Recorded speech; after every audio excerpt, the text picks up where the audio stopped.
Lin Yu explains his reasoning in a calm but serious voice.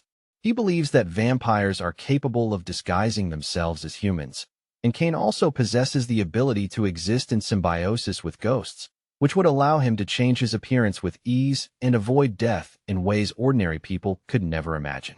Because of that, Lin Yu says he cannot confidently declare that Kane is truly dead. In his view, the only sensible approach is to continue gathering facts first, investigate every angle carefully, and only draw a final conclusion after the full truth has been uncovered. Based on the information collected during the earlier investigation, all confirmed victims have died only at night. The direct cause of death appears to be extreme blood loss, which strongly supports the idea that the attacks follow a very specific pattern rather than happening at random. Lin Yu believes the villagers should be actively cooperating with the investigation if they truly want to get rid of this deadly threat as quickly as possible. But instead of helping, most of the locals stay guarded and distant, and every conversation leaves behind the uneasy feeling that they are deliberately hiding something important. Because of that behavior, Lin Yu feels that the words of the local residents cannot be trusted completely. Their secrecy suggests that many of them may have their own hidden motives, private fears, or buried secrets that they would rather never bring into the open.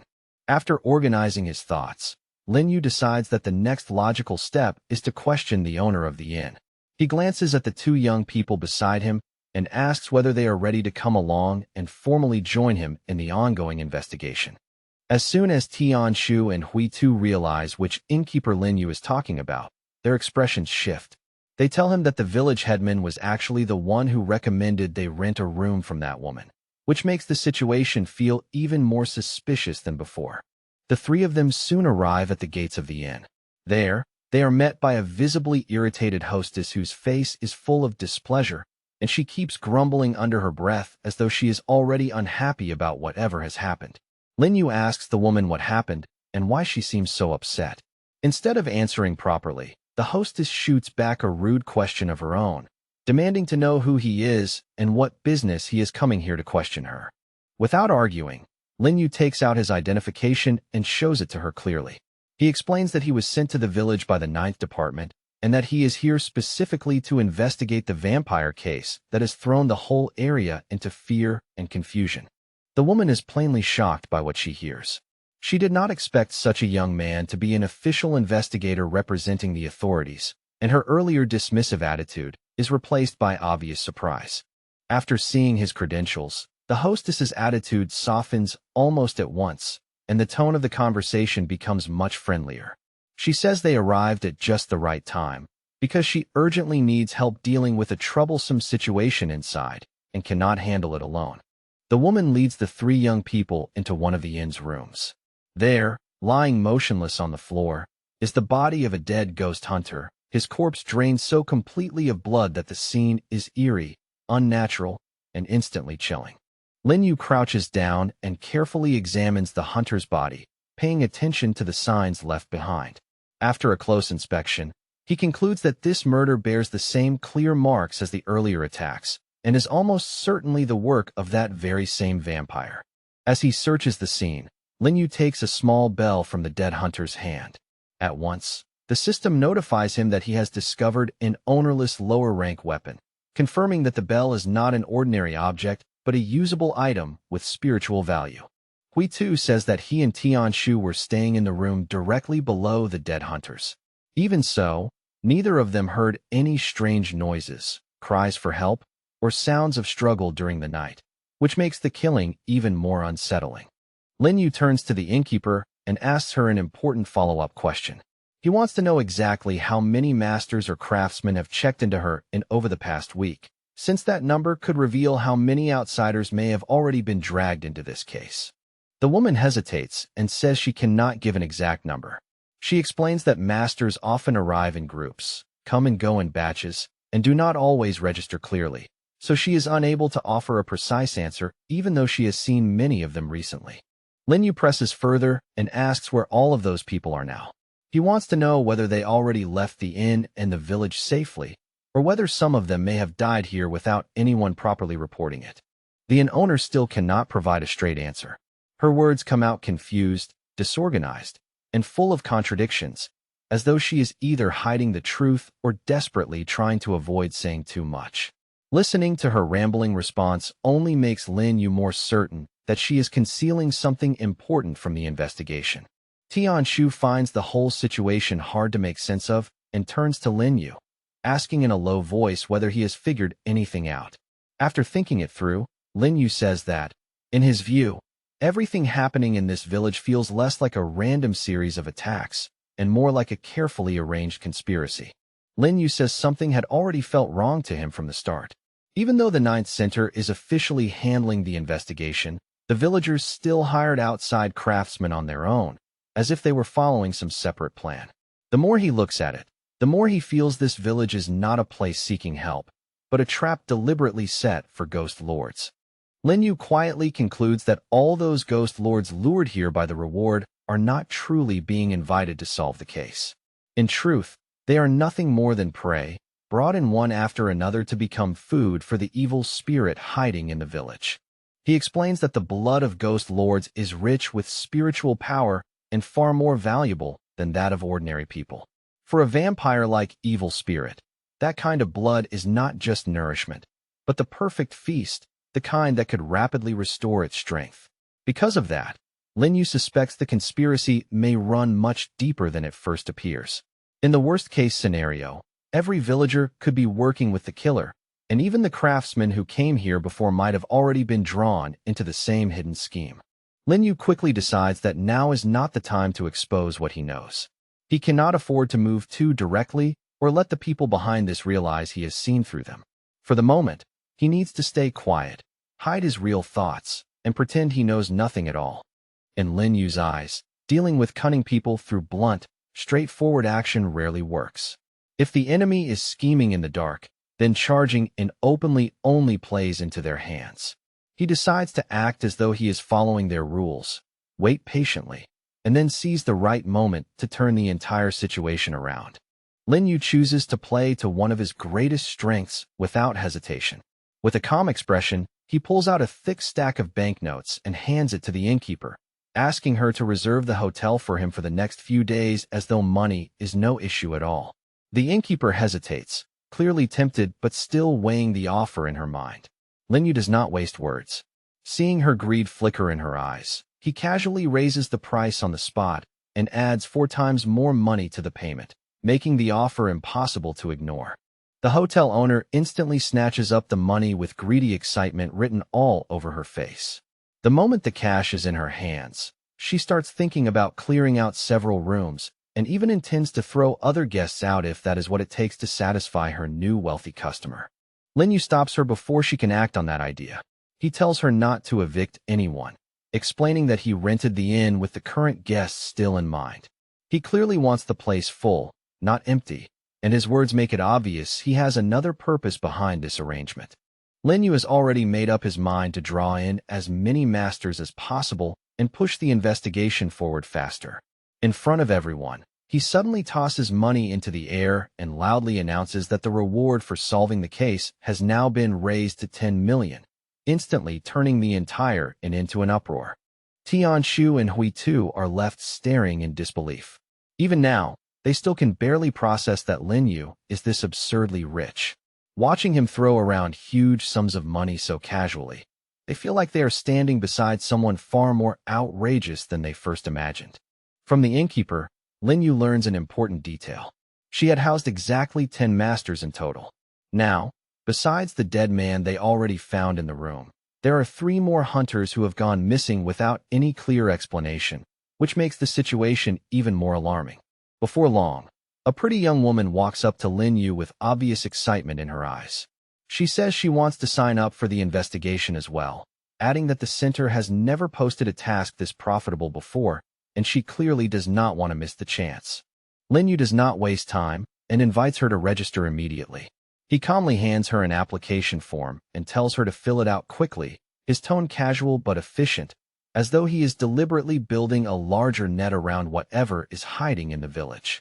The girl introduces herself as Beta. She explains with visible pride that her family has passed down the art of fighting spirits from one generation to the next. After waiting so long for a real opportunity, She finally feels she has found a chance to prove herself and have her abilities properly recognized. After registering, Beta leaves Lin Yu with a bright, satisfied smile.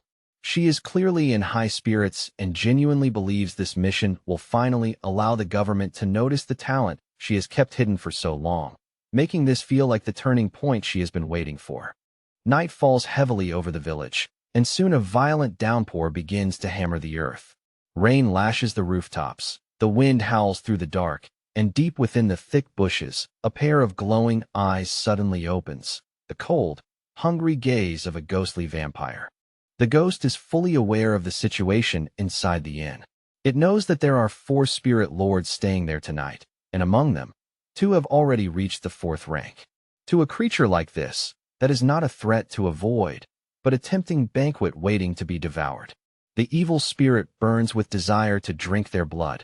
It believes that if it can consume the blood of those spirit lords, it will be able to fully recover its weakened power, break past its current limits, and climb to an even higher level than before. The ghost's owner coldly warns it to be extremely careful this time. After all, several spirit lords are gathered in one place, and that is a genuine danger. But the vampire ghost shows no concern at all. Confident and reckless, it says there is nothing to fear, then kicks off the ground and shoots through the rain toward the inn. A wolf-like vampire ghost suddenly smashes through the window in a spray of broken glass and rainwater. It charges straight into the room where Beta had been sleeping peacefully just moments earlier, turning the quiet night into a terrifying attack in an instant. Beta jolts awake in shock and leaps up from the bed without delay. Her face pales, but her reaction is fast. She grabs her battle fan, plants her feet, and immediately takes a defensive stance, forcing herself to face the nightmare in front of her.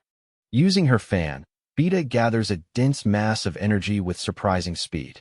The force condenses in front of her, then she thrusts it forward and launches the attack straight at the vampire ghost, hoping to stop it before it can get any closer.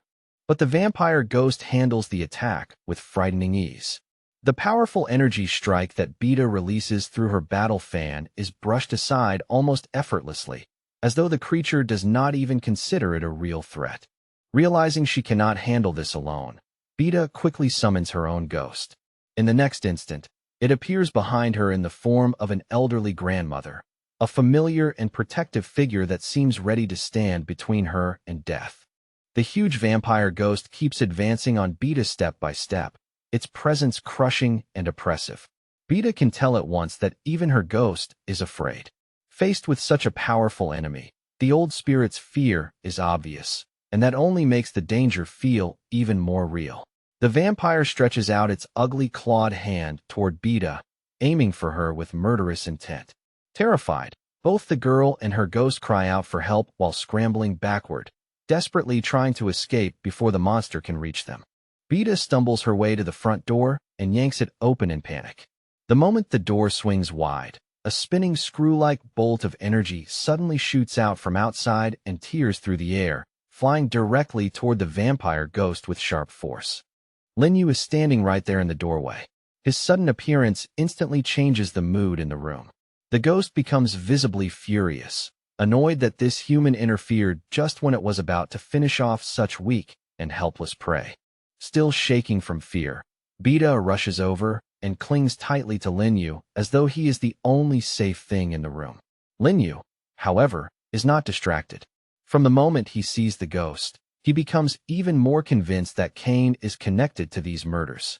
Lin Yu steps forward toward the vampire ghost with calm, steady pressure.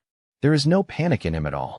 Looking straight at the creature, he coldly asks where its master is, making it clear that he is not interested in the servant alone. The ghost instantly realizes the gap in power between itself and Lin Yu. It understands that fighting here would be suicide. Without daring to resist, it whirls around, smashes back through the window, and leaps out into the rain-drenched street in a desperate attempt to flee. Lin Yu immediately gives chase without a second thought. At the same time, he orders Tianshu to follow and help track down the spirit lord controlling the vampire, making it clear that catching the ghost alone is not enough. They need the mastermind behind it. The vampire ghost races toward the cemetery, clearly trying to disappear among the graves and darkness. But Lin Yu and the others refuse to let it slip away.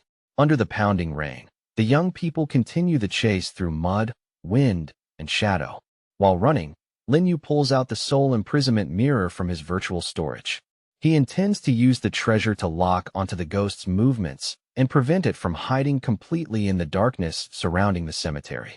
As the mirror reacts, Lin Yu's expression grows a little more serious. He quickly realizes that something is wrong. The ghost is not truly escaping outward, but circling back toward the village. To Tianshu's surprise, Lin Yu suddenly stops, turns around, and tells him they need to return to the village immediately and as fast as possible. Guided by the soul imprisonment mirror, the group rushes back through the storm. In the end, the mirror leads them not to some hidden lair, but straight back to the house of the very first witness connected to the murder case. Lin Yu narrows his eyes and studies the mirror carefully. Then his face changes slightly in surprise. The mirror is no longer reflecting the aura of the vampire ghost at all, as if the thing they were chasing has suddenly vanished without a trace. Without wasting another second, Lin Yu bursts into the house. The first witness and his wife both stare at him in complete shock, clearly not expecting anyone to storm into their home in the middle of such a stormy night. The man reacts with immediate anger and deep dissatisfaction. He snaps that even people from the Ninth Center have no right to break into his house in the middle of the night like this, and his tone is full of outrage and defensiveness. Ignoring the complaint, Lin Yu asks him directly whether he noticed anything strange just now. The witness says he noticed nothing at all, but Lin Yu does not believe the situation is that simple. In his mind, the vampire ghost could not have vanished for no reason, which means it has to be somewhere very close by.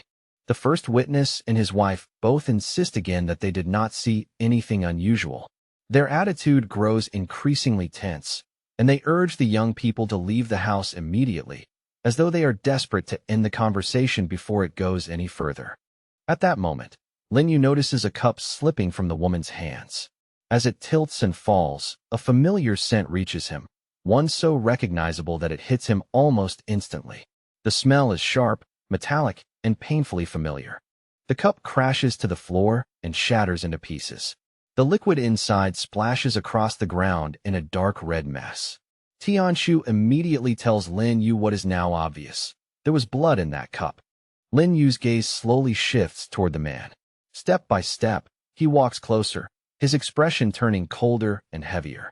Then he asks a chilling question in a calm voice, wanting a direct answer.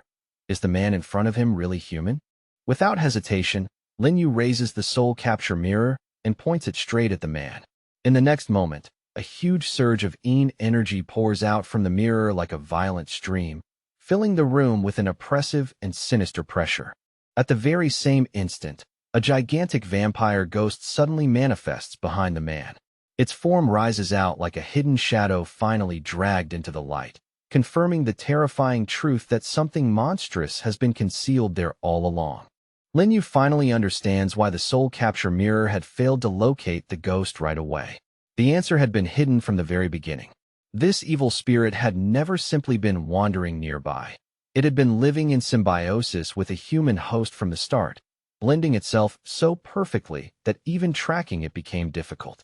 The man urgently calls out to the vampire ghost, ordering it to return at once and not flee any farther. His voice is strained and desperate, as if the ghost's presence is the only thing keeping his collapsing world from falling apart completely. Lin Yu immediately pulls out the Grave Eater spear, his expression turning cold and sharp. At the same time, the man throws himself forward in an attempt to hold him back, clearly trying to buy the vampire ghost enough time to escape from the house. With the spear leveled straight at the first witness, Lin Yu warns him in a hard, merciless tone not to expect sympathy. In Lin Yu's eyes, this man is no innocent victim anymore, but a willing accomplice who helped the killer carry out these crimes. The man shows no fear of death at all. He bitterly admits that without the vampire ghost, he would never have been able to keep living in this world. Only by entering symbiosis with that evil spirit was he able to continue surviving, even if it turned him into something twisted. Lin Yu does not hesitate. He swings the spear with brutal force, striking the man so hard that he is sent flying to the side before crashing heavily onto the floor. The impact knocks him unconscious on the spot, leaving the room suddenly quiet except for the aftermath of the blow. Lin Yu glances toward the shattered window, rain and night wind still blowing through it. In that instant, he realizes the vampire ghost has already escaped and is now rushing back to its true master rather than staying behind to protect this pawn. Using the pharaoh's bandage, Lin Yu firmly ties up the man while carefully sensing the state of his body. What he feels inside is nothing but decay, filth, and negative energy. It becomes obvious that this man is not the master of spirits at all, but merely a miserable servant being controlled by a ghost. Lin Yu then orders that the woman be tied up as well. He has no intention of letting her go for now, because he knows she may still be hiding useful information, and he plans to question her properly later when the time is right. After securing the situation, Lin Yu throws the unconscious first witness over his shoulder as if hauling away dead weight. Without wasting another moment, he steps out into the street, carrying his captive with calm and frightening ease. Outside, he runs into Hui Tu and Beta, who have been patrolling nearby. Lin Yu looks at them and immediately asks how things are going on their end, his tone steady and businesslike even while carrying a bound prisoner on his shoulder. Hui Tu reports that the village has remained quiet and that nothing unusual happened during the patrol. Then he notices the tied-up captive hanging over Lin Yu's shoulder and quickly assumes that Lin Yu must have already caught the killer behind the recent murders. Lin Yu shakes his head and makes the situation clear. He says this man is only a henchman, nothing more, and that the true person pulling the strings behind all of this is still out there waiting to be found. Beta is shocked when she learns that Lin Yu is actually the player known by the nickname Emperor. The revelation hits her hard, and she stares at him with wide eyes, clearly realizing that the young man in front of her is far more important than she first thought. Lin Yu thanks Beta for helping earlier and tells her that he will give her a reward a little later. Beta stands there watching as he and the others move ahead, her gaze following him closely, unable to look away from the overwhelming presence he carries so naturally. The more Beta thinks about him, the more stunned she becomes. Lin Yu is terrifyingly strong, unbelievably rich, and still so young that it almost feels unfair. To her, he looks like the kind of person who exists far above ordinary people. Unable to hold herself back, the girl suddenly runs after Lin Yu. Catching up to him, she eagerly asks whether he would allow her to join his team, her voice full of hope and excitement, as if she is afraid this rare chance might slip away. Later, Lin Yu sits down directly across from the bound first witness, preparing to interrogate him properly. His posture is calm, but the pressure around him is heavy, making it obvious that this will not be a gentle conversation. The man says with grim confidence that the vampire ghost may have left for now, but sooner or later it will return. When it does, he claims, it will finish off all of these young people one by one, leaving none of them alive. Lin Yu looks at him and asks a simple but cutting question. If that ghost is really as powerful as he says, then why did it turn and run the moment it saw him instead of staying to fight? The first witness falls silent as he feels the terrifying aura radiating from Lin Yu at close range. In that suffocating moment, he finally understands something clearly. This young man standing before him is stronger than the master he placed all his hope in Diana. Lin Yu raises the spirit summoning bell and brings it close to the man's ear. Then, with steady control, he begins using its power to pull the man deeper and deeper into a dazed, trance-like state where resisting becomes harder with each passing second. The strange magical waves released by the bell ripple through the entire room like invisible water. They seep into the man's mind, crush his resistance, and slowly paralyze his will until he can no longer properly defend his own thoughts. Once the man's mind is weakened, Lin Yu asks the real question. Who is standing behind the ghost? Unable to control himself anymore, the man blurts out the truth and says that the village chief's son is the one behind everything. The man reveals that he and his younger brother originally planned to report the incident to the headman. But once the headman learned the truth, he moved first and tried to kill the first witness in order to erase the evidence and bury the whole matter completely. Not long after that, the headman's son came to him personally and revealed that he was the vampire's true owner.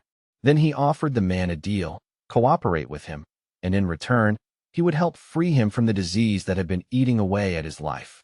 The vampire ghost then bit the first witness and granted him the unnatural ability to draw vitality from blood. That horrifying power became the thing keeping him alive, but it also dragged him deeper into something dark and inhuman. The man admits that he accepted the criminal conspiracy and forced himself to live with the fact that he had become a monster just to survive. Deep down, he knew from the very beginning that this choice would ruin him forever. But in the end, his fear of dying was stronger than any guilt or remorse he felt. By piecing everything together, Lin Yu realizes that the first witness was the one who killed his own brother, a tragedy that shattered his wife's mind and drove her into madness. After that, he deliberately helped lure craftsmen to the inn so they could be fed to the vampire one after another. The man confirms it without denying a thing.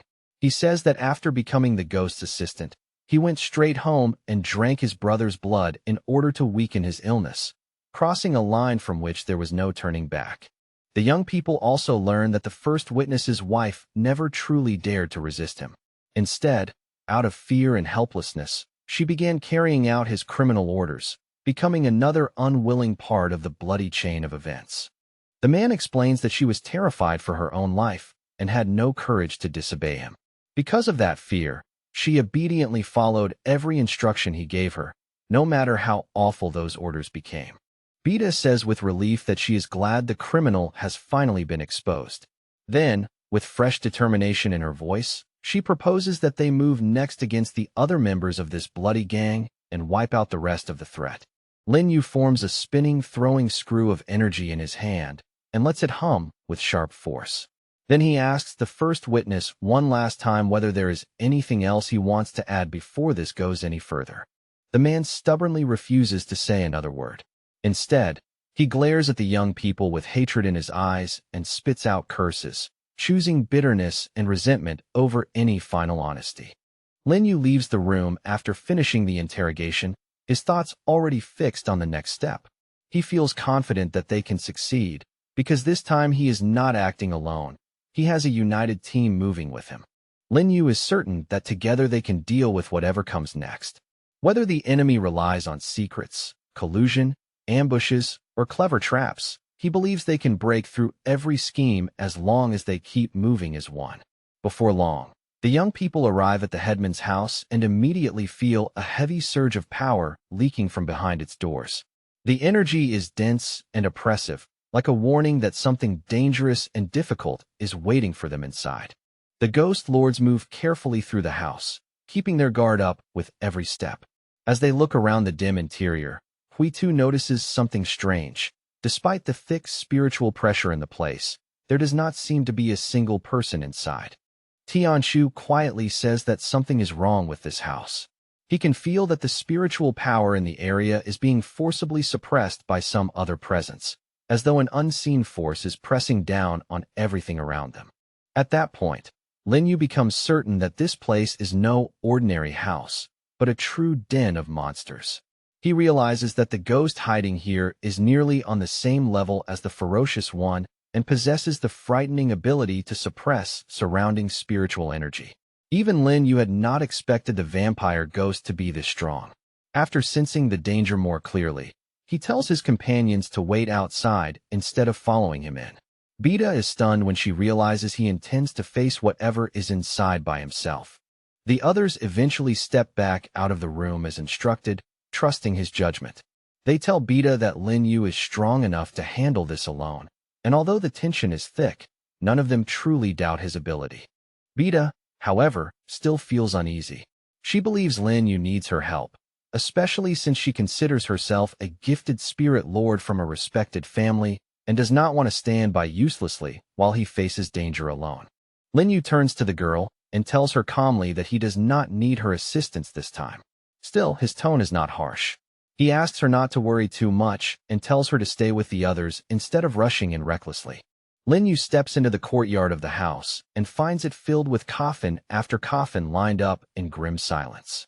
The sight is eerie and heavy with death, standing there among them. He speaks into the darkness and tells the ghost that he knows it is here, ordering it to come out immediately. Lin Yu quickly judges that the ghost must be hiding inside one of the coffins. Without slowing down, he starts kicking open the wooden lids one by one, moving through the courtyard with cold focus as he forces whatever is hiding there into the open. Suddenly, a hideous zombie lunges out from one of the coffins and attacks Linyu. The corpse looks horrifying up close, and it throws itself at him with twisted, crippled hands raised high, ready to tear into him without hesitation. Then more coffin lids begin to creak open all around him. One after another, zombies crawl out from inside and drag their dead bodies into the open. Like a wave of corpses summoned from darkness itself, the monsters rush toward Linyu from every direction. Even he is briefly stunned by just how many dead bodies there are. Seeing this horrifying scene, Linyu immediately realizes that the bloody gang has murdered far more people than he first believed. What he is looking at now is not a small handful of victims, but the evidence of a much larger massacre hidden in silence. Linyu tightens his grip and pulls out the Grave Eater spear once again. Looking at the swarm of zombies closing in on him, he coldly thinks that they have made a serious mistake. Trying to defeat him through sheer numbers alone is the worst possible choice they could have made. Linyu thinks coldly that disturbing the dead like this is a grave sin in itself. As he strikes at the zombies rushing toward him, he tells them in a steady voice that he will put an end to this miserable state and grant them the eternal peace they were denied. In the middle of the chaos, Linyu suddenly senses a new presence appearing behind him. The aura is heavy, dangerous, and far stronger than the zombies. In an instant, he realizes that his real opponent has finally shown himself, and that the Elder's son is a 6th-rank spirit lord. The Elder's son lets out a loud, mocking laugh, clearly amused rather than threatened. He sneers that government officials are all the same, arrogant fools who always look down on others and underestimate the enemies standing right in front of them. Linyu narrows his eyes slightly. Even he did not expect that someone could reach this level without support from the authorities or formal institutional backing.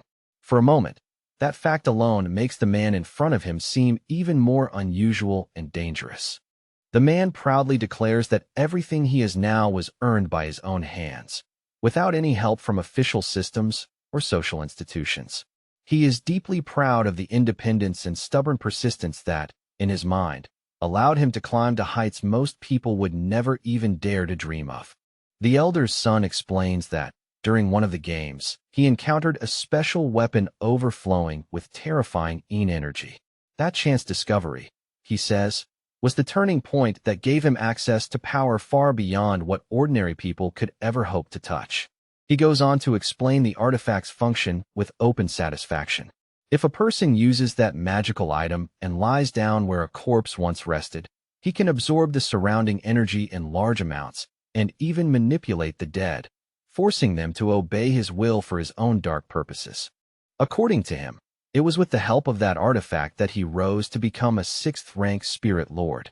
He says he submitted request after request to the investigation center, hoping they would assign him a spirit, but every single time, he was rejected without mercy. The man bitterly accuses the investigation center, saying that their greed, indifference, and cold bureaucracy denied him the one thing he needed. Because they refused to provide him with a personal ghost, he says, he was left unable to protect himself in the game and ultimately became disabled. Now, instead of resisting his fate, he has fully embraced it. He is satisfied with his symbiosis with the vampire ghost, a creature that murders people and drinks their blood, and he now commands a growing army of zombies to carry out his dark ambitions and twisted plans. The Elder's son believes the government made a foolish mistake. In his eyes, their narrow-mindedness turned a man who could have been a powerful ally into a dangerous enemy, and he seems almost proud that they created the monster now standing before Linyu. Linyu feels nothing but disgust toward him. To Linyu, this man is a complete scoundrel, someone who destroyed dozens of lives just to satisfy his selfish desires, protect his own interests, and feed his hunger for power without caring who suffered along the way.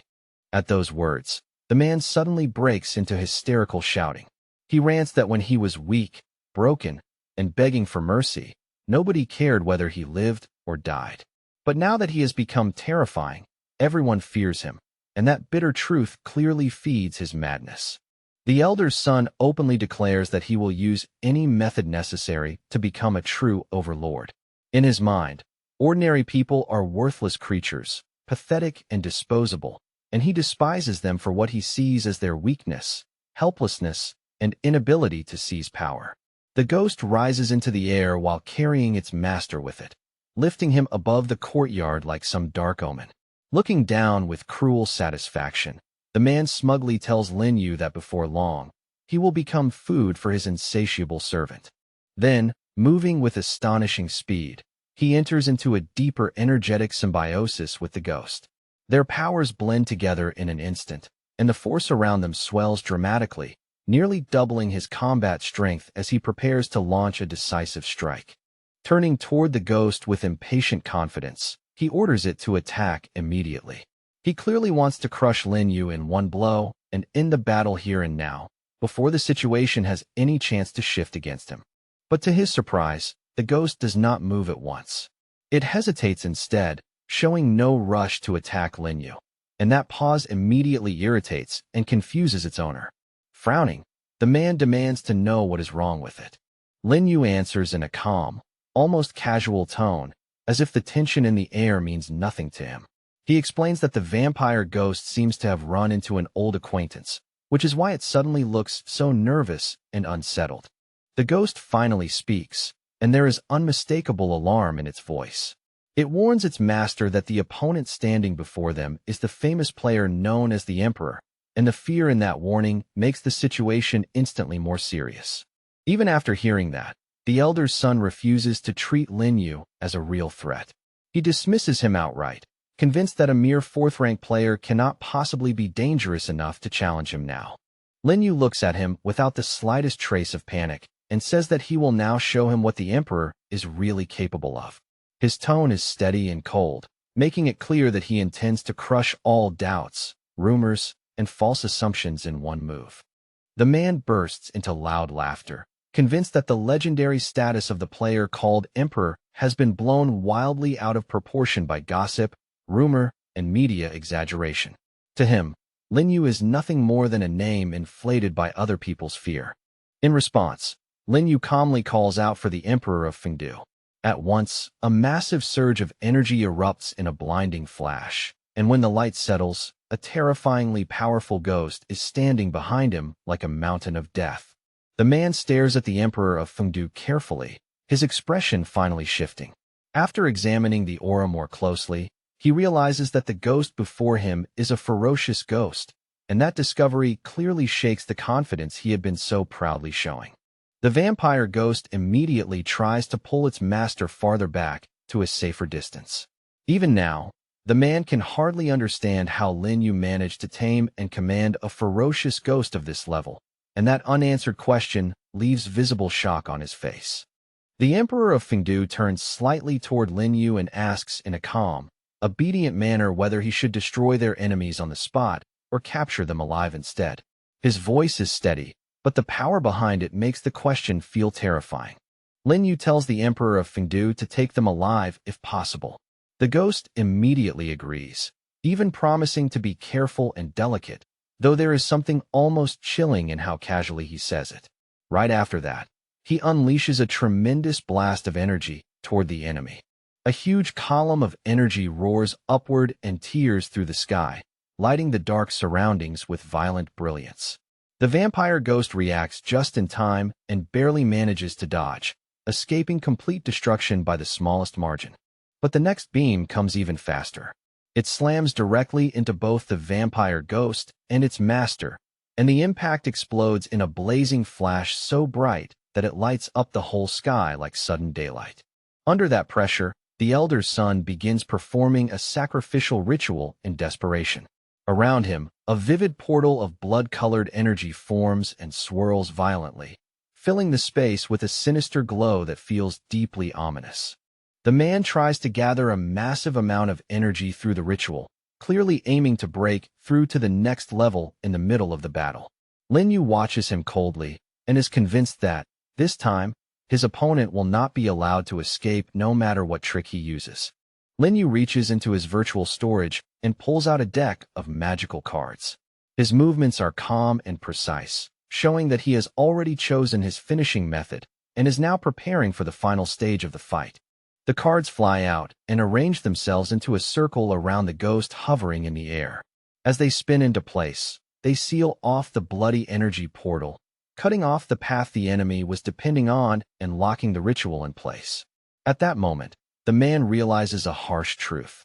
If he cannot find enough fresh blood to fuel the breakthrough and push himself to the next level, then this battle will end with his death rather than his victory. Then the ghost and its master suddenly rush toward the doorway, which catches Lin Yu slightly off guard. He had assumed no one else was inside the house, so this sudden movement toward the interior makes him realize there may have been others hidden nearby all along. The elder's son approaches his parents, who are standing there with worry and fear written clearly across their faces. He looks at them without warmth, while they stare back at him with a mix of confusion, concern, and growing dread. His parents ask him in alarm what exactly is happening here. At the same time, the elder turns angrily toward Lin Yu and demands proof, insisting that Lin Yu show real evidence if he wants to accuse his son of such terrible crimes. Lin Yu silently points toward the vampire ghost and tells the elder to turn around and look carefully. That, he says, is the evidence. The truth is already standing right beside his son, hideous and impossible to deny. The ghost slowly stretches out its ugly clawed hand toward the elder. Seeing that terrifying movement, the man looks toward his son in disbelief and asks what he is about to do, his voice already shaking with fear. The elder son lowers his eyes and looks at his own hands, as though weighing everything in a single instant. Then he understands that, to him, only one thing matters now: survival, no matter the cost, no matter who must be sacrificed for it. The vampire ghost begins to slowly strangle the elder, squeezing the life out of him inch by inch. His son stands there and watches in silence, showing no sign that he intends to intervene or save the man who raised him. The elder's wife looks at her son with tears already filling her eyes. She is completely powerless in this moment, trapped between horror and disbelief, unable to stop what is happening even as her family collapses in front of her. Lin Yu chooses not to step in. He already understands that the elderly couple knew far more than they admitted, and through their silence and actions, they helped create the conditions that led to the deaths of innocent people. In his view, they are not truly blameless. Instead, Lin Yu keeps his full attention on the energy portal and watches it carefully. He can feel that his opponent's forces are increasing and that the ghost and its master are merging their power more completely, becoming more dangerous as they unite. While carrying out the horrifying ritual, the elder's son coldly thanks his parents for what they have given him. As the energy surges higher and higher, he successfully breaks through and rises to the status of a 7th-level ghost lord. Now transformed into something even more monstrous, he steps toward Lin Yu with renewed arrogance. He declares that since he has become a higher-ranked ghost lord, all games, hesitation, and restraint are over from this point on. Lin Yu listens to him for a moment, then answers with clear irritation in his voice. He tells the monster plainly that he is starting to annoy him more and more, and there is no fear at all in the way he says it.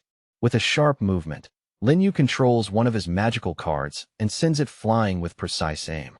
The card slices past the ghostly creature and, for a brief but crucial instant, locks down its movement and interrupts its flow. At that exact moment, the Emperor of Fengdu closes in on the vampire ghost and brings down his sword in a crushing strike. The blow is heavy, direct, and full of overwhelming force, landing like judgment itself on the creature. The strike was so terrifyingly heavy that the vampire ghost was smashed straight into the ground. The impact drove it down with brutal force, cracking the earth beneath it and leaving the creature pinned there in a humiliating, half-buried state. As Lin Yu walks toward the defeated enemies, his expression remains calm and composed. He openly thanks the Emperor of Fengdu for skillfully using the soul destruction technique, acknowledging that the ghost's precise control made it possible to crush the enemy without losing control of the situation. Using the Pharaoh's headband, Lin Yu firmly binds the vampire ghost and seals it in place. He makes sure the restraints are secure enough to prevent even the slightest chance of escape, struggle, or sudden counterattack, while the ghost is still weakened. Beta stares in open shock, clearly unable to believe what she just witnessed. She is amazed that Lin Yu managed to overpower such a dangerous enemy so quickly and, on top of that, capture it alive instead of simply destroying it on the spot. Lin Yu calmly remarks that too many people make the mistake of believing the 7th rank is the absolute peak of power in the ghost world. In his eyes, that idea is shallow and naive, because the world of spirits is far deeper and far more dangerous than most people understand. Lin Yu's gaze settles on the restrained body of the vampire ghost, and he studies it in silence for a moment. Deep down, he is convinced that this long and bloody problem has finally reached its end, and that the core threat has now been brought under control. Still, Lin Yu does not want to leave anything uncertain. He intends to confirm whether Kane is truly connected to everything that happened here. So he begins interrogating the ghost directly, determined to squeeze the truth out of it no matter what. Lin Yu's next question is even more specific. He wants to know exactly what happened inside the prison during the mass escape, because he suspects that the answer to this village tragedy may be tied to a much larger chain of events. The ghost stubbornly refuses to answer, keeping its mouth shut despite being captured. Lin Yu's patience immediately runs thin. He pulls out a knife and says coldly that, in this case, he has no intention of using the bell to loosen the creature's tongue. The ghost finally makes a sound, but what comes out is only a series of rough, garbled noises. Lin Yu listens carefully, yet he cannot make sense of a single word, and the strange language only makes the interrogation more frustrating. Lin Yu turns his head and calls over Secretary Bai, asking if she can understand the language the ghost is using. His tone is direct, because at this point he needs a translator more than intimidation. The girl explains that the ghost is speaking a rare ethnic language, one that ordinary people cannot understand at all. According to her, the only normal way to communicate with a ghost using that tongue would be to form a contract with it first. Lin Yu has no interest whatsoever in making a contract with such a creature. In his eyes, this ghost is filthy, vile, and deeply disgusting, and the very idea of forming any kind of bond with it makes him visibly unwilling. Then Lin Yu suddenly remembers something important. Tianchu's spirit has the ability to understand and interpret the speech of many different kinds of creatures, including those that speak unusual and ancient tongues.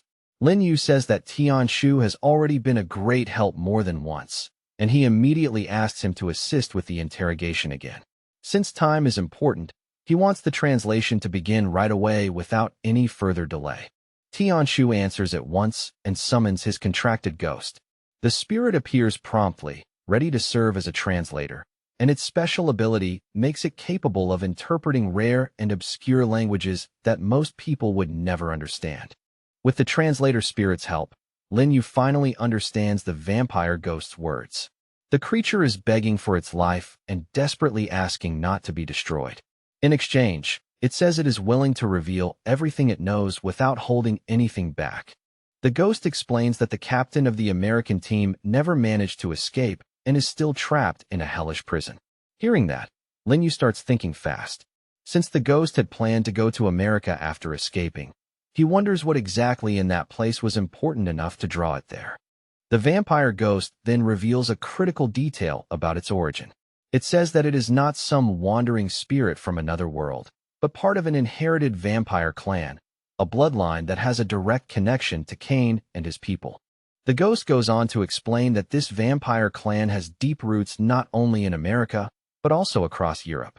Their ultimate goal is not simple survival or expansion, but the awakening of their ancestor, a purpose that clearly reaches far beyond one village massacre. In a small town in America, several men are gathered together talking about the captain of the American team.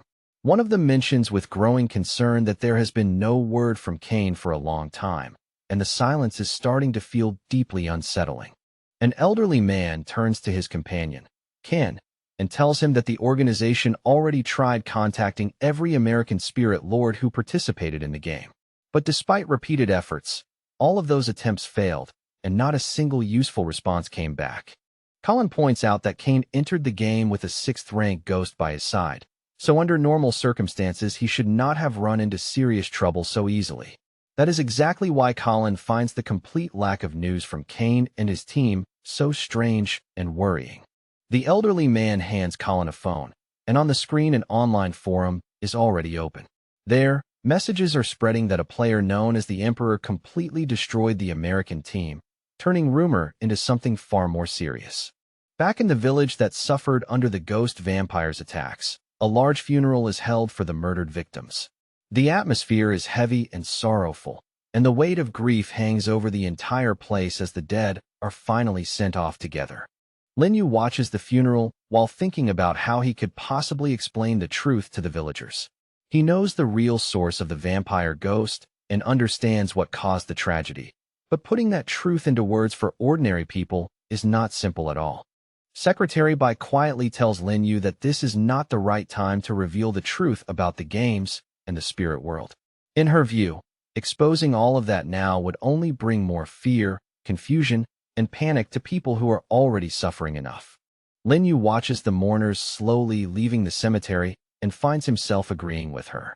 He understands that, for now, it is better for ordinary people to remain ignorant of the deeper horror hidden behind these events than to be crushed by a truth they cannot bear. Even so, Lin Yu knows he cannot stay ignorant himself. He intends to fill in the gaps in his own knowledge, learn everything he can, and keep the situation under control so that he will be ready when the next threat appears. Secretary Bai praises Lin Yu sincerely, saying that taking down a 7th-rank hunter alone is already an extraordinary achievement. On top of that, she notes that he also uncovered crucial information about Kane's clan, making the outcome of this mission even more valuable. The girl points out that the captured vampire ghost is an excellent trophy. Not only does it hold valuable information, but Lin Yu could also sell it to Investigation Center No. 9 for a very worthwhile price if he wanted to profit from the capture. Lin Yu tells her plainly that money does not interest him all that much. Even so, he adds that he has no desire to keep a creature like this ghost by his side either, making it clear that profit and possession both mean little to him here. Secretary Bai looks at him with curiosity and asks why. In that case, he bargained so hard over the reward earlier if money was never something he truly cared about in the first place. Lin Yu explains that he demanded a reward of 30 million for a very practical reason. He wanted the government to understand that he was not someone who could be casually called over for every small matter or cheap errand. The girl then invites Lin Yu to say what he really wants besides money. She promises that, if it is within her power, she will do everything she can to help him get it and make the arrangement worthwhile for him. Lin Yu thinks for a moment and decides that what would truly help him most is full access to the government databases. With that kind of information at his fingertips, his work would become much easier, faster, and far more efficient. Secretary Bai admits that his request would be very difficult to fulfill. No matter how great someone's merits or achievements may be, outsiders are normally never allowed access to classified information or sensitive internal databases. Lin Yu shrugs and says that, if that is the case, then he may as well keep the vampire ghost for himself and let the Emperor of Fengdu turn it into a fine delicacy. His casual threat immediately makes Secretary Bai pause and rethink the situation more seriously. After a brief silence, Secretary Bai promises that she will try to fulfill his request. To make that happen, she says, she needs to contact her superiors immediately and report the matter without delay. The girl goes one step further and formally invites Lin Yu to become an employee of Investigation Center No. 9. She points out that, if he joins officially, he would receive a solid salary and full access to the databases as part of his position. Lin Yu immediately makes it clear that he has no intention of joining any official organization. Before the conversation can go further, however, the other players suddenly interrupt him, drawing the moment in a completely different direction. Beta quickly reminds Lin Yu that he promised there would be a reward once the mission was over. Her tone is eager and straightforward, making it obvious that she has not forgotten his earlier words even for a second. Lin Yu announces that he will divide the reward among all the players who helped. As for Beta specifically, he says she is entitled to 2 million RMB, a number large enough to leave the others visibly stunned. Lin Yu tells the group that every one of them deserves compensation. They put their lives on the line, took real risks, and their abilities played an important role in helping him eliminate a dangerous and powerful enemy. Beta thanks Lin Yu warmly for the generous reward, clearly delighted by both the money and the recognition. In her excitement, she even invites him to visit her home sometime, speaking with open sincerity and admiration. Tianshu and Hui Tu are overjoyed by Lin Yu's generosity and can hardly hide their excitement. The two immediately tell him that whenever he needs help in the future, he can come to them at any time without hesitation. 2 days later, Secretary Bai contacts Lin Yu and brings him good news. She tells him that the government has officially granted him special permission to access the databases for 3 days, a rare exception clearly made because of his achievements. Lin Yu sincerely thanks the girl for helping make that happen. After hearing his gratitude, Secretary Bai asks him whether he plans to participate in the next game as well, clearly curious about what choice he will make. Lin Yu says that he does intend to join the players again. However, this time he plans to complete the quest alone, without relying on a team, as though he has already decided that the next challenge is something he must face by himself. Lin Yu sits down in front of the computer and immediately begins making use of his temporary access to the databases. Taking advantage of every moment, he carefully studies the classified materials related to the next game, preparing himself for whatever danger is waiting ahead. Thanks to this newly gained access, Lin Yu is able to uncover a great deal of valuable information. He quickly realizes that the spirit lords who displayed their powers inside the game are only part of the bigger picture, because there are also people in the real world who awaken spiritual abilities by pure accident, without ever expecting their lives to change so drastically. He also learns that many of these awakened individuals did not remain isolated for long. Over time, they established powerful clans of their own, carefully preserving artifacts, secret methods, and spiritual contracts, then passing them down from one generation to the next like treasured family inheritances. Lin Yu then turns his attention to the vampire clan that Kane belongs to, studying every piece of information with extreme care. He reads through the records patiently, knowing that understanding an enemy's background often matters just as much as raw strength. From what he finds, Lin Yu understands that the Kane clan is far more formidable than it first appears. Not only do they possess amulets capable of summoning powerful vampires, but they also maintain deep and far-reaching connections across the world, giving them influence that stretches well beyond ordinary limits. The latest investigation brings the hero several useful rewards, and one of the most valuable among them is a Jasper pendant.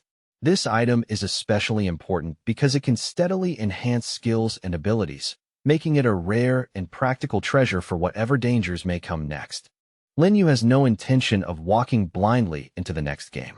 Wanting to be fully prepared, he decides that the best way to sharpen himself is to dive headfirst into the world of horror, forcing himself to adapt before the real nightmare begins. Standing within that eerie, ghostly space, Lin Yu calmly asks the monetary system how many points he has accumulated so far. Even in such a strange and unsettling place, his tone remains steady, as though he is already used to treating the supernatural like part of daily life. The monetary system responds at once, informing him that his current balance has reached 350,000 points. It then immediately suggests that he make use of a prediction card, as if quietly urging him to prepare before the next deadly challenge arrives. When the prediction card is activated, it reveals that the next game will unfold inside a cursed school known as Afterlife Moon. The place is located in a city that was once crowded and thriving, but has since withered into ruin, leaving behind only decay, silence, and a heavy sense of abandonment. A new quest officially begins, and its objective is both simple and terrifying. All players must survive until the end of the final exams, enduring whatever horrors the school hides until that last moment arrives. The game system announces that there will be 6 players assigned to this location. Lin Yu watches the arrival of the others with sharp, careful eyes, studying them one by one the way a hunter would size up both allies and threats. It does not take long for the main character to notice that one of the players has clearly experienced quests before. That player looks at the newcomers and bluntly tells them that their luck is terrible, because this particular game is known to be especially difficult and far more dangerous than ordinary stages. Lin Yu tells the newcomers that they acted far too rashly. In his view, they should have gathered more information after receiving the notification instead of rushing in blindly, especially when a single careless choice in this world can cost someone their life. One of the men grows visibly uneasy, his worry written all over his face. He admits that he accepted the game invitation without looking into how dangerous it might be, and he never imagined that everything here would feel this real, this oppressive, or this terrifying. Lin Yu makes the situation painfully clear for everyone present. He tells them that the evil spirits in this location are absolutely real, and if any of the players provoke them or break the rules, there is a very good chance they will lose their lives on the spot. A frightened new girl nervously steps closer to Lin Yu. Seeing how calm, confident, and capable he seems compared to everyone else, she timidly asks him to help her if things turn dangerous, hoping she has found someone reliable enough to lean on. Without warning, Lin Yu suddenly slaps the girl across the face. She freezes in shock for a split second, then lets out a loud scream. Unable to believe that the person she just turned to for protection would respond in such a harsh and brutal way. Lin Yu coldly tells her that a pretty face will not save her forever. Here, charm means nothing, and pity means even less. If she truly wants to stay alive in this place, then she has no choice but to learn the rules and play by them, no matter how cruel they may be. Lin Yu says that by now the players should already have guessed what kind of rules they will be facing, considering they are inside a school. He warns the group that even the slightest lateness is likely to bring punishment, and in a place like this, punishment will definitely not be mild. The players hurriedly check their watches and realize with growing panic that only 5 minutes remain before class begins. Their expressions immediately change, and they rush toward the classroom in a wave of rising anxiety, afraid of being even a second too late. Another new girl walks up to the main character after witnessing what happened. Unlike the others, she speaks to him with clear respect in her voice and sincerely thanks him for his help, as though she understands that his harshness may have been meant as a warning rather than simple cruelty. Lin Yu answers her calmly, without showing much emotion. He says there is nothing to thank him for yet, because the real trial has only just begun, and then he simply expresses one wish for everyone present, that all the players somehow survive this quest. The classroom is filled with a heavy, depressing atmosphere that makes it hard to breathe. The teacher stands before them and announces in a cold voice that there are only 15 days left until the final exams, causing the tension in the room to grow even thicker. The ghost teacher then orders the class leaders to distribute test papers immediately so the students can once again be examined. Her tone leaves no room for delay, and the command itself feels less like routine schoolwork and more like the start of another deadly trial. Lin Yu quietly studies the classmates around him while the papers are being handed out. As he looks closer, he notices scars, abrasions, and old wounds spread across many of their faces, signs that these students have clearly suffered under something cruel and relentless. The sight makes him understand just how difficult it will be to survive the next 15 days. This is not going to be a simple game of caution and luck, but a drawn-out struggle where every day may bring fresh danger and punishment. The class leader begins passing out the test assignments one by one. Lin Yu takes his paper without hesitation and decides to read through the contents immediately, knowing that in a place like this, even a single question could hide a deadly trap. One of the test questions asks about the place of death, and that bizarre wording instantly infuriates a student. Unable to hold back his frustration, he slams the paper onto the desk and angrily shouts that he cannot understand why such a strange and meaningless question would even appear on a test. At that exact moment, the teacher flicks a piece of chalk toward him with terrifying force. It shoots through the air like a bullet and pierces his shoulder, making him cry out in intense pain as blood and fear spread at once through the room. The teacher coldly warns everyone that the rules must be obeyed without exception. She then glares at the injured student and tells him that if he dares to disrupt discipline one more time, she will personally destroy him. The students immediately lower their heads in obedience, their silence showing just how deeply they fear the teacher. One of the female players notices the wounds and marks on their faces, and in that moment she fully understands that the danger in this school is horrifyingly real. The main character reads the test carefully and soon understands why that student became so upset. The question feels absurd and deeply confusing, and even to Lin Yu, its meaning is hard to grasp at first glance, as though the logic behind it belongs to another world entirely. After thinking for a moment, Lin Yu rises from his seat, clearly intending to draw the teacher's attention. His classmates watch him with a mixture of caution, confusion, and surprise, unable to tell whether he is being bold, reckless, or simply far more capable than the rest of them. The teacher abruptly snatches the paper from Lin Yu's hands the moment he approaches. She plainly does not believe that anyone, especially a new student, could have finished answering the test so quickly. When the ghost teacher looks down, she sees that the paper is completely blank except for an offer of 10,000 minbai. The strange sight makes the whole situation feel even more absurd, as if Lin Yu has turned a life-threatening classroom into a negotiation table. The teacher frowns, finding this method of answering extremely strange. She tells the main character in a stiff voice that this is a school, not a store, and makes it clear that such behavior should not belong in a classroom. Lin Yu calmly explains that he truly cannot answer the question and admits, in a tone that sounds almost sincere, that he has disappointed everyone. As an apology, he says he is willing to donate 10,000 minbai to express his regret and make amends to those around him. His classmates stare at him in open shock. None of them have ever seen someone make such a large donation in school, especially not in the middle of a ghostly exam, and the sheer boldness of it leaves the room in stunned silence. The teacher, now assuming that Lin Yu must come from a wealthy and influential family, quickly changes her attitude. Not wanting to offend him, she decides to accept the money and says she will put it toward the benefit of the school. The ghost tells the young man that, since this is his first offense and he is still new, she is willing to forgive him this one time. Her voice remains cold, but compared to before, there is now a trace of restraint in it. Lin Yu immediately follows up by telling the teacher that many of the students in class today are new arrivals who came with him. He then politely asks her to explain the correct answer to the question so that they can all understand what is expected of them. The teacher agrees to Lin Yu's request, though not without a warning. She tells the class that this explanation will happen only once, and no one should expect her to be so patient again. The ghost walks to the board and writes the number 213 in clear strokes. Then she turns to the students and flatly informs them that this number is the answer to the question on the test. Lin Yu still cannot understand what the answer is supposed to mean. He finds himself wondering why the solution is nothing more than a prime number, and the stranger the test becomes, the more unsettling the school feels. The teacher tells him not to trouble himself with unnecessary questions.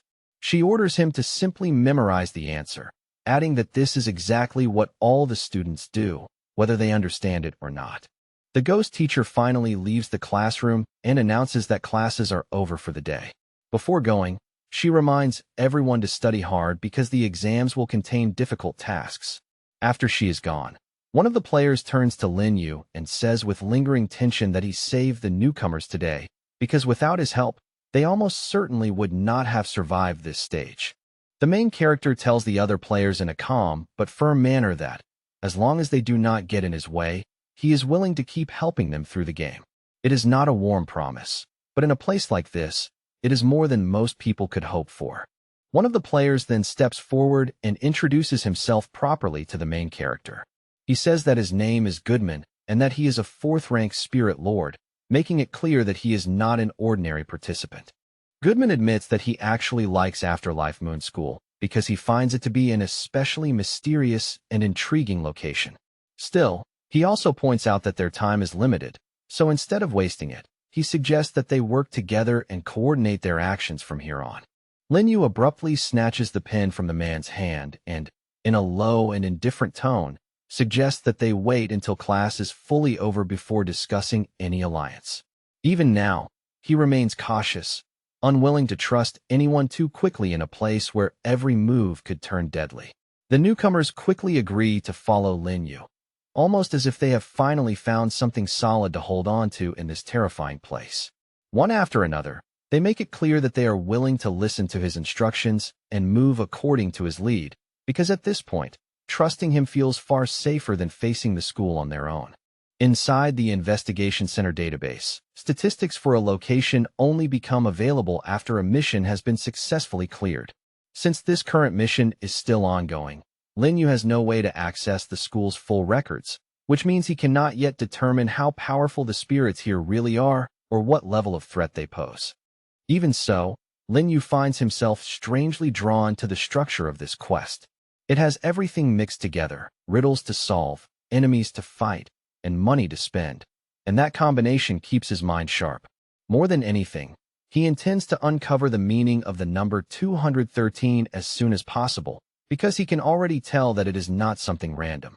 Classes continue as usual at the school, at least on the surface, and the players are forced to sit through another long session. In the math classroom, information pours down on the students without pause, creating a suffocating atmosphere that feels less like studying and more like being crushed under invisible pressure. One of the newcomers finally reaches his emotional limit and can no longer endure the psychological strain hanging over the school. In a moment of panic and collapse, he climbs onto the ledge, clearly intending to throw himself down, as if death seems easier than staying in this nightmare any longer. Elsewhere, a ghost teacher coldly warns a new girl that long nails are forbidden by school rules. Her tone is merciless, and she makes it horrifyingly clear that she intends to rip the girl's nails out by force as punishment for breaking the rules. At last, the exhausting day begins to draw to a close. The players gather in one of the classrooms to catch their breath, but there is no real comfort there. The female player, pale and trembling, reports that she is in terrible pain after the teacher forcibly tore out her nails, and even speaking seems to make the pain worse. Goodman tries to calm the group in his own rough way. He tells his classmates that these teachers are actually still considered the good kind compared to what they might face later, and says they should be grateful to God that they are even alive after making it through the first day. After the tension in the room eases a little, Goodman walks over to Lin Yu and reminds him that classes are finally over. Since they now have some breathing room, he says he wants to talk seriously about how they should cooperate from here on out. Lin Yu agrees without hesitation, but he does not rush the conversation in a careless way. Instead, he suggests that they head to the dining hall first and talk through the details there, where they can eat, observe the surroundings, and make better use of their limited time. The main character then invites the other players to come along as well. On the way, he shares an important piece of information, explaining that the food served in the cafeteria is rich in energy, and that consuming it may help stimulate or awaken spiritual power within the body. Lin Yu casually announces to his classmates that dinner is on him tonight. The moment those words leave his mouth, the mood around him visibly softens, and the others cannot hide their genuine happiness, because in a place this grim, even a free meal feels like an unexpected blessing. Goodman cannot quite understand why Lin Yu chose to invite all the other players along. He knows very well that Lin Yu is not some clueless newcomer, so in his eyes, this kind of generosity seems unnecessary. He cannot help wondering why Lin Yu would willingly burden himself with extra people and extra responsibility. Lin Yu answers in an easy, almost offhand way. He says that he is simply a kind-hearted person by nature, and since money is not a problem for him, helping his companions and giving them a little relief is not something he minds doing at all. As he walks toward the dining hall, Lin Yu's expression grows more thoughtful. Deep down, he can feel that spirits are no longer staying confined to hidden places and game worlds. They are beginning to seep more and more into reality itself, and that creeping change leaves him with a quiet but growing sense of unease. When Lin Yu steps into the cafeteria, he does not waste time hesitating in front of the counter. He directly orders 5 portions of sweet and sour ribs along with a bowl of spicy tofu, speaking in a calm, natural tone as though this haunted school cafeteria were nothing more than an ordinary restaurant. At the food counter, he is greeted by a weary, elderly woman who is clearly a ghost. Her face looks tired and worn, and her voice carries the heaviness of long, thankless labor. She informs him that very little food is left and says there simply is not enough for everyone to eat properly. The female cook slowly pushes out a tray of food. The hungry girl beside Lin Yu instinctively reaches for it with obvious greed and urgency, but Lin Yu immediately stops her. In a calm but firm voice, he tells her not to rush, making it clear that acting recklessly here could easily lead to trouble. Lin Yu then reaches into his pocket, pulls out a $10,000 note, and hands it directly to the ghost cook. He even refuses to take any change back, insisting instead that the plates be filled properly with decent food rather than the meager portions they were about to receive. Everyone standing nearby is completely stunned by what they hear and see. No one expected the main character to spend 10,000 just on a single dinner, and for a moment, the entire area seems to fall into speechless disbelief at his outrageous generosity. The ghost cook carefully inspects the banknote from top to bottom before accepting it. Once she confirms that it is genuine, she cannot hide her amazement, especially when she senses the pure energy flowing from the money itself, making it far more valuable than ordinary cash. Her attitude changes almost instantly after that. The tired, gloomy cook becomes warm, attentive, and unexpectedly kind, speaking to the young people in a much friendlier tone as she happily piles their plates high with food until they are nearly overflowing. Clearly intrigued now, the ghost woman tries to get to know Lin Yu a little better and asks when he transferred into their school. But before the conversation can go any further, the calm in the cafeteria is suddenly broken by the arrival of a group of ghostly hooligans barging in like they own the place. The leader of the hooligans steps forward with a smug look and openly declares that he already knows Lin Yu donated 10,000 to the school. The way he says it makes it obvious that he did not come over out of curiosity, but because he has already set his sights on that money. Lin Yu answers the hooligans without the slightest politeness. In a cold and openly dismissive tone, he tells them that it is none of their business and that whatever he does with his money has absolutely nothing to do with them. The bully's expression immediately darkens. He stares hard at the protagonist and demands that Lin Yu hand over 10,000 minbai as well, arguing shamelessly that if someone has money, then it ought to be shared with everyone around them. Lin Yu treats that demand exactly as it is, blatant extortion. Looking straight at the bully, he asks whether the fool is not afraid that school management might learn about this behavior and punish him for openly breaking the rules in front of others. The group of ghosts bursts into loud, mocking laughter. They confidently say that their gang is too well known throughout the school, and because of that reputation, nobody here would ever dare report them or go against them. The hooligans keep pressing the issue and continue demanding money from Lin Yu without backing down. Instead of retreating, Lin Yu looks at the lead ghost and calmly invites him to step forward and take the money himself if he truly has the nerve. The ghost immediately lunges to grab Lin Yu, but the move fails completely. In one swift motion, Lin Yu catches him and locks him into a brutal hold, forcing the ghost down to the floor with a cry of pain and leaving the others frozen in shock. A bright aura suddenly flares around the main character, sharp and intimidating enough to make the air feel tense. Lin Yu then looks over the remaining hooligans and asks, in an icy voice, who else wants to come forward and try taking his money from him? The frightened ghosts instantly lose all their earlier arrogance. They back away in panic and quickly flee the room, though not before throwing out a cowardly threat, promising that they will deal with Lin Yu another time when he is alone and no witnesses are around. The younger players immediately gather around the main character the moment the hooligans leave. Their eyes are full of admiration, and they do not hesitate to praise Lin Yu for how boldly and fearlessly he handled the confrontation right in front of everyone. Goodman, however, remains relatively calm about the whole thing. In his opinion, there was nothing especially supernatural or extraordinary in that clash, since those bullies were only low-ranking ghosts, and any player with real experience should have been able to handle them without much trouble. Lin Yu tells the players to stay alert and be careful in the future, warning them not to get involved with bullies or people like that unless absolutely necessary. After giving that advice, he invites everyone to sit down properly so they can eat and discuss the situation in a more organized way. Once they begin talking seriously, the players gradually come to the same conclusion. They decide that the final puzzle of this game will most likely be tied to the final exams, since everything in this school seems to revolve around rules, lessons, and the constant threat hanging over those tests. From there, the discussion turns back to the mysterious number 213. Everyone tries to work out what it might mean, and one of the players cautiously suggests that it could refer to a classroom number, a building number, or some other location hidden somewhere on campus. Lin Yu thinks that theory is actually a solid one. Nodding in approval, he suggests that they investigate both the administrative building and the teaching buildings as soon as possible. For now, he can only hope that clearer hints will begin to reveal themselves before long. The main character then proposes that they split into two groups so they can begin searching tonight instead of wasting more time. Goodman agrees with the idea right away and turns to the others, asking who wants to be assigned to his team for the search. A strange silence immediately settles over the table.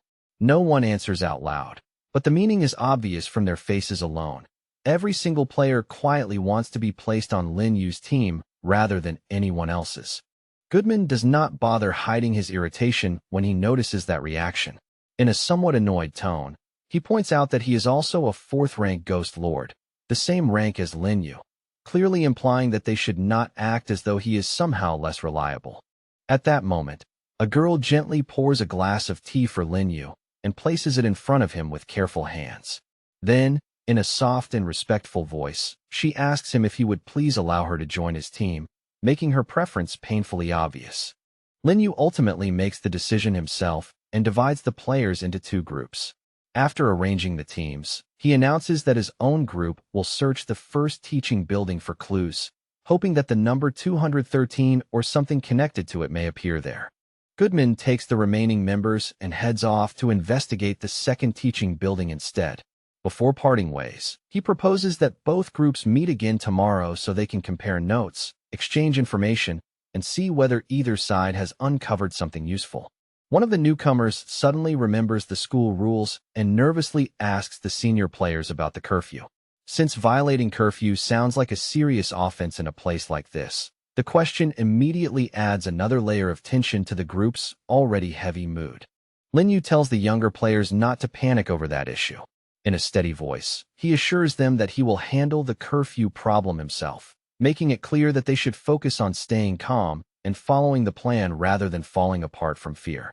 With that settled for the moment, the players slowly make their way toward the student dormitory building. The night air feels oppressive, and near the entrance sits the dorm supervisor's office, positioned like a checkpoint that everyone must pass before they can rest. Goodman steps forward to speak with the dorm manager and explains that they only transferred in today. Then he asks where they have been assigned to stay, keeping his tone polite but direct, since even a simple lodging issue could become dangerous if handled badly here. The ghost in charge barely looks interested in the conversation. With an almost casual motion, he tosses a set of keys over to Goodman and informs him that all of them will be staying in room 401, as though crowding 6 strangers together is nothing unusual. The players are immediately unhappy when they hear the arrangement. All 6 of them have been placed into a single room, and to make matters worse, there is no separation at all between the boys and the girls, which makes the situation feel awkward, cramped, and deeply uncomfortable on top of everything else. Lin Yu calmly pulls out a thick wad of banknotes and places it in the dorm supervisor's hands. Then, in an almost casual tone, he points out that the lights on the upper floors were completely off, which clearly means there are plenty of empty rooms available. He adds that he has been feeling a little unwell lately and is worried that, if he stays packed together with everyone else, he might accidentally pass his sickness on to others. The dorm supervisor lowers his eyes and carefully inspects the money one bill at a time. It does not take long for him to realize that the notes are genuine, and even more importantly, they are saturated with a rich amount of yin energy, making them far more tempting than ordinary cash. After confirming the banknotes are real, the ghost quietly slips them into his pocket without wasting another second. In a serious voice, he tells the young man that if he were to infect someone else, the consequences would be very bad, as though he is already preparing a convenient excuse to accept the bribe. The dorm supervisor then hands Lin Yu a new set of keys and tells him that there are 2 vacant rooms on the top floor. Once that matter is settled, Lin Yu smoothly asks for one more small favor. He says that he may need to leave for the hospital later to get medicine, so he hopes the supervisor will keep quiet and not report this to the teachers. The ghost tells the main character that he is lucky today because he happens to be in a relatively kind mood. Even so, he warns him that this sort of special indulgence will only happen once. Hearing that, the other players are both relieved and delighted, amazed by how easily Lin Yu managed to negotiate such a troublesome matter. Lin Yu says goodbye to the dorm supervisor and leaves with the others. As he walks away, he cannot help thinking that the spirit world is strangely simpler than the real one. It may be full of danger, blood, and sudden death, but at the same time, many problems here can be solved far more directly than they ever could in ordinary human society. After that, He quietly checks his remaining balance through the monetary system. Looking at the numbers, Lin Yu reflects that almost everything in this world can be bought in one way or another. Comfort, convenience, favors, even temporary safety. The only thing money still cannot truly purchase is life itself. Night falls over the school, and the atmosphere grows even heavier than before. At that time, the dorm supervisor announces curfew to all students in a harsh voice, strictly forbidding anyone from breaking it. To make the threat even clearer, he warns that violators may be turned into ingredients for the kitchen. The female player is horrified by what she hears. She stares blankly for a moment, then says she cannot believe the meat dishes served in the cafeteria might actually be made from students who broke the rules and ended up being butchered. Lin Yu walks over to the girls and confirms the grim truth in a calm voice.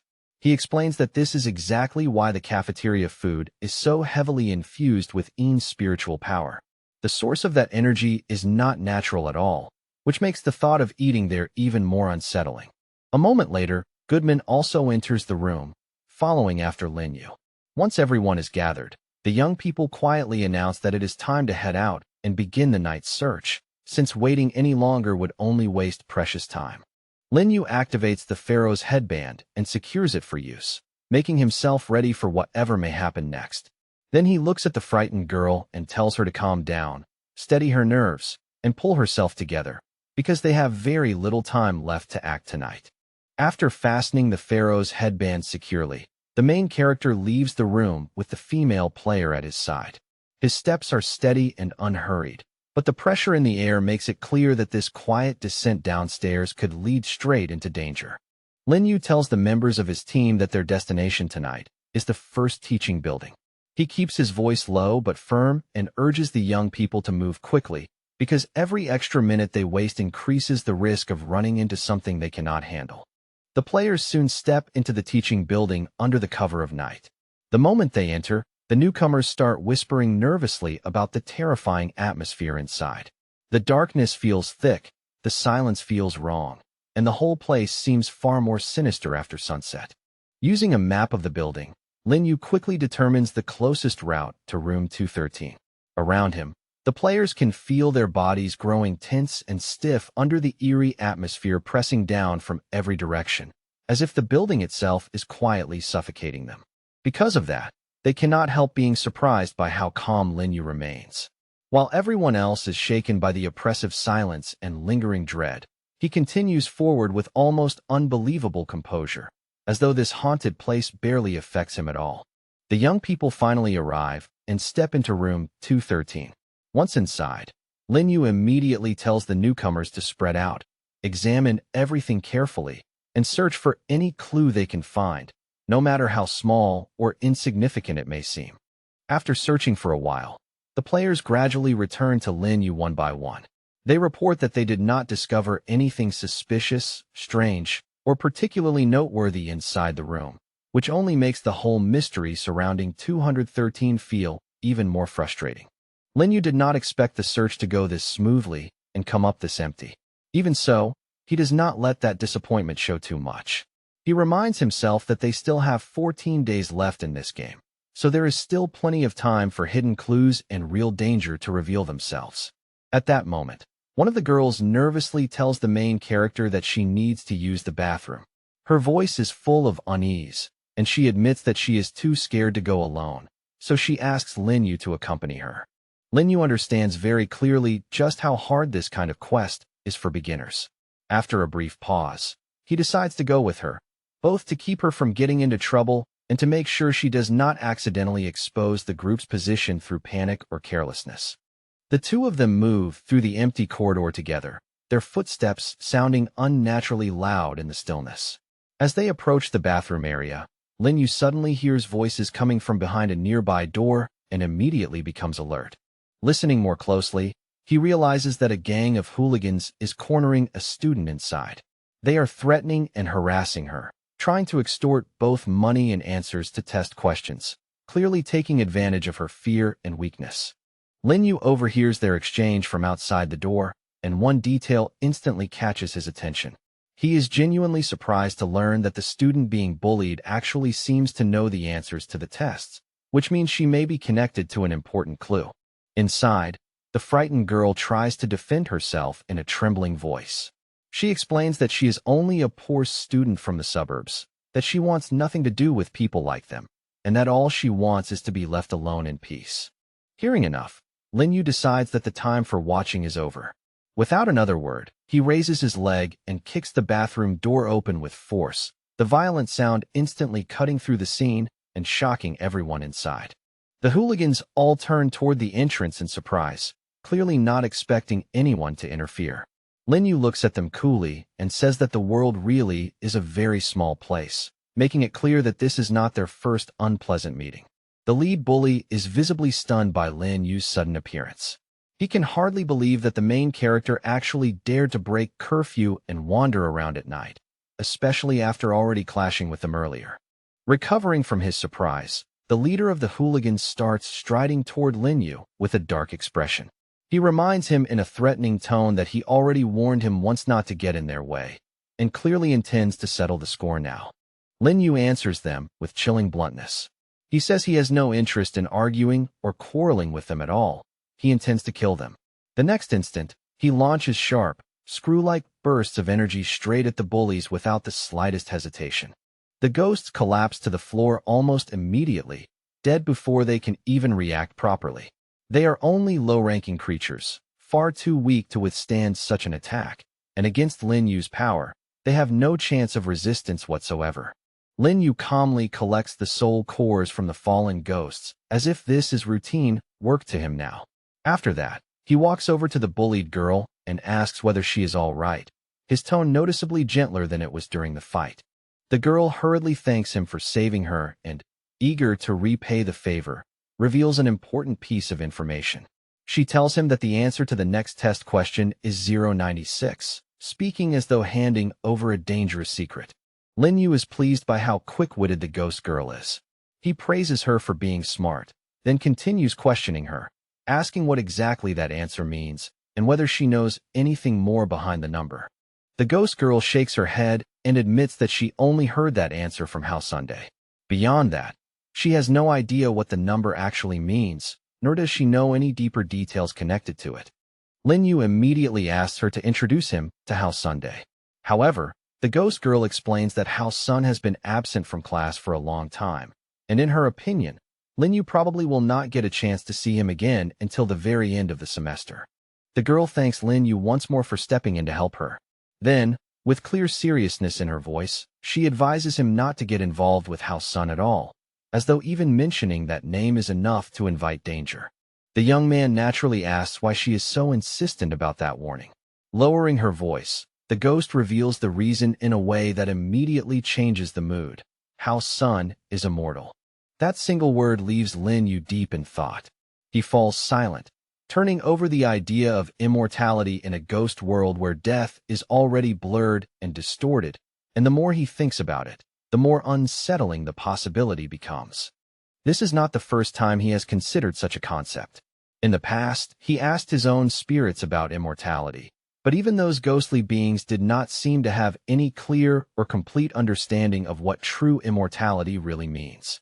Even so, Lin Yu believes there should not be any entity inside this school stronger than someone backed by a system like his.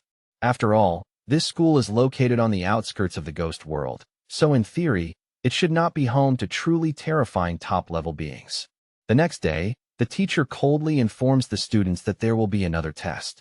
This time, she adds, the questions have been updated, making the announcement feel like a fresh wave of pressure crashing over the already exhausted class. The class leader immediately realizes that he has no way of answering the new question. But then he remembers what the main character did during the previous lesson, and more importantly, he remembers exactly how Lin Yu showed him a way out of that sort of hopeless situation. With that in mind, the prefect raises his hand and loudly tells the teacher that he intends to donate 50,000 minbai to the class. His sudden declaration is so bold and shameless that it instantly draws everyone's attention.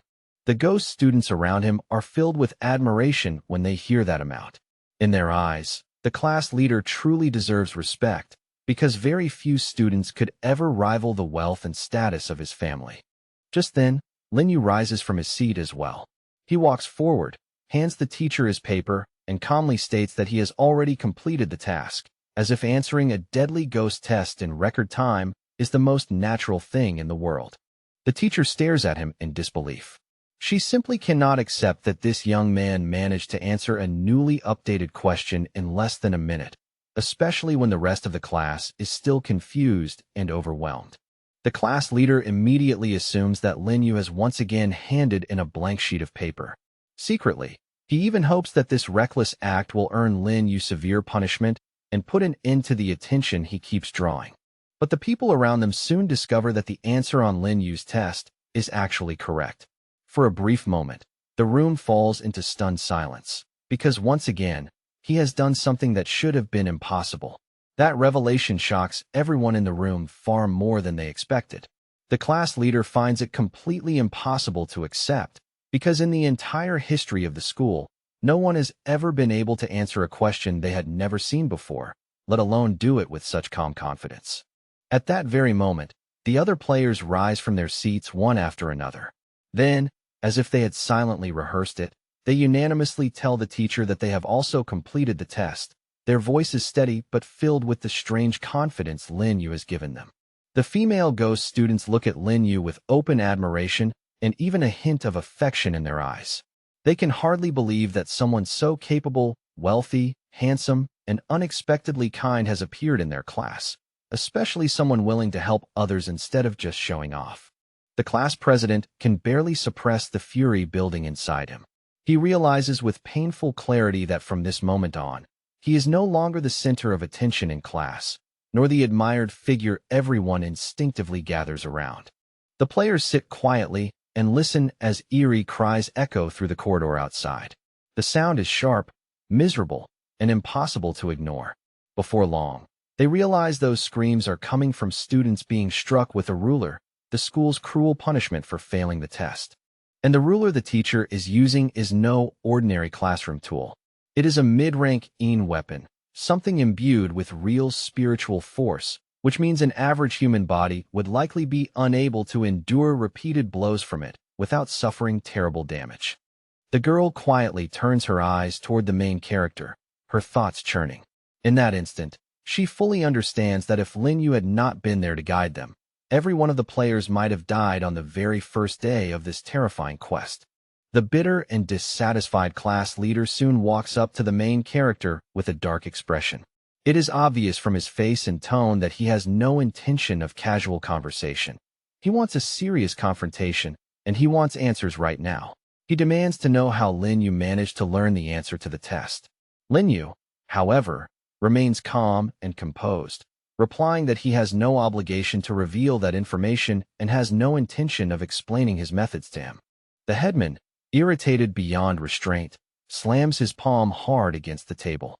He insists that Lin Yu immediately expose the secret behind how he fooled the teacher, his voice trembling with anger and humiliation as he presses for an answer.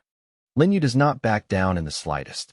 He firmly states that he did not use fraud at all, then coldly demands that the class leader present actual evidence if he wants to throw around accusations like that. The headman argues that the local tests are designed so students can only uncover the answers through trial and error. According to him, these answers are impossible to know beforehand, which is exactly why he is convinced Lin Yu must be hiding some improper trick. The class leader feels deeply wronged, and that sense of injustice twists inside him. He cannot understand why he, someone who always follows the rules, still suffers punishment, while Lin Yu keeps slipping past danger and walking away unscathed. The main character answers him without any softness. Lin Yu says the real problem is not bad luck, but a lack of intelligence. In his eyes, the class leader can only imitate what others do, like copying the idea of making donations, without ever truly understanding anything for himself. Just then, several ghost students come into the room, and they are clearly in a foul mood. They are upset that the headman abandoned them to take the punishment alone while he used money to shield himself and escape the same suffering. The headman snaps back that it is none of their business. But one of the students is not willing to accept that answer. He roughly shoves the ghost and openly says that someone like him does not deserve to be headman, because he leaves ordinary students behind while protecting only himself with money. As the argument turns uglier, the ghost students begin gathering around the main character instead.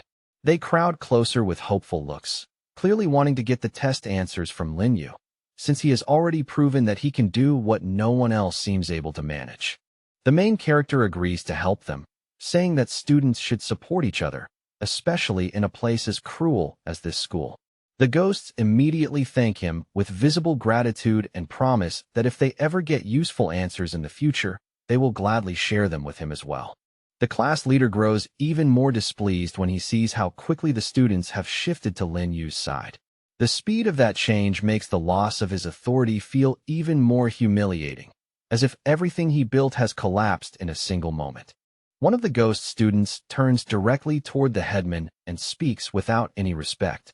He says the headman never truly brought them any benefit at all, that all he ever did was flaunt his family's money, and now that Lin Yu is standing with them, they no longer need him.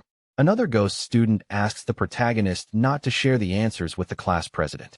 He curses him as a selfish bastard and points out that he has never once shared correct test answers with the rest of them, so there is no reason anyone should help him now. The class president, burning with indignation, declares that they have all gone too far this time.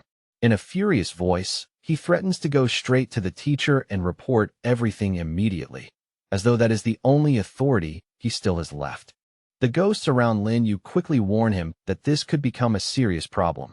They explain that the class leader's father is one of the school's sponsors, so the school management will almost certainly listen to his complaints and take his side.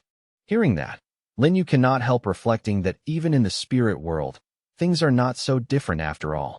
It seems that here, just like in the human world, many people still rely on the protection and influence of a powerful father.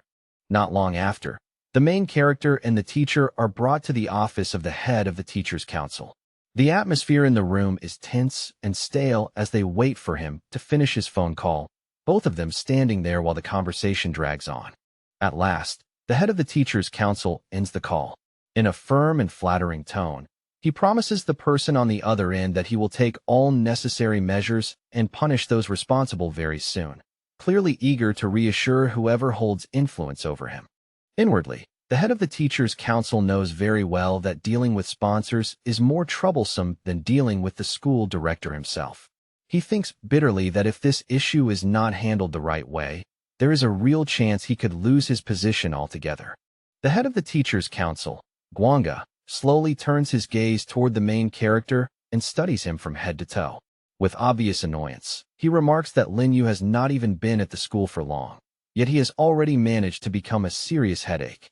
Lin Yu quietly sizes Guanga up in return. In his judgment, Guanga is not particularly impressive at all, just a weak ghost who does not even qualify as a true ferocious spirit, let alone someone worthy of fear. Guanga states the accusations plainly. He says he has been informed that the main character cheated on a test and also organized the bullying of a fellow student, presenting the claims as though the case has already been settled. Lin Yu remains unshaken and replies that the situation should first be properly understood before anyone rushes to conclusions. He points out that it makes no sense to treat the class president's words as absolute truth without examining what actually happened. Guanga says that the class president already told him Lin Yu bribed all the students in the class. Because of that, he claims the testimony of the classmates cannot be trusted, as though every voice in Lin Yu's favor has already been discredited in advance. Guanga then turns to the teacher and asks what kind of punishment the rules prescribe for a student who disrupts the atmosphere of the class.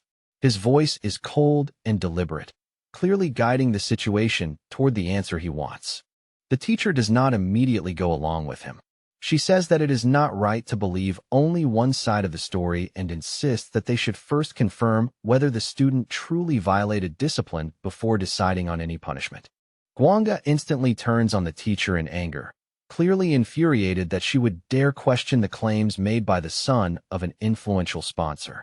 His reaction is sharp and aggressive, as if even the smallest doubt is an insult to his authority.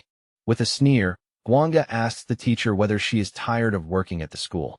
He then darkly suggests that perhaps she accepted a bribe from the main character, trying to pressure and humiliate her into silence. The teacher quickly denies taking any money at all. Just as the pressure in the room begins closing in on her, the main character steps forward, making it clear through his posture alone that he has no intention of letting her face this accusation by herself. Gwanga coldly declares that his school has no need for such troublesome and spoiled students. Then, acting as though the matter is already decided, he orders the protagonist to bring his parents to school immediately. Looking straight into Gwanga's eyes without the slightest hesitation, the main character replies in a calm, level voice that he is an orphan. He says he has neither parents nor relatives, leaving the words hanging in the room with quiet weight. Gwanga immediately takes advantage of that answer. He hands the young man a notice of expulsion and says that according to the rules, Linyu is now expelled from the school, as if stripping him of his place there were the simplest thing in the world. Linyu does not accept it quietly. He demands that the head of the teacher's council justify this decision properly and state the exact rules he is relying on, forcing Gwanga to show whether he is acting by law or merely by favoritism. Gwanga tells the young man outright that he insulted the sponsor's son. Then he adds something even uglier, that Linyu is only an orphan, someone with no background, no power, and no influence worth considering. The head of the teacher's council pushes the expulsion notice forward and demands that it be signed immediately. Linyu answers with chilling restraint, saying that he is truly disappointed that Gwanga does not care about justice at all.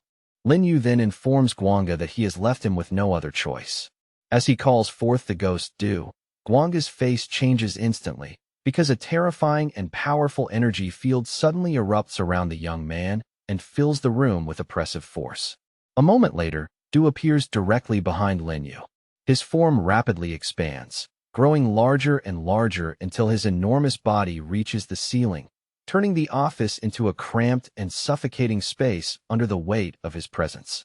The teacher stares in shock and believes at once that Du must be a ferocious spirit. Gwanga, however, is reluctant to accept that and says that this is probably only a higher ghost who somehow lost his former rank, though even he does not sound fully convinced by his own words. Now genuinely frightened, Gwanga hurriedly bows toward Du, trying to make sense of the situation. He nervously assumes that this terrifying ghost must be the protagonist's guardian or protector. Du immediately corrects him in a deep and imposing voice. He states that he is not Linyu's guardian at all, and then makes the truth even more shocking by declaring that Linyu is his master. Gwanga is completely unable to understand how a young man who appears to be only a fourth-rank spirit lord could have formed a contract with such an overwhelmingly powerful being. The more he thinks about it, the more unbelievable the situation becomes. The head of the teacher's council stares at the main character and silently reevaluates everything. Since Linyu managed to subdue a ferocious spirit and make it serve him, Gwanga concludes that this young man is far from ordinary and is most likely the descendant of an extremely powerful family. Du states in a cold, heavy voice that he has already heard the accusations made by the head of the teacher's council. He demands a clear explanation and insists on knowing whether the information is true that his master was unjustly accused over the test, without proper reason or proof. With a violent slam, Du strikes the desk so hard that the whole office trembles. His eyes burn with anger as he questions why Gwanga decided to expel his master so quickly, without checking the facts, asking any proper questions, or showing even the slightest trace of fairness. Du presses the matter further and asks whether this kind of conduct is actually written into the school's rules, or whether the management is simply acting on personal bias and abuse of power. The teacher, under heavy pressure, answers honestly that the school has no such rule at all. The moment those words leave her mouth, Gwanga turns on the teacher with open irritation. In a rude and commanding tone, he orders her to shut up immediately and stop making the situation worse, clearly desperate to keep control of the conversation. Linyu steps forward and sharply strikes the head of the teacher's council on the shoulder, not hard enough to injure him, but with enough force to make the warning clear. He then asks why Gwanga is so unwilling to uncover the truth, as if he is afraid of what a real investigation might reveal.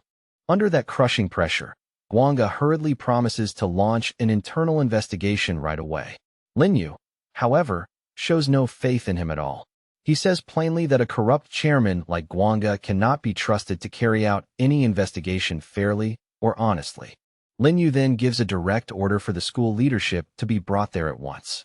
Faced with Du's overwhelming presence and Lin Yu's steady gaze, Guanga does not dare resist. He obeys immediately and leaves the office to fetch the director himself. A few minutes later, the school director arrives in the office in person. The atmosphere is still tense, but his attitude is much softer from the start. He invites the main character to calm down first so they can properly discuss what happened and settle the matter without further escalation. The director even bows toward the young man and openly admits that the head of the teachers' council acted wrongly and with obvious bias. He apologizes for what happened and says he is willing to provide compensation for the moral damage Lin Yu suffered because of this unfair treatment. Lin Yu looks at him calmly and says what everyone in the room is already thinking. In his view, the director most likely changed his attitude only after seeing the ferocious ghost standing behind him, not because he suddenly developed any real concern for fairness. The principal quickly insists that he has always supported fair treatment for students and never intended to wrong anyone. Then, keeping his tone respectful, he asks Lin Yu what kind of compensation he wants, making it clear that he is prepared to satisfy whatever reasonable demand is made. Lin Yu says that what matters most is not money or empty apologies. He requests that the entire matter be investigated properly, especially the accusations of cheating, because a charge like that is not just unpleasant. It is a direct insult to his name and dignity. He goes on to demand that the full investigation process be made public, from the questions themselves all the way to the checking of the completed work. Lin Yu wants every step placed in the open so that no one can continue spreading doubts or making accusations against him afterward. Lin Yu then asks where the test questions actually come from. The director explains that they are generated by a special weapon, and no one at the school can interfere with that process. He adds that the question and answer format is designed specifically to leave no room for people who want to cheat. After saying all that, the director formally states that he is ready to publicly announce Lin Yu's innocence. His tone is careful and respectful, as if he hopes a clear declaration will be enough to calm the matter and prevent even bigger trouble from spreading through the school. Lin Yu does not pay too much attention to the director's polished words after that. His thoughts are already somewhere else. What truly interests him now is how Sun managed to learn the answers to the tests in advance, when even the school claims that should be impossible. At the same time, the main character decides that one thing must be controlled immediately. He does not want any information about the ghost Du spreading beyond this office, because exposing that kind of power too widely would only attract unnecessary attention and trouble. The director quickly assures him that he can be trusted on that point. He asks Lin Yu not to worry and solemnly promises that no one outside this office will learn anything about the ferocious ghost, clearly understanding that this is not something the school can afford to mishandle. Once Lin Yu is satisfied that all the main issues have been settled for now, he gives a light snap of his fingers. In the next instant, Du disappears and returns to the ghostly space, leaving the office suddenly quieter, though the fear he caused still lingers in the air. The main character then states that he needs to return to class. The director immediately replies that he would not dare keep him any longer and politely asks the teacher to escort the young man back, treating him with a caution that borders on nervous respect. After Lin Yu is about to leave, the head of the teacher's council nervously asks the director what he is supposed to tell the class leader's parents. His voice is noticeably weaker now, because he knows the situation has already become far more dangerous than he first imagined. The director says that the young man specifically asked for certain details not to be disclosed. Because of that, he tells Guanga to come up with a believable explanation on his own, one that will calm the sponsor's side without exposing anything that should remain hidden. Guanga hastily promises that he will carry out the director's instructions exactly as ordered. Inwardly, he has already reached a clear conclusion. Compared to Lin Yu and the terrifying ghost standing behind him, even the school sponsor suddenly seems far less frightening than before. As the director prepares to leave, he throws one final remark over his shoulder.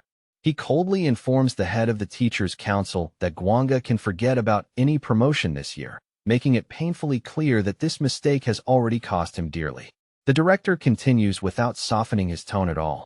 He says Guanga has seriously dragged the entire school management into trouble and warns that if he ever pulls the administration into a mess like this again, he will not only be fired, but blacklisted as well. As he walks alone through the empty corridor, the director keeps repeating Lin Yu's name to himself under his breath.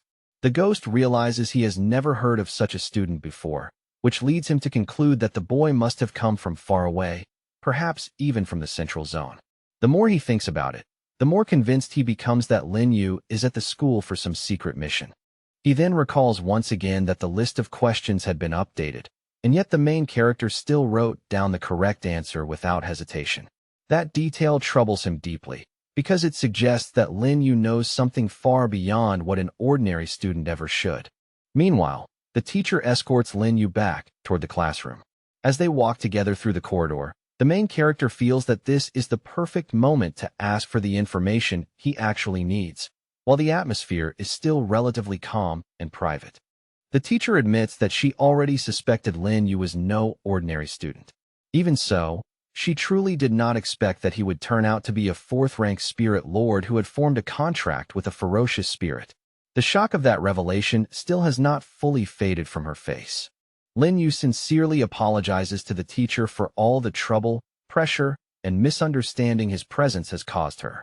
His tone is noticeably more polite than before, because he recognizes that she was one of the few people who did not blindly try to crush him. The ghost teacher replies that protecting fairness is part of a teacher's responsibility. She says she is actually relieved that she chose to follow professional ethics, because if she had acted differently and harmed Lin Yu unjustly, the consequences might have been disastrous for everyone involved. Hearing that, the main character decides that now is the right time to ask what has really been on his mind. Since the teacher has shown herself to be more reasonable than the others, Lin Yu believes she may be able to provide at least some useful truth. Lin Yu asks her directly why Afterlife Moon School conducts such bizarre and unnatural tests. The question is simple, but the deeper meaning behind it is clear. He wants to know what kind of system could force students to survive by answering questions no one truly understands. The teacher says she has only worked at the school for 2 years, so there is much she still does not know. However, according to what she has learned, these strange examinations have been carried out here since the 1970s and have continued for decades without interruption. The ghost admits openly that even she does not understand the meaning of those questions. She says that her role is simply to assign grades based on the test results and punish those who fail, even though she herself cannot explain the logic behind the system. The main character cannot help calling that unfair. In his view, a system like this dooms many students from the start, because no matter how hard they study, plenty of them will still be unable to pass exams built on such incomprehensible rules. The teacher explains that the rules of the ghost world are often unreasonable and do not follow normal logic. She warns Lin Yu that those who ask too many questions or dig too deeply into forbidden matters may end up being punished themselves. Even so, the teacher says there are many ghosts who believe this cruel system has value. In their eyes, it strengthens willpower and makes the school's diploma far more precious. Anyone who manages to graduate from such a place is recognized by employers as someone truly exceptional. Lin Yu then changes direction slightly and tells the teacher that he has heard unusual rumors about the school. He asks her whether something strange happened here 15 years ago, making it clear that he is trying to connect the school's secrets to a specific past event. The ghost teacher's expression shifts at once. She tells the main character that the school is full of secrets and strongly advises him not to dig into them. Her warning is serious, almost urgent, as though she knows that some truths are dangerous simply to approach. Instead, the teacher advises him to focus on earning enough credits and getting through the semester safely.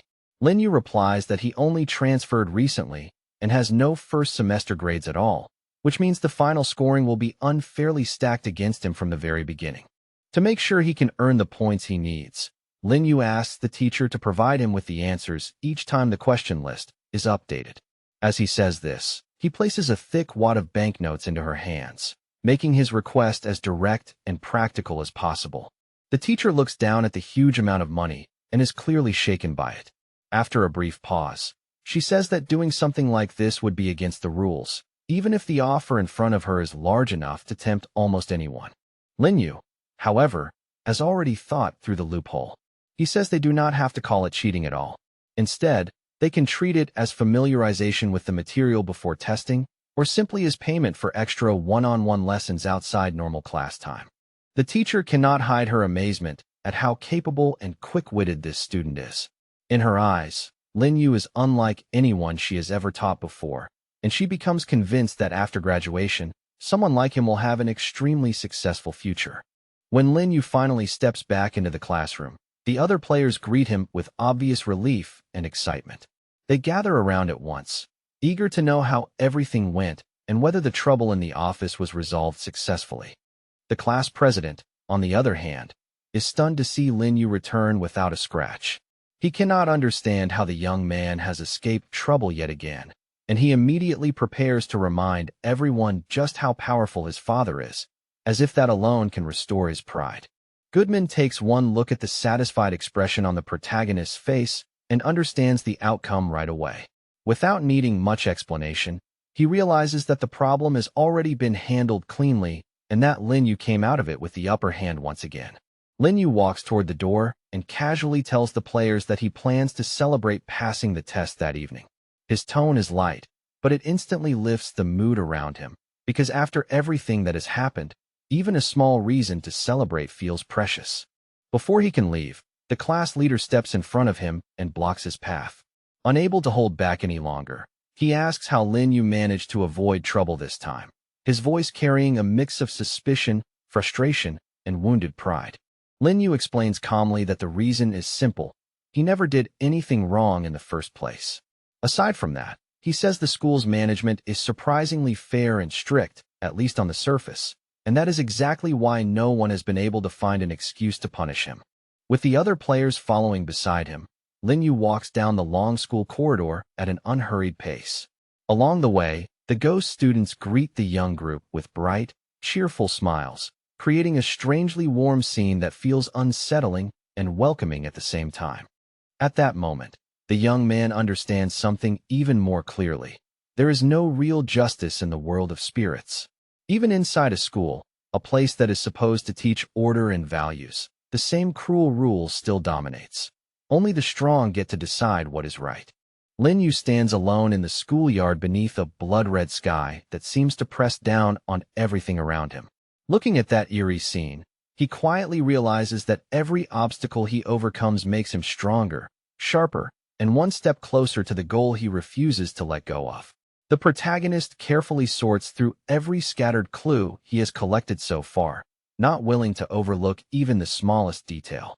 In his mind, he keeps piecing them together again and again, trying to form a complete and believable picture of what is really happening behind the school's twisted facade.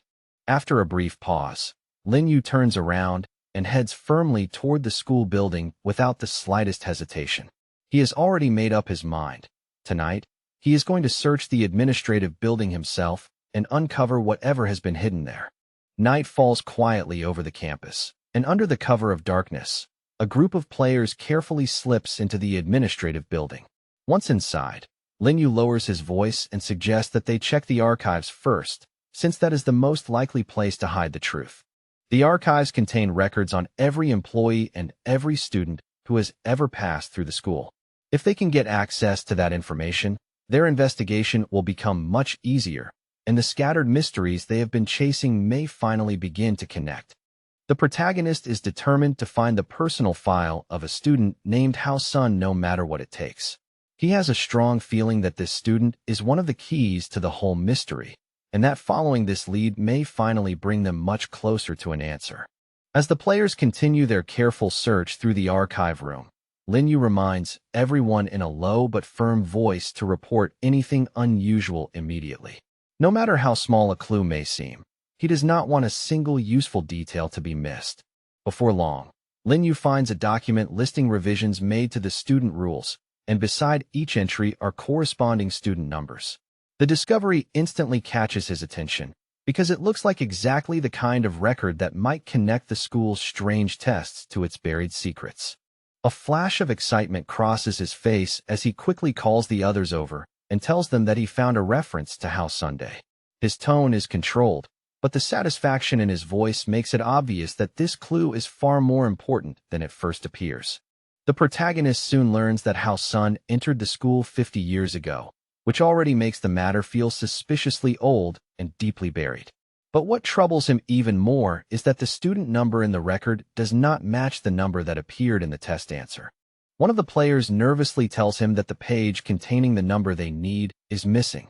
The player hesitantly suggests that the file may simply have been lost over time, perhaps damaged, misplaced, or removed in the chaos of the school's long history.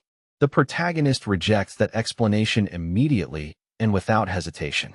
He states with absolute certainty that student number 096 is a crucial figure in this quest, and that a file this important would not vanish by accident. Someone deliberately hid those documents to keep the truth buried.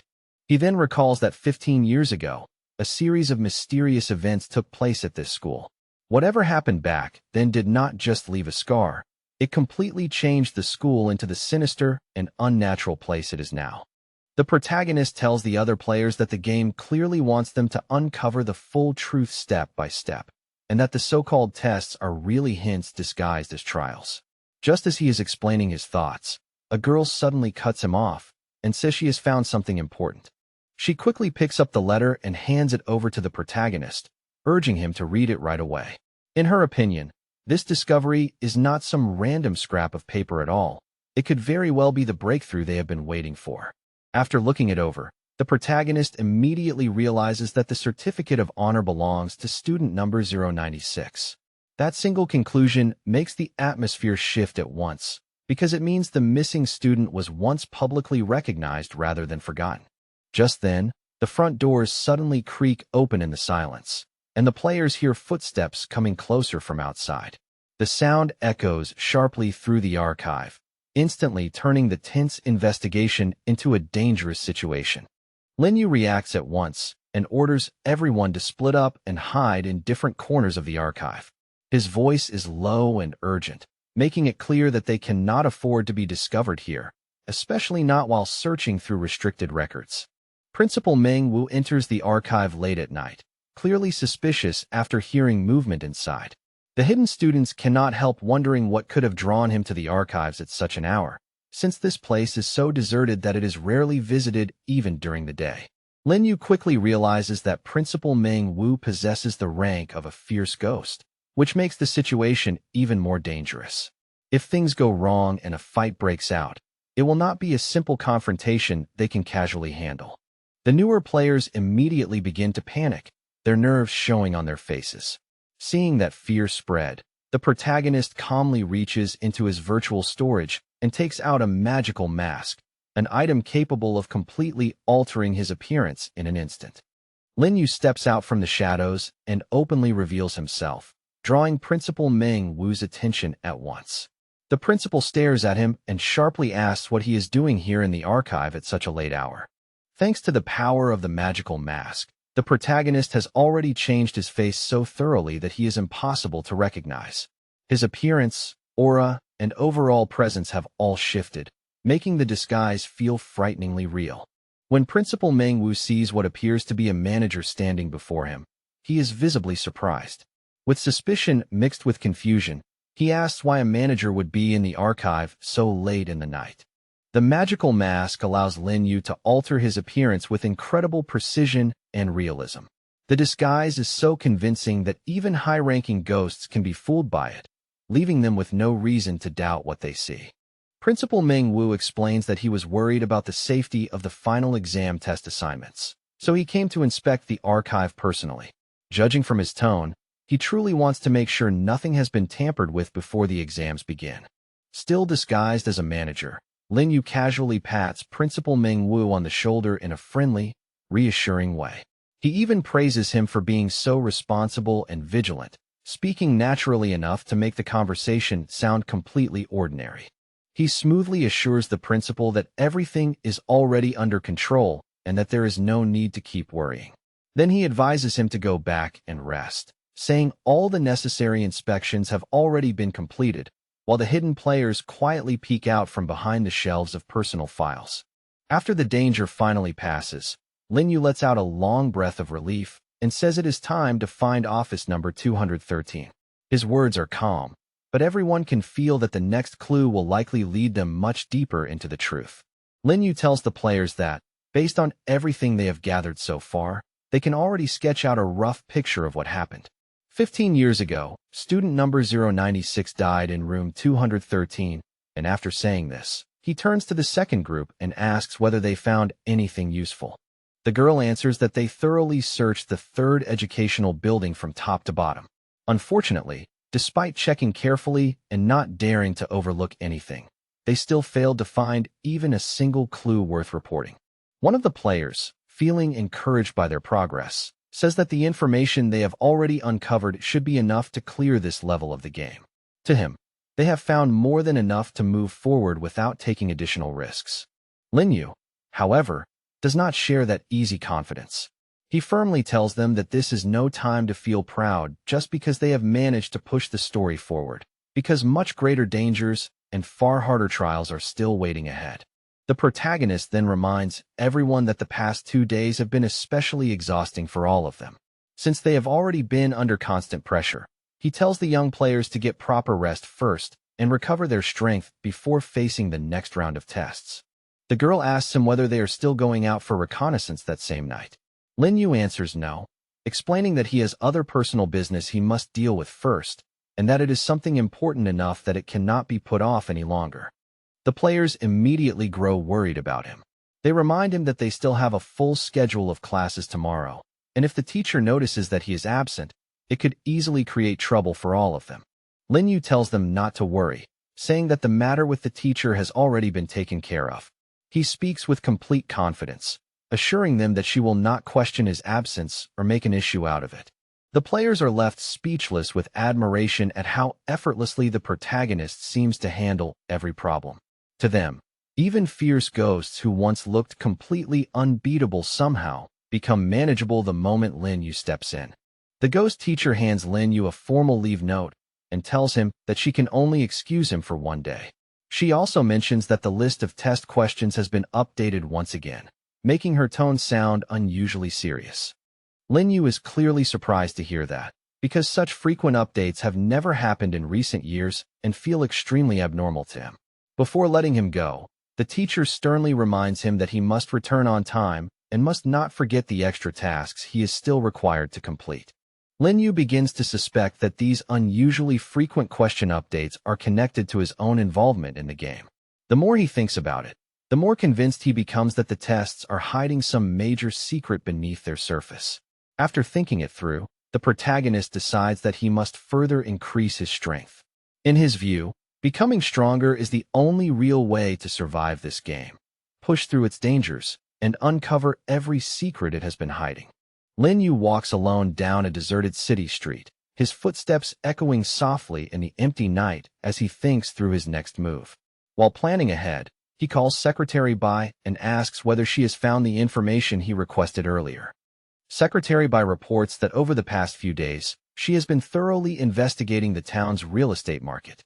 She says she gathered as much information as possible, carefully comparing properties, prices, and the background behind each major development.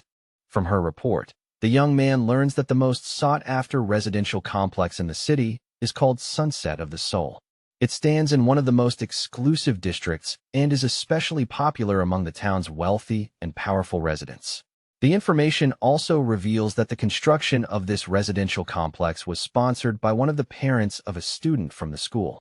Even more striking, recent reports say the property has already been put up for auction, and the asking price is only 15,000 min per square meter, which is astonishingly low for such a prime elite location. Secretary Bai explains that the price is so low because the strongest spirits usually prefer to live alone in massive private compounds protected by heavy security. As a result, demand for residential areas with weaker protection has dropped sharply, making even high-end properties like this one much cheaper than expected. Linyu quickly decides to make the most of this rare chance. Since he still needs to complete the mission tied to the monetary system, he plans to buy a few residential units in one move and turn this visit into something far more worthwhile. Without wasting another second, the protagonist prepares to personally inspect the newly built residential complex. He wants to see the place with his own eyes before making the final call on whether to buy it. Linyu steps into the real estate agency with a calm, steady air and walks straight up to the manager. In a clear and confident tone, he tells her that he has come here to purchase a home. The manager immediately becomes more attentive and politely invites the young man to the model display area. With a courteous smile, she asks what kind of apartment layout and location he is interested in. As they walk down the corridor, Lin Yu suddenly spots the class president nearby. The boy is whining to his mother about how unfairly Lin Yu supposedly treats him, and the atmosphere instantly turns awkward and unpleasant. Unfortunately, Lin Yu cannot slip past unnoticed. The class president notices him right away, locking eyes with him almost immediately, and the look on his face is filled with open resentment and hostility. The moment the class president sees Lin Yu, he points him out to his mother and angrily says that this is the one who keeps bullying him at school. He even questions why Lin Yu is here instead of being in class.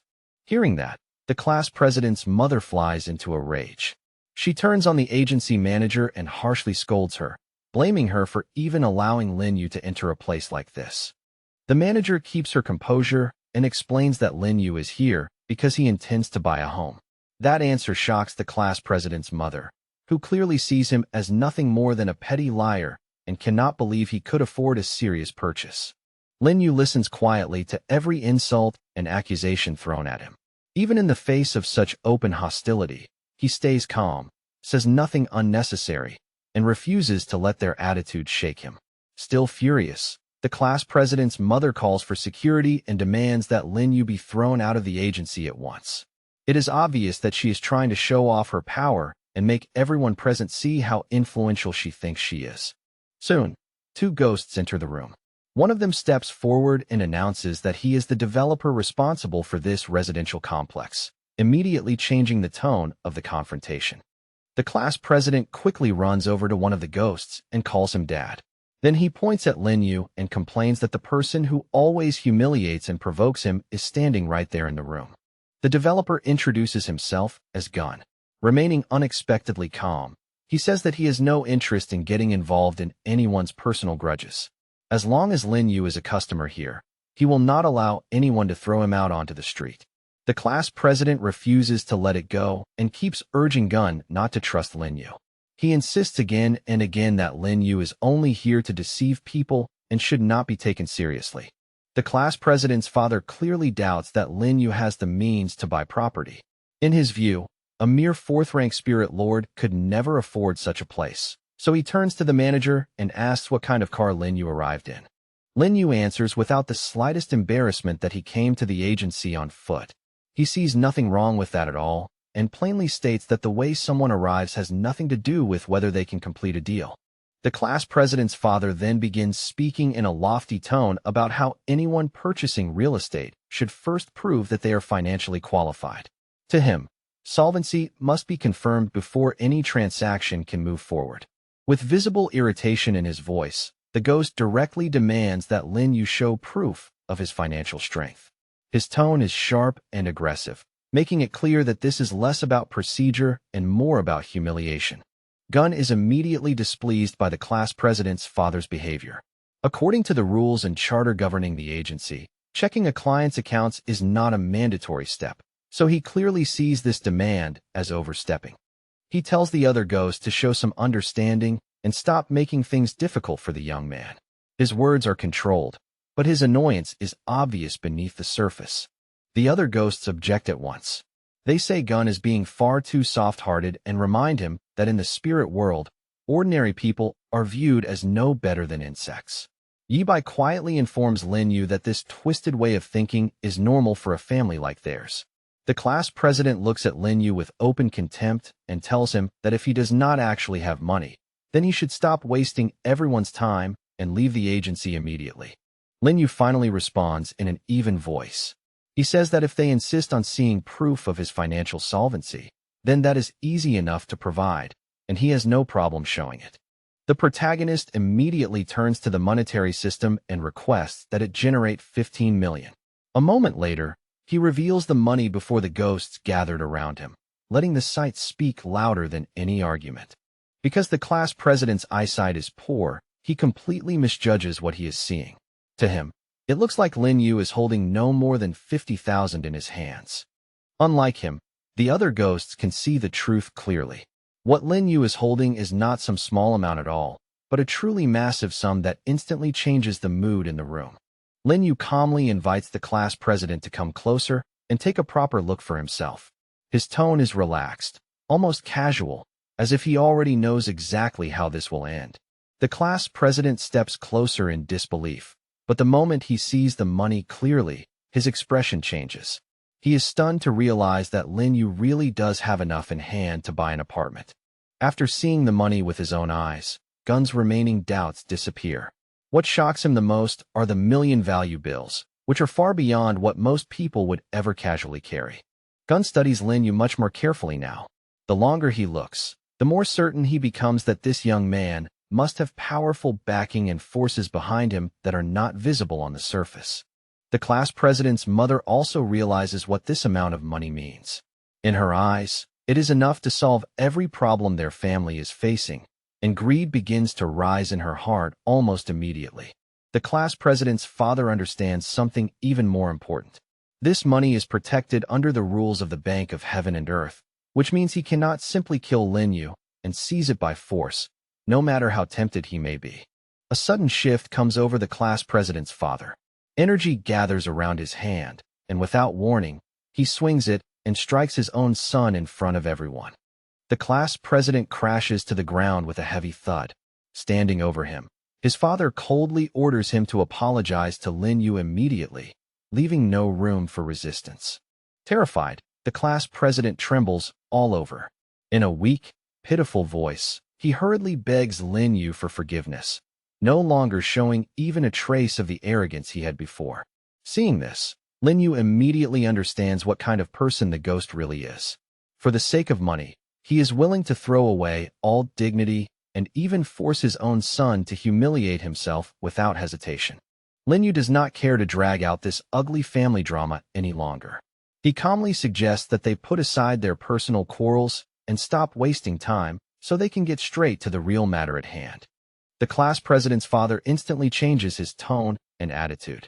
He tells Lin Yu to choose any apartment he likes in the complex and promises that he will personally arrange the best possible price for him. Lin Yu replies that he trusts his own eyes, not other people's promises. Rather than listening to flattering words, he says he wants to inspect the apartment himself and judge everything firsthand. Gun immediately invites him to come along. In a professional and attentive tone, he assures Lin Yu that he will personally show him the property and explain every detail clearly. Off to the side, the manager watches this entire scene with growing shock. One of the richest figures in the city is ignoring the class president's family and is instead personally escorting Lin Yu with full respect. Before long, Lin Yu arrives inside the unfinished structure of a massive building. The class president's father follows beside him, enthusiastically introducing the advantages of the complex as if nothing unpleasant had happened earlier. The ghost tells the young man that construction will be fully completed in about a month and a half. He speaks with great confidence, as though the timeline is already guaranteed. Lin Yu carefully examines the walls, the finish, and the overall state of the building. It does not take him long to realize that the promised deadline is unrealistic, and he also notices that the quality of the workmanship is far below what it should be. At that moment, Lin Yu hears Ding Liang's voice. The ghost blacksmith bluntly tells him that this is indeed shoddy work, and there is nothing impressive about the construction at all. Lin Yu is a little surprised to hear such a professional judgment from Ding Liang. He did not expect his ghost blacksmith to be this knowledgeable when it came to construction and building quality. Ding Liang explains that any truly skilled craftsman should understand these things. He goes on to say that houses in the spirit world are not just places to live in. They must also be built to resist and shield against yin energy. The blacksmith continues his assessment and says that, despite this being advertised as an elite district, the builders are clearly using the cheapest materials available. On top of that, the work itself is rough, careless, and poorly executed. After hearing that, Lin Yu decides there is no reason to keep wasting time on empty sales talk. He directly asks Ding Liang to point out the weakest and most vulnerable part of the building so he can judge the real problem at its core. Ding Liang lifts a hand and calmly points toward a support beam standing not far from Lin Yu. His voice is steady, but there is no doubt in his judgment. If there is a weak point in this structure, that beam is where it begins. Lin Yu walks straight over to the beam without hesitation.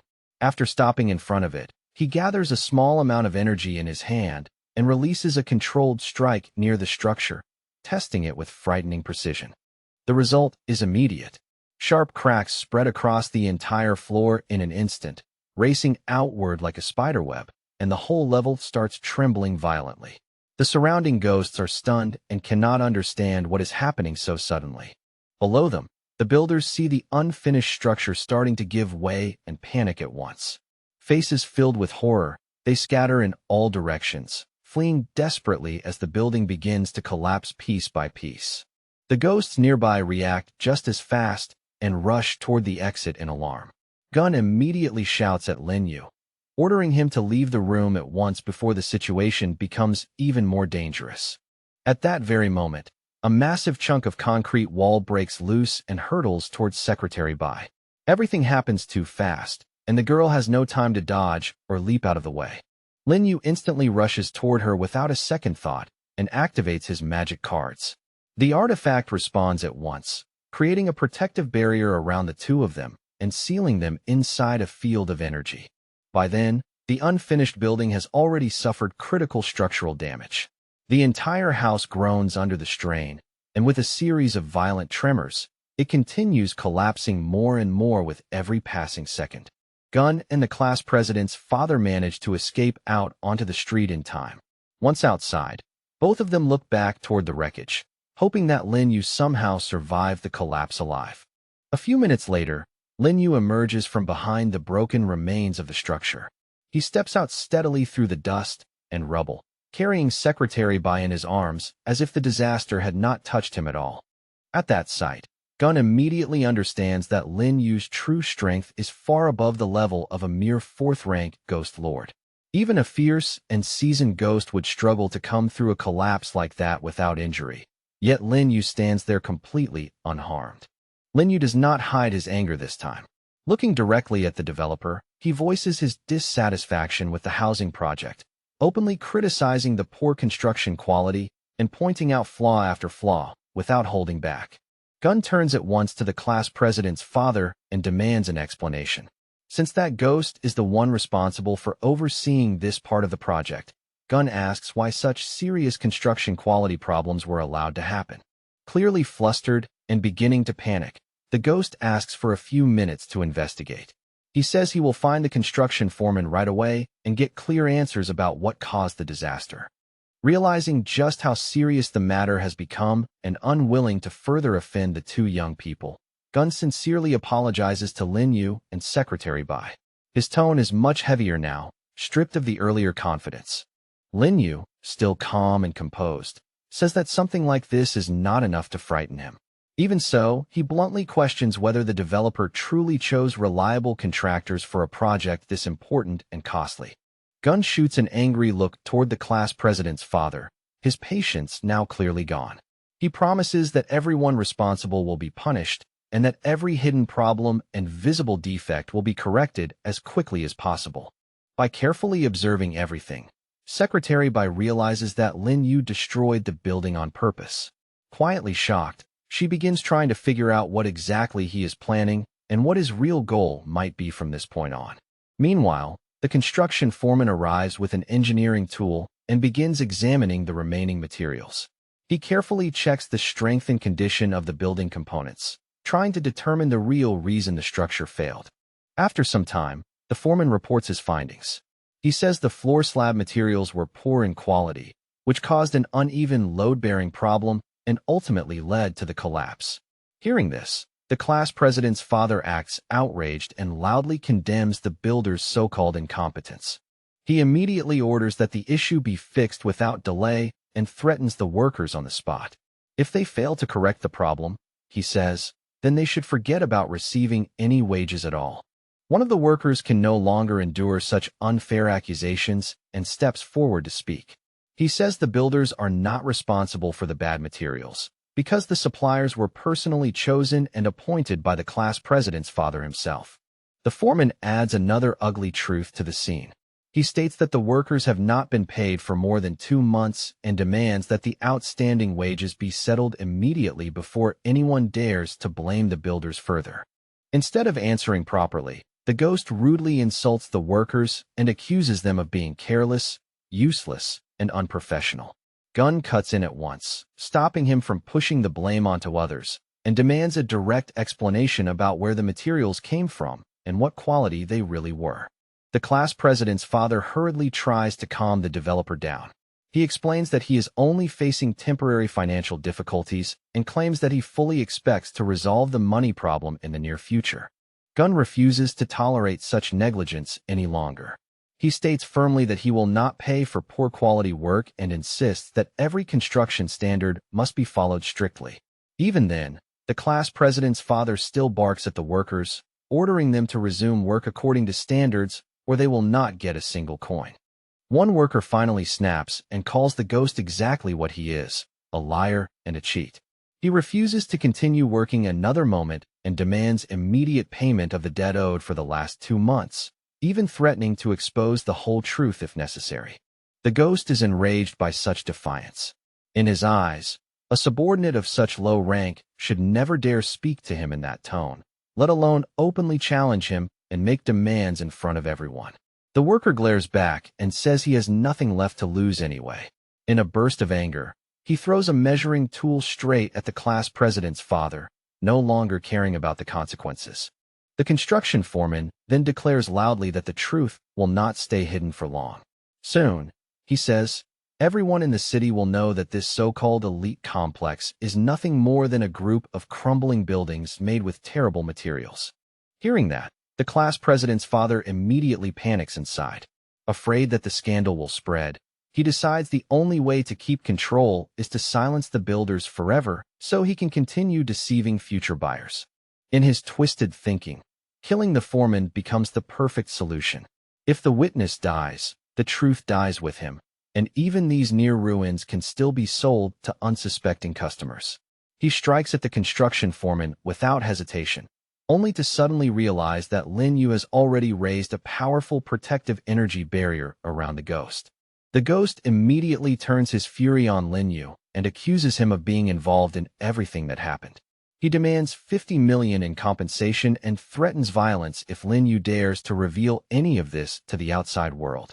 Lin Yu remains completely unmoved by the threat. In a calm, almost dismissive tone, he says such intimidation means nothing to him and makes it clear that the ghost's threats are powerless in front of him. The class president's father cannot hide his shock and growing confusion anymore. He simply cannot understand how a fourth-rank ghost lord could possibly wield such overwhelming strength and such absurdly powerful techniques.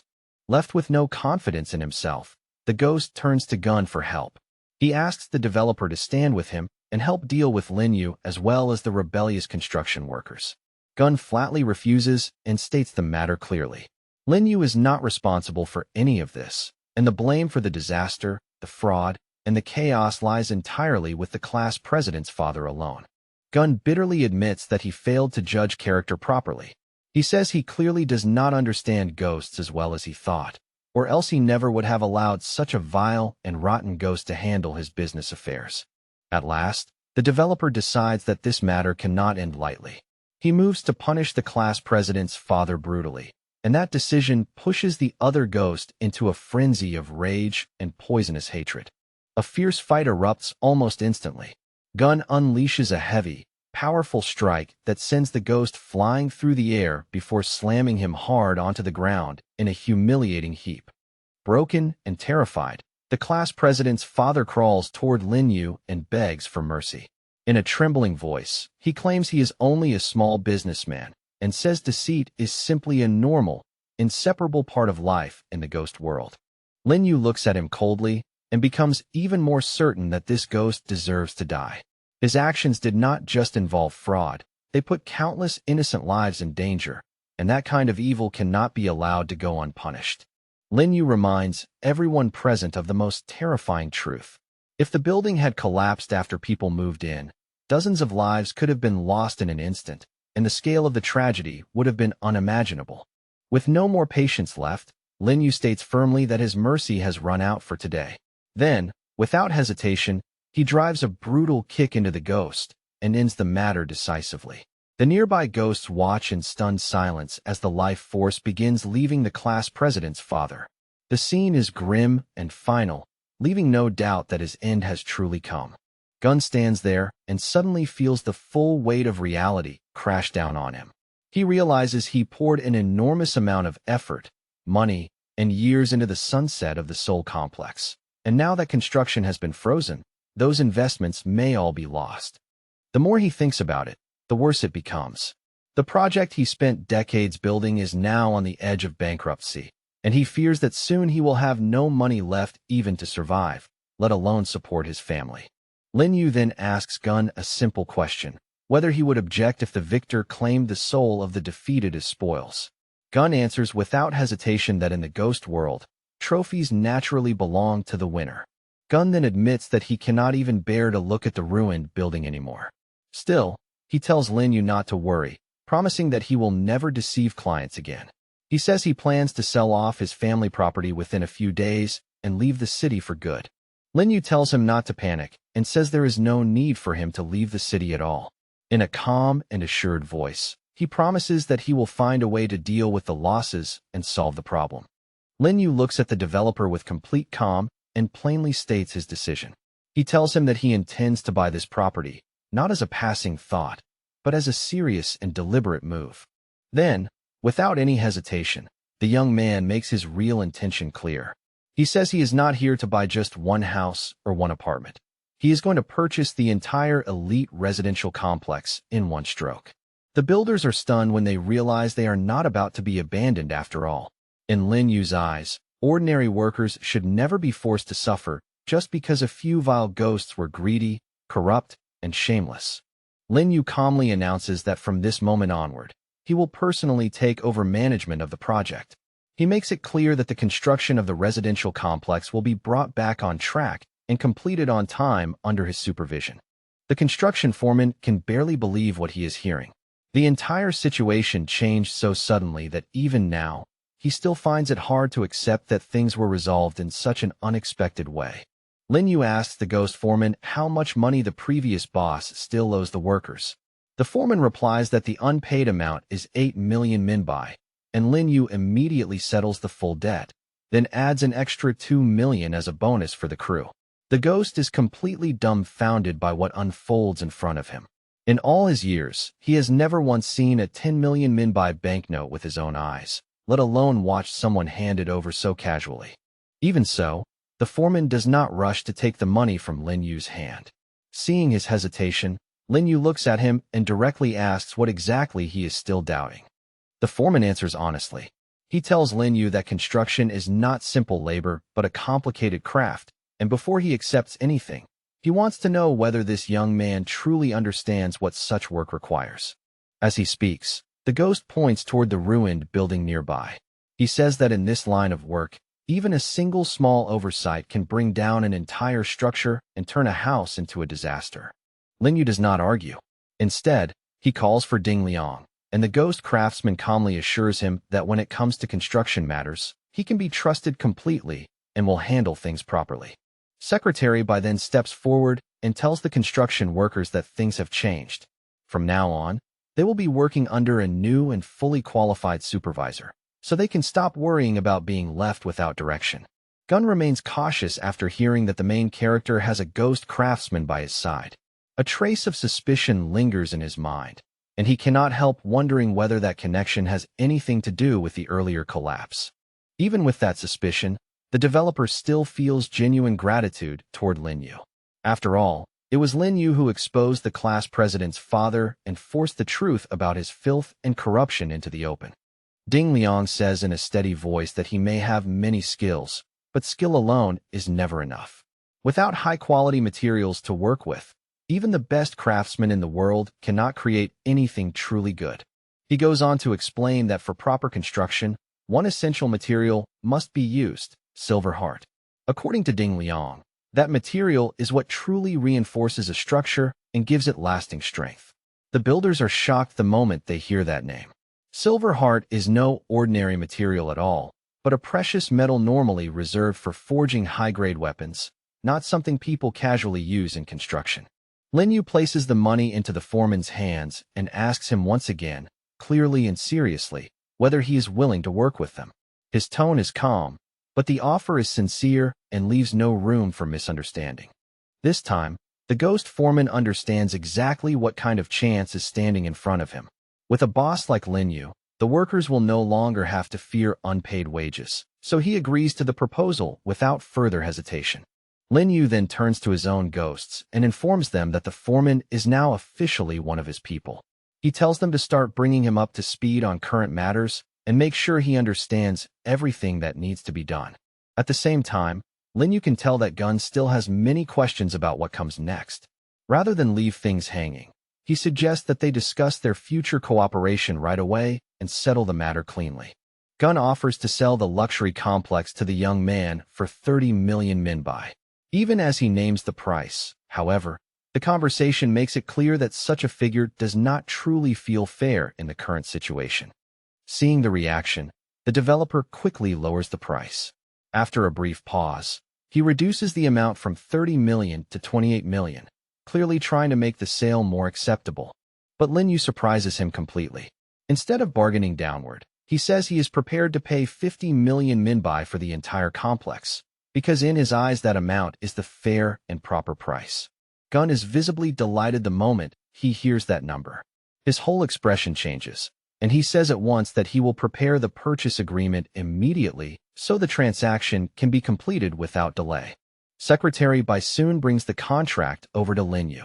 After reviewing it carefully, she tells him that the terms are written properly, the structure is clear, and the agreement is transparent with no hidden traps inside. Gun then studies the signed contract with great care. As his eyes move across the document, he discovers the young man's registered name and realizes with surprise that Lin Yu is listed as the emperor. Lin Yu takes out the banknotes infused with Yin energy and hands them over to the ghosts, telling them to count everything carefully. Once the payment is confirmed, the ghosts congratulate him, acknowledging that the luxury complex now officially belongs to him. Gun reaches out and firmly shakes Lin Yu's hand. With a much more respectful tone than before, he says that he is fully willing to continue cooperating with him in the future. After everything is settled, Lin Yu turns and leaves the office area. Before going, he calmly says that he will definitely be in contact with Gun's company again, making it clear that this will not be their last deal. At present, Ghost Town is clearly in decline, and the atmosphere of stagnation can be felt everywhere. Gun silently hopes that more buyers as wealthy as Lin Yu will appear soon, so the city might finally begin to recover and grow again. Secretary Bai is still having trouble processing what just happened. She never imagined that the main character would buy an entire residential complex and had honestly assumed he would leave with nothing more than a single apartment. In Lin Yu's view, this purchase is about far more than property alone. By taking control of a luxury complex, he now has a real chance to secure a foothold for himself in the ghost world. The ghost world is filled with both danger and opportunity at every turn. To Lin Yu, a small and half-abandoned town like this is actually the perfect place to begin building something bigger from the ground up. Lin Yu studies Secretary Bai more carefully and realizes that she is capable, reliable, and quick-minded. But one person alone cannot carry everything. More hands will be needed. In his heart, he has already decided that this town will be where he begins making a name for himself, building connections, gathering influence, and rising into a major figure. Just then, the monetary system speaks up and informs the young man that he has received a reward. The mission he was working toward has now been officially completed. As his reward, Lin Yu receives a spiritual power tincture, a rare and high-quality magical drink. It is described as being superior even to soul wine, with the power to greatly enhance spiritual strength and deepen one's understanding. Lin Yu takes out the tincture and demonstrates it to the others. As he explains, this remarkable drink will help restore his strength while also pushing his cultivation and overall level higher. The ghosts are instantly stunned by the fragrance of the spiritual power tincture. Its magical aroma is so rich and intoxicating that just breathing it in fills their minds with a strange, floating sense of euphoria. Emperor Du says with confidence that for him, just a single sip of this tincture would be enough to recover his former rank. His words make the value of the liquid sound even more astonishing. Lin Yu then asks his ghosts how much of it they believe they can handle. Ding Liang answers honestly that their bodies would never endure a whole bottle, but even half of one should be enough to let them break through and become fierce spirits. Hearing that, the young man smiles and makes a simple declaration. Tonight, he says, all of them will raise their spiritual level together and use this chance to grow stronger as one group. That night, under the light of a full moon, Lin Yu and his ghosts climb to the roof of a tall building. There, surrounded by cold wind and silver moonlight, they begin drinking the spiritual power tincture together. Secretary Bai is the first among them to break through. She had already been at the peak level of an evil spirit, and now, with the help of pure Yin energy, she successfully advances and becomes a fierce ghost. Emperor Du then teases Ding Liang, telling him that he had better drink more than Secretary Bai if he does not want to be outdone by her. The remark carries a competitive edge, but it also lightens the mood. As the power of the tincture spreads, Lin Yu gradually falls into a trance-like state. He can feel vast currents of Yin energy pouring through his body, soaking into every part of him like a surging tide. Soon, Lin Yu and all of his ghosts begin releasing an enormous amount of Yin energy. To avoid attracting unwanted attention, he quickly uses his magic cards to create a disguise and hide their unusual presence from outsiders. Lin Yu had only recently advanced to the 4th rank, so this breakthrough matters a great deal. Deep down, he hopes that with the support of the spiritual power tincture, he can leap directly into the 5th rank. Standing there on the rooftop, surrounded by moonlight and swelling spiritual force, Lin Yu hears the monetary system inform him of the result. His current rank has officially risen to the level of a 5th rank spirit lord. The monetary system does not stop there. It immediately announces a new mission for the main character.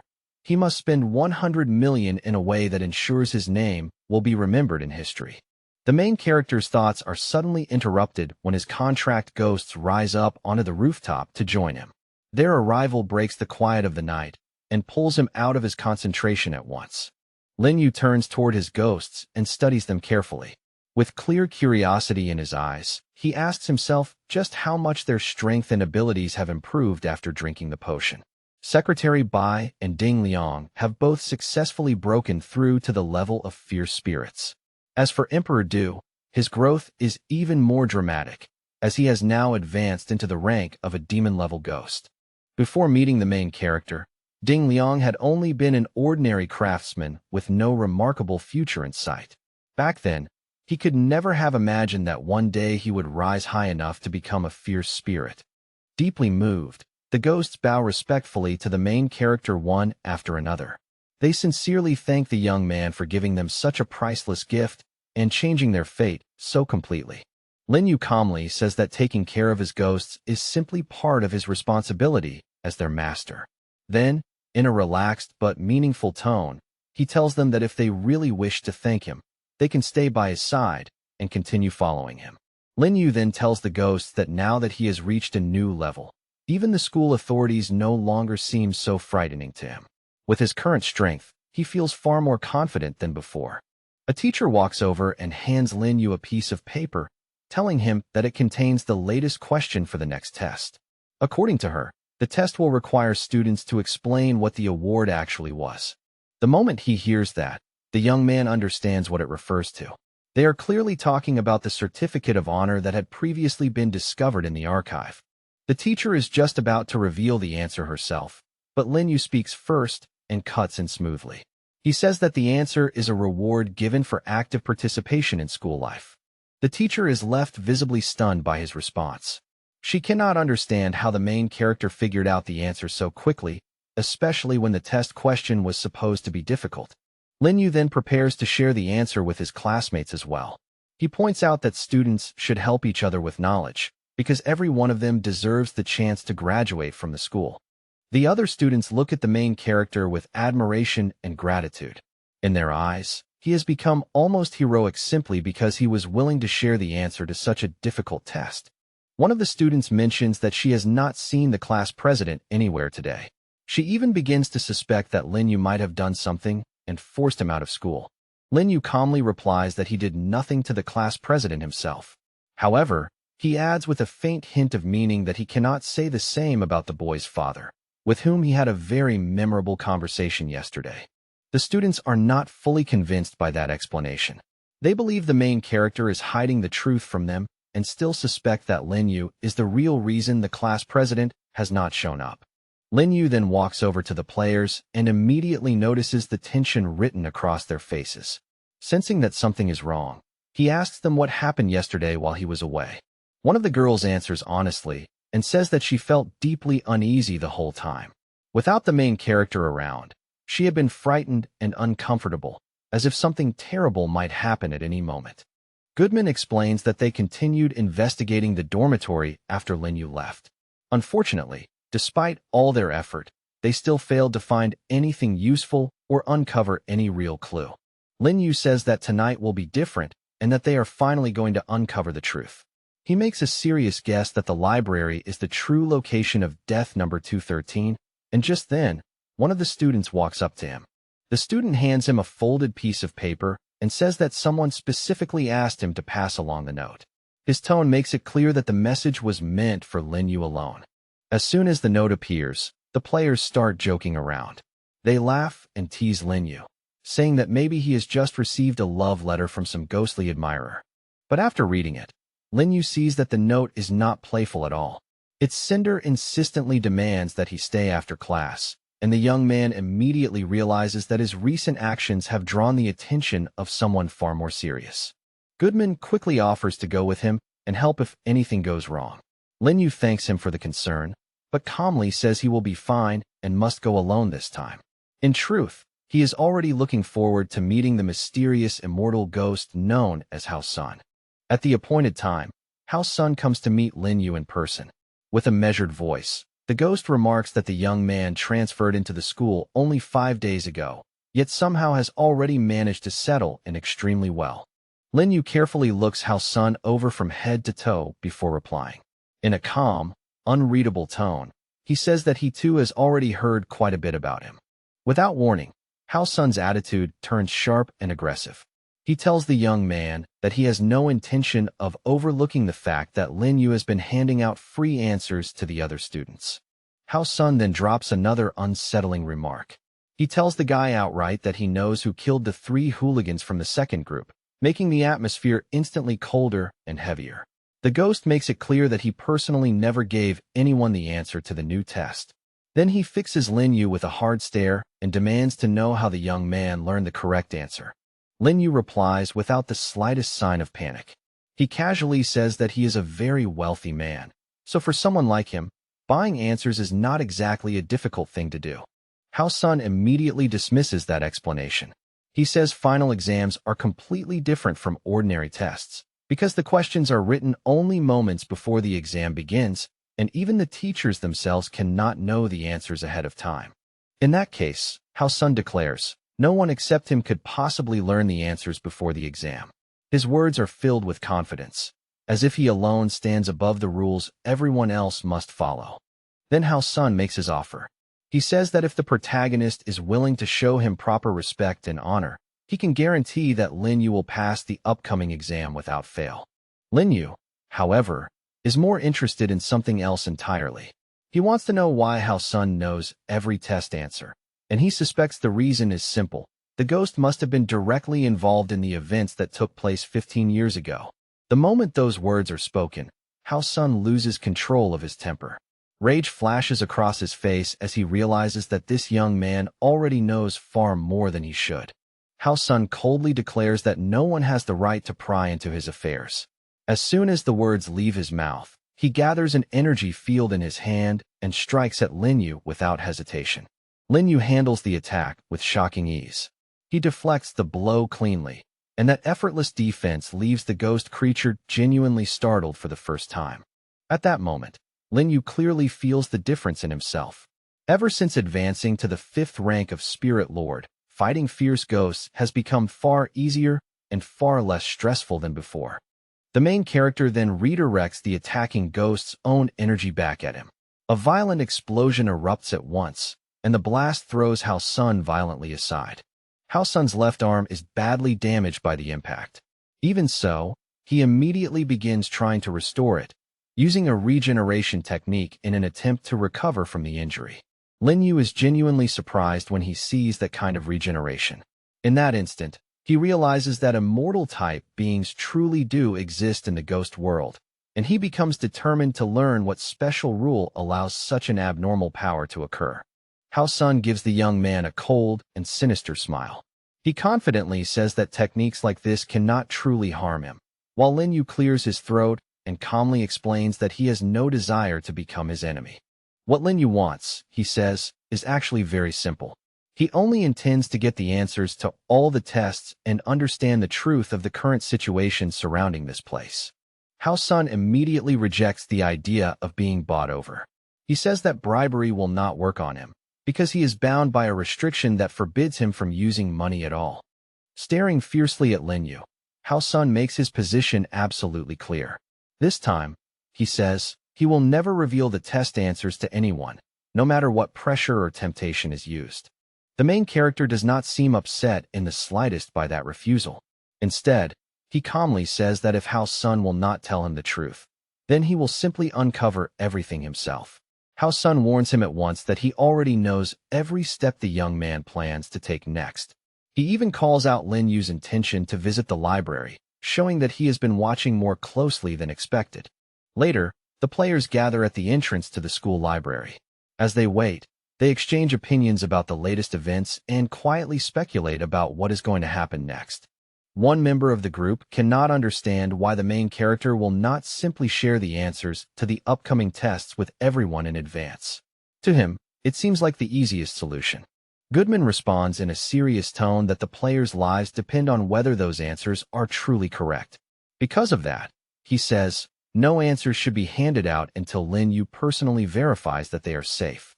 Even while working with the main character, Goodman keeps his guard up and suggests that they settle a few details in advance. In his view, discussing the rules now is the best way to avoid unnecessary misunderstandings and conflict later. Lin Yu agrees without making things complicated.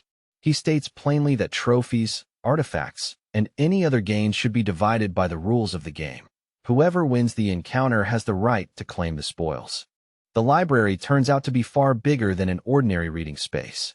It is practically an entire complex of rooms, containing not only a reading hall, but also its own laboratory, drawing rooms, and even a dance hall hidden within the building. Lin Yu studies the layout and concludes that room 213 ought to be somewhere on the second floor. But when he checks the building plan, that room is nowhere to be found, and that missing detail immediately deepens his suspicion. One of the players nervously suggests that the room number may have been changed after someone died there. Lin Yu does not dismiss the idea, and with that thought in mind, he decides to head upstairs and uncover the truth for himself. Just as the group prepares to move, their path is violently cut off. A massive wall suddenly crashes down in front of them, sealing the stairway entrance completely and blocking any route upward. Goodman stares at the barrier in confusion and asks what kind of thing they are dealing with. Lin Yu, still composed, answers that the area has been sealed off by spirits and that this is no ordinary obstruction. The newer players immediately start to panic. They remember the teacher's warning that a sealed zone like this can only be created by a high-ranking spirit or a particularly powerful artifact, and that thought makes the air feel even heavier. Then, without warning, a hand brushes against one of the girls from behind. She jolts in fright, her whole body stiffening, and whirls around in shock to see who touched her. What she finds in front of her is a strange-looking ghost staring at her in eerie silence. The unnatural way it watches her only deepens her fear and sends a chill straight through her. Unable to bear the pressure any longer, the girl lashes out on instinct. With a sudden strike fueled by fear, she knocks the ghost away with far more force than even she expected. The ghost is hurled backward through the air, and in the very next instant, a large and blinding explosion erupts.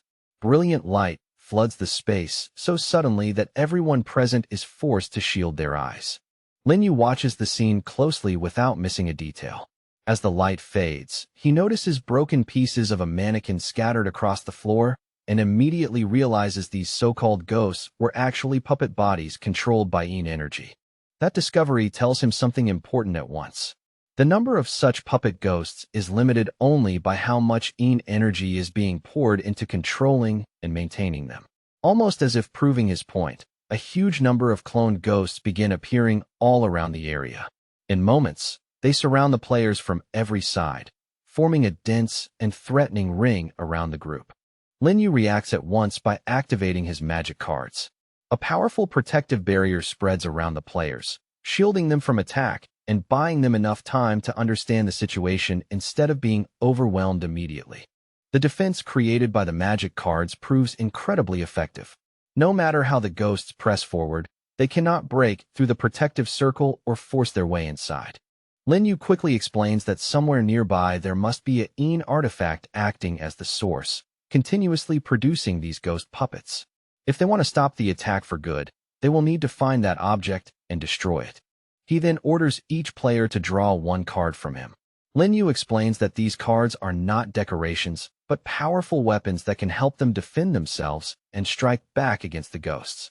Lin Yu tells the group once more that driving out the spirits will require finding and destroying the artifact behind them. To speed things up, he suggests that they split up and search for room 213 as quickly as possible, since the source may be hiding there. To Goodman's surprise, he suddenly realizes he cannot move away. With the magic card quietly restricting his movement, he looks at Lin Yu in confusion and asks what exactly this is supposed to mean. Lin Yu calmly tells Goodman to stay with him. He explains that he will need Goodman's help in dealing with the artifact directly, and that his skills will be important if they want the mission to succeed. Even so, Goodman cannot help having doubts of his own. Part of him suspects that the main character simply does not want him to find the artifact first, and part of him feels that Lin Yu still does not fully trust him. The two of them enter one of the nearby rooms to investigate. Goodman glances around and quickly says there is nothing there, but Lin Yu tells him not to jump to conclusions and insists that they inspect the place carefully before deciding anything. A moment later, Goodman notices a mirror inside the room and immediately grows tense. He suggests that they leave at once, saying that mirrors are among the most unpredictable objects in the game. But Lin Yu asks why a fourth-rank ghost lord is acting more frightened than a rookie. Then something shifts behind Lin Yu. Goodman suddenly sees cardboard ghosts beginning to materialize one after another, their strange flat bodies emerging in eerie silence from the shadows. Lin Yu responds without hesitation, throwing up a defense with his magic cards and launching attacks at the cardboard ghosts at the same time. His movements are quick and controlled, showing no sign of panic. At the same time, Lin Yu tells Goodman that the situation is getting troublesome because he does not have enough power to keep holding back the pressure from all of these ghosts. Hearing that, Goodman cannot hide his surprise. Lin Yu goes on to say that there are simply too many of them. He claims he cannot repel every single one at once and will have to let a few slip past his defense. That is when Goodman starts to understand what is really happening. In his eyes, the main character is clearly putting on an act, pretending to be weaker than he truly is so he will not have to reveal his full strength. Then one of the girls suddenly notices something strange. With surprise in her voice, she points out that Lin Yu's magic cards appear to have stopped working altogether. But instead of pressing the attack, the cardboard ghosts abruptly stop moving toward them. To everyone's surprise, they turn around and quietly withdraw, as though they were never trying to kill anyone in the first place.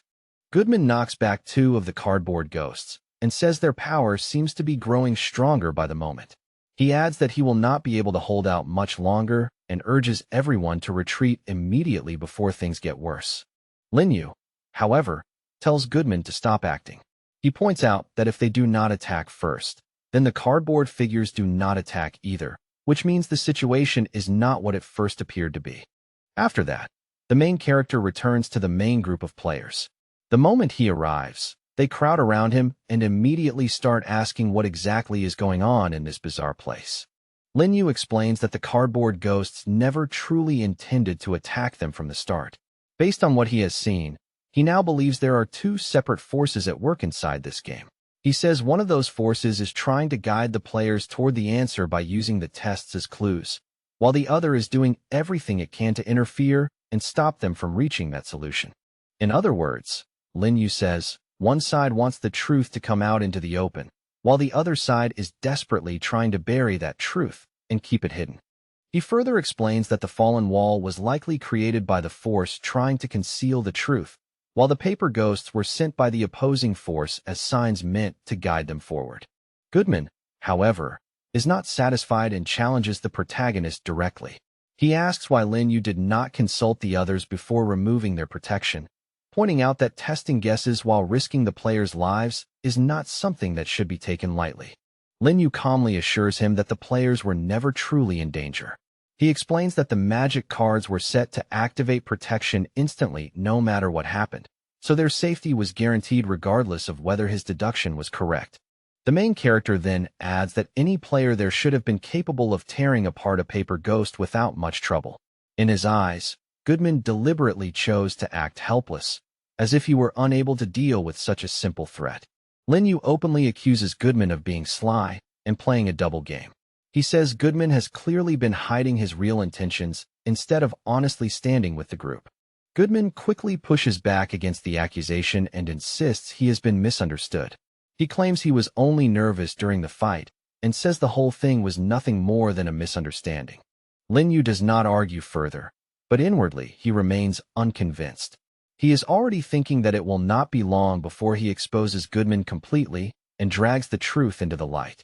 Goodman then asks the others whether anyone has managed to find room 213 yet.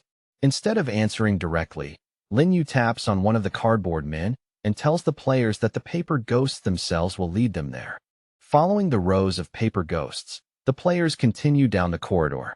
Step by step, they are led all the way to the restroom located at the very end of the hall. When they realize where they have arrived, the young people are left staring in disbelief. None of them expected that room 213 would turn out to be nothing more than a toilet. Lin Yu goes inside the restroom without hesitation and immediately spots a cardboard ghost standing motionless in the middle of the room, as if it had been waiting there specifically for them to arrive. The ghost is holding a sheet of paper in its hand. At a glance, Lin Yu understands that it is trying to show the players a drawing, as though this crude paper figure has come to deliver a clue. 15 years ago, Afterlife Moon School was known far and wide as a prestigious academy, a place many dreamed of entering. Back then, a quiet girl named Shun Yu came from the neglected outskirts of the city, carrying little more than her hope of getting a real education and changing her fate. Her naturally melancholy temperament, along with her remarkable talent, quickly made Shun Yu stand out among the newly enrolled girls. It was during this time that she also caught the attention of Hao Sun, the school bully, whose interest in her was anything but harmless. Shun Yu never returned Hao Sun's feelings, not even a little, and that rejection slowly twisted his early fascination into bitter hatred. From that point on, she became the target of relentless bullying, yet she had no choice but to endure it because leaving school meant giving up the future she had fought so hard to reach. One day, Shun Yu won a drawing competition through sheer talent and hard work, earning both a certificate of honor and a top-class artifact. That precious reward was personally handed to her by a heavenly ghost, making the moment even more dazzling and unforgettable. But Shun Yu badly underestimated Hao Sun's malice, and at the same time, she overestimated how much that artifact could truly protect her. When conflict finally erupted, her defeat came at a terrible cost, and the battle ended with her losing her life. Then something completely unexpected happened. After her death, the girl's soul merged with an artifact of an even higher order, awakening intelligence within it, and now Shun Yu, trapped in the form of a ghost, is trying to pass the truth on to the players in whatever way she can. The protagonist suddenly realizes that the object in front of him is none other than that same brush once bestowed by a heavenly demon, and that Shun Yu's soul has been living inside it all along. For the last 15 years, it was this very spirit that had been quietly dictating the school's test answers from the shadows. Lin Yu carefully observes the artifact and notices that it is wrapped in an extremely powerful protective seal. He immediately understands that if anyone wants to truly use the brush and draw out its full ability, that layer of protection has to be removed first. Goodman quickly realizes that this is the perfect moment to seize a high-level artifact for himself. In his eyes, this is not just a rare opportunity, but a chance to grab unbelievable power and turn the situation in his favor once and for all. Without hesitation, Goodman lunges straight at the protagonist, moving fast and greedily as he tries to snatch away the sheet of paper bearing the image of the magic brush. His intention is obvious. He wants the artifact for himself before anyone else can react. However, Goodman runs into fierce resistance from Lin Yu. The energy shield surrounding Lin Yu flares up at once, firmly blocking Goodman's advance and preventing him from taking the image of the magic brush from his hands. Lin Yu coldly warns Goodman that they have already come too far in this deadly game to act recklessly now. He makes it clear that one selfish move like this could destroy everything the group has struggled to achieve up to this point. Goodman, however, remains completely convinced of his own thinking. He argues that simply clearing the game does not guarantee anyone a stable future, and that in a place like this, every single chance to become stronger has to be seized without hesitation. The protagonist then reveals that he already knows about Goodman's betrayal and his secret defection to Hao Sun's side. The accusation lands heavily, exposing the treachery Goodman had tried so hard to keep hidden. Goodman does not deny it, and openly replies that his new ally promised him far more than survival. If he could retrieve the artifact from the library, Hao Sun had guaranteed him not only success on the exams, but even a scholarship in the spirit world. The other players are utterly furious when they hear this. To them, Goodman sold them out for money, status, and personal benefit, and that kind of betrayal feels low, shameless, and impossible to forgive. Even then, Goodman shows no remorse at all. He bluntly states that the lives of the other players mean absolutely nothing compared to the profit and advantage he personally stands to gain. In Goodman's mind, becoming a fourth-rank spirit lord is more than enough to prove his strength. He genuinely believes he can win this game on his own and has no need to depend on anyone else or curry favor with the protagonist. Lin Yu reminds him, almost mockingly, that back in the beginning, Goodman was the one who insisted that everyone cooperate. No one ever stopped him from proving himself, so trying to blame others now only makes him look even more ridiculous. Goodman answers without shame that life never stays the same, and that people naturally change as time passes. In his view, shifting his stance is only common sense, not something he should be criticized for. Lin Yu cannot understand how someone like Goodman ever managed to reach the fourth rank of spirit lords in the first place. He calmly points out that even without help from the paper man, the protagonist would have seen through Goodman's true nature sooner or later. At that moment, Goodman suddenly throws out an enchanted magic seal he has been hiding in his hand. With a smug expression, he declares to the protagonist that he is not the only one who has kept a trump card in reserve. Relying on the power of that magic seal, Goodman succeeds in forcing a breach through the defense line. The instant the opening appears, he lunges again, desperately trying to grab the sheet carrying the image of the artifact. During the chaotic struggle, Lin Yu manages to rip away half of the sheet with the artifact image before Goodman can fully take it.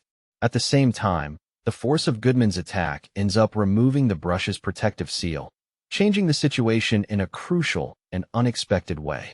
The monetary system immediately sends a notification to the protagonist, announcing that the artist's brush has been discovered. In the very next moment, the artifact recognizes him and binds itself directly to its new owner. Goodman is stunned by how absurdly fast the high-level artifact accepts its master. The speed of that recognition leaves him visibly shaken, as if the brush never even considered anyone else as a possible choice. Seeing the situation turn against him, Goodman hurriedly changes his tone. He asks the protagonist not to act rashly and suggests that they slow down and work out some kind of compromise that could supposedly satisfy everyone. He goes on to argue that the events from 15 years ago are tied to the heir of the demon and are far more complicated than they seem on the surface. According to him, even if the players uncover the full truth, they still may have no real chance of passing the exam. Goodman then claims he had no other choice and starts begging for mercy. He offers to act as a spy inside Hao Sun's camp, promising that he can stab him in the back at the right time if only they spare his life. Lin Yu answers in a calm but icy voice that he shared the test answers out of simple goodwill, not because he owed anyone anything. But kindness, he says, should never be mistaken for weakness, and it certainly does not give others the right to abuse his trust. Goodman still thinks the protagonist is far too confident for his own good. He insists that Hao Sun is not the true enemy at all, because the real opponent standing against them is the entire school itself. Trying one last time to save himself, Goodman turns to the other players and argues that he could still be useful in the final battle. His voice is full of urgency, as though he is desperately searching for any reason they might keep him alive. Goodman further argues that the protagonist will never be able to handle what is coming with only a magic brush in hand, especially when Hao Sun's artifact is far more terrifying. He reveals that Hao Sun possesses a third-class artifact, one powerful enough to act in direct accordance with the school's rules. The protagonist replies without much concern that the school's rules do not really matter to him in the first place. Goodman clears his throat and immediately rejects that attitude, insisting that nobody has the right to underestimate the force of those rules. That is especially true, he warns, when those rules are being generated and enforced by a high-ranking artifact with real authority behind them. As the conversation continues, Goodman suddenly pieces something important together. He realizes that the protagonist is actually the player known as Emperor, and in that instant, it finally becomes clear to him where Lin Yu got such overwhelming wealth and resources. Jealousy immediately surges inside Goodman as he thinks about how many resources, connections, and advantages the protagonist has at his disposal. In Goodman's eyes, someone with that kind of backing could obviously clear the game far more easily than ordinary players, who face death at every step, and unwilling to wait for what he sees as inevitable destruction at Lin Yu's hands. He abruptly swallows the torn scraps of the magic book page given to him by Hao Sun. In the very next second, Goodman's body begins to swell grotesquely, expanding to an enormous and unnatural size. At the same time, brilliant streams of energy burst out from him in every direction, wild and unstable. Then a deafening explosion erupts without warning.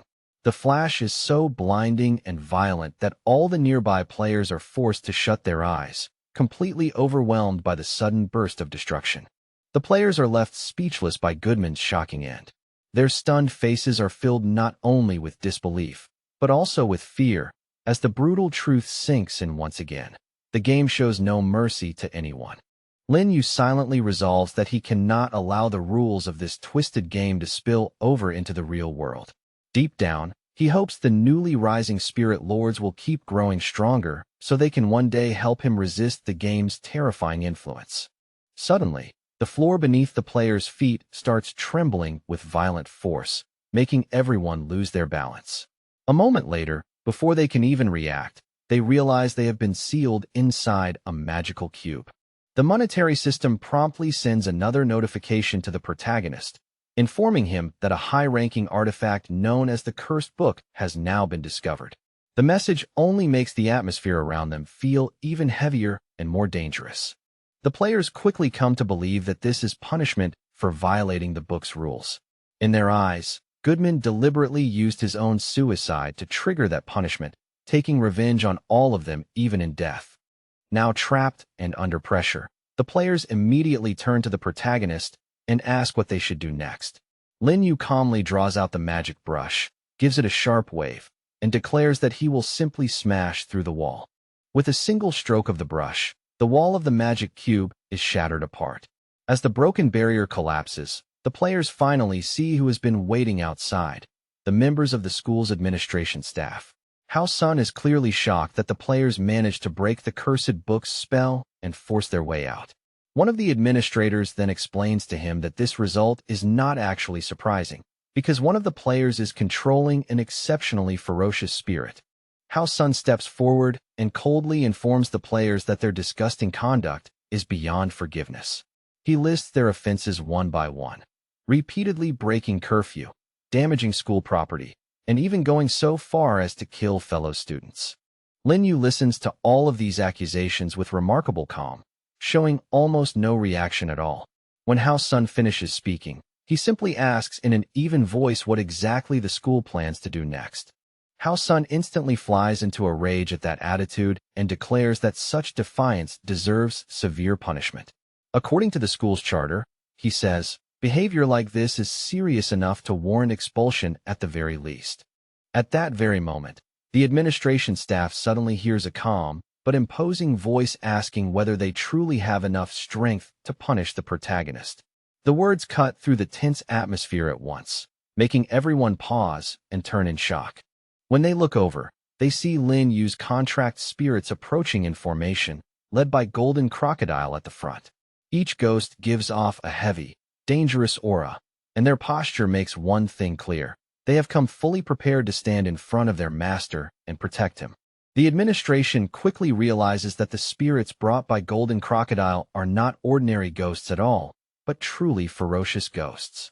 The pressure rolling off them is intense enough to make the surrounding air feel heavier. Hao Sun frowns and asks the ghosts what exactly brought them here. He then tries to make the situation sound reasonable, explaining that they are only carrying out punishment against a student who violated school discipline. Hao Sun even invites the ghosts to head to the dining hall so they can sit down and talk things over in a more proper setting. But Golden Crocodile refuses without hesitation and says bluntly that he came here to see his business partner, not to share a meal. Secretary Bai and Ding Liang step forward, bow respectfully toward the protagonist, and sincerely apologize for arriving late. Their attitude is full of visible respect, showing clearly that they do not see Lin Yu as some ordinary student. The school manager is visibly stunned when he realizes that the protagonist actually commands several ferocious ghosts. For a moment, even he seems unable to hide how shaken he is by what he is seeing. Hao Sun confirms in a low voice that Lin Yu has at least 3 contract ghosts under his command. That simple fact alone is enough to make the administration look at him in a completely different light. Lin Yu tells the ghosts that they arrived at exactly the right time, and with Golden Crocodile here, dealing with the school management will now be much easier. His tone stays calm, but his words clearly show that he has already taken control of the situation. The protagonist then turns toward Golden Crocodile and Foreman Zhao with a direct look. He asks the two of them to help watch over the students from his class and make sure they stay safe no matter what happens next. Foreman Zhao answers immediately that he is more than willing to help. He even says warmly that the protagonist can rely on him at any time, making his support sound steady and completely genuine. A girl in the group suddenly realizes that on the very day Goodman defected to Hao Sun, the protagonist had gone off and met a powerful local tycoon. She cannot help feeling stunned by how differently people can understand and navigate the same world around them. As the school administration watches the exchange between Lin Yu and Golden Crocodile, they slowly begin to understand that this young man is far from an ordinary student. The way he speaks and the people standing behind him make that impossible to ignore. The school manager had originally wanted to get rid of the protagonist quietly and without attracting attention, but he never expected that Lin Yu would actually know someone like Golden Crocodile. That unexpected connection throws his earlier plan badly off balance. Golden Crocodile then directly asks the school manager what is happening here and why he intends to punish Lin Yu. His voice is not loud, but it carries a kind of authority that immediately puts pressure on the other side. Hao Sun answers that the young man has seriously violated school rules, ignored curfew more than once, and even killed several students. He lists each charge in a stern tone, clearly trying to justify the punishment in front of everyone present. Golden Crocodile then asks the head of the Teachers' Council a simple but dangerous question. Between the rules of the ghostly world and the school charter, which one actually matters more?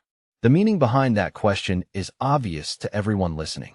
Principal Wu Ming turns to the manager and states that the broader rules of the ghostly world are indeed more important than the school's internal charter. He also advises him not to push the matter further and warns against escalating the conflict. Hao Sun is instantly outraged by the principal's words. He refuses to believe that the administration would actually back down out of fear of the protagonist and the people standing with him. Principal Wu Ming calmly informs the manager that Golden Crocodile's daughter will soon be enrolling in the school. On top of that, he had been planning to invest 30 million minbai into the academy, which makes this matter even harder to handle carelessly. The school director explains that if management chooses to ignore Golden Crocodile's position, the school could lose an extremely important sponsor.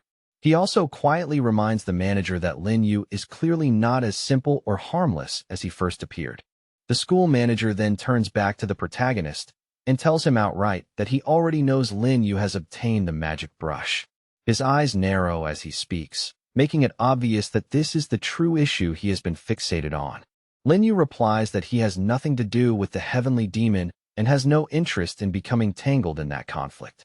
He says plainly that once he passes the final exams, he will leave the school and go his own way. The manager insists that the magic brush still belongs to the school and claims that the outstanding student Hao Sun is suffering because of it. In his view, that means no outsider, including Lin Yu, has any right to claim ownership of the artifact. Golden Crocodile asks the manager what exactly he is discussing with the young man. As he listens more closely, he starts to realize that the two sides are not arguing over discipline alone, but over a much deeper conflict of interest. The manager rudely pushes Golden Crocodile away and says that not even the richest man in town has the right to interfere in the school's internal affairs. His tone is harsh and dismissive, showing that his patience has run out. He then declares that he will personally carry out the punishment himself. Looking straight at the protagonist, he says that Lin Yu has broken far too many rules and that, according to the school charter, he deserves to receive a direct blow of Yin power. The players are immediately gripped by worry for Lin Yu, because in their eyes, a strike from a demon-level ghost would be enough to kill him on the spot. Fear spreads across their faces as the danger becomes painfully real. Lin Yu, however, unexpectedly says that he completely agrees with the manager on one point. If he truly broke the rules, then accepting punishment would indeed be fair and reasonable. But he immediately adds a condition. Everything must be done according to proper regulations.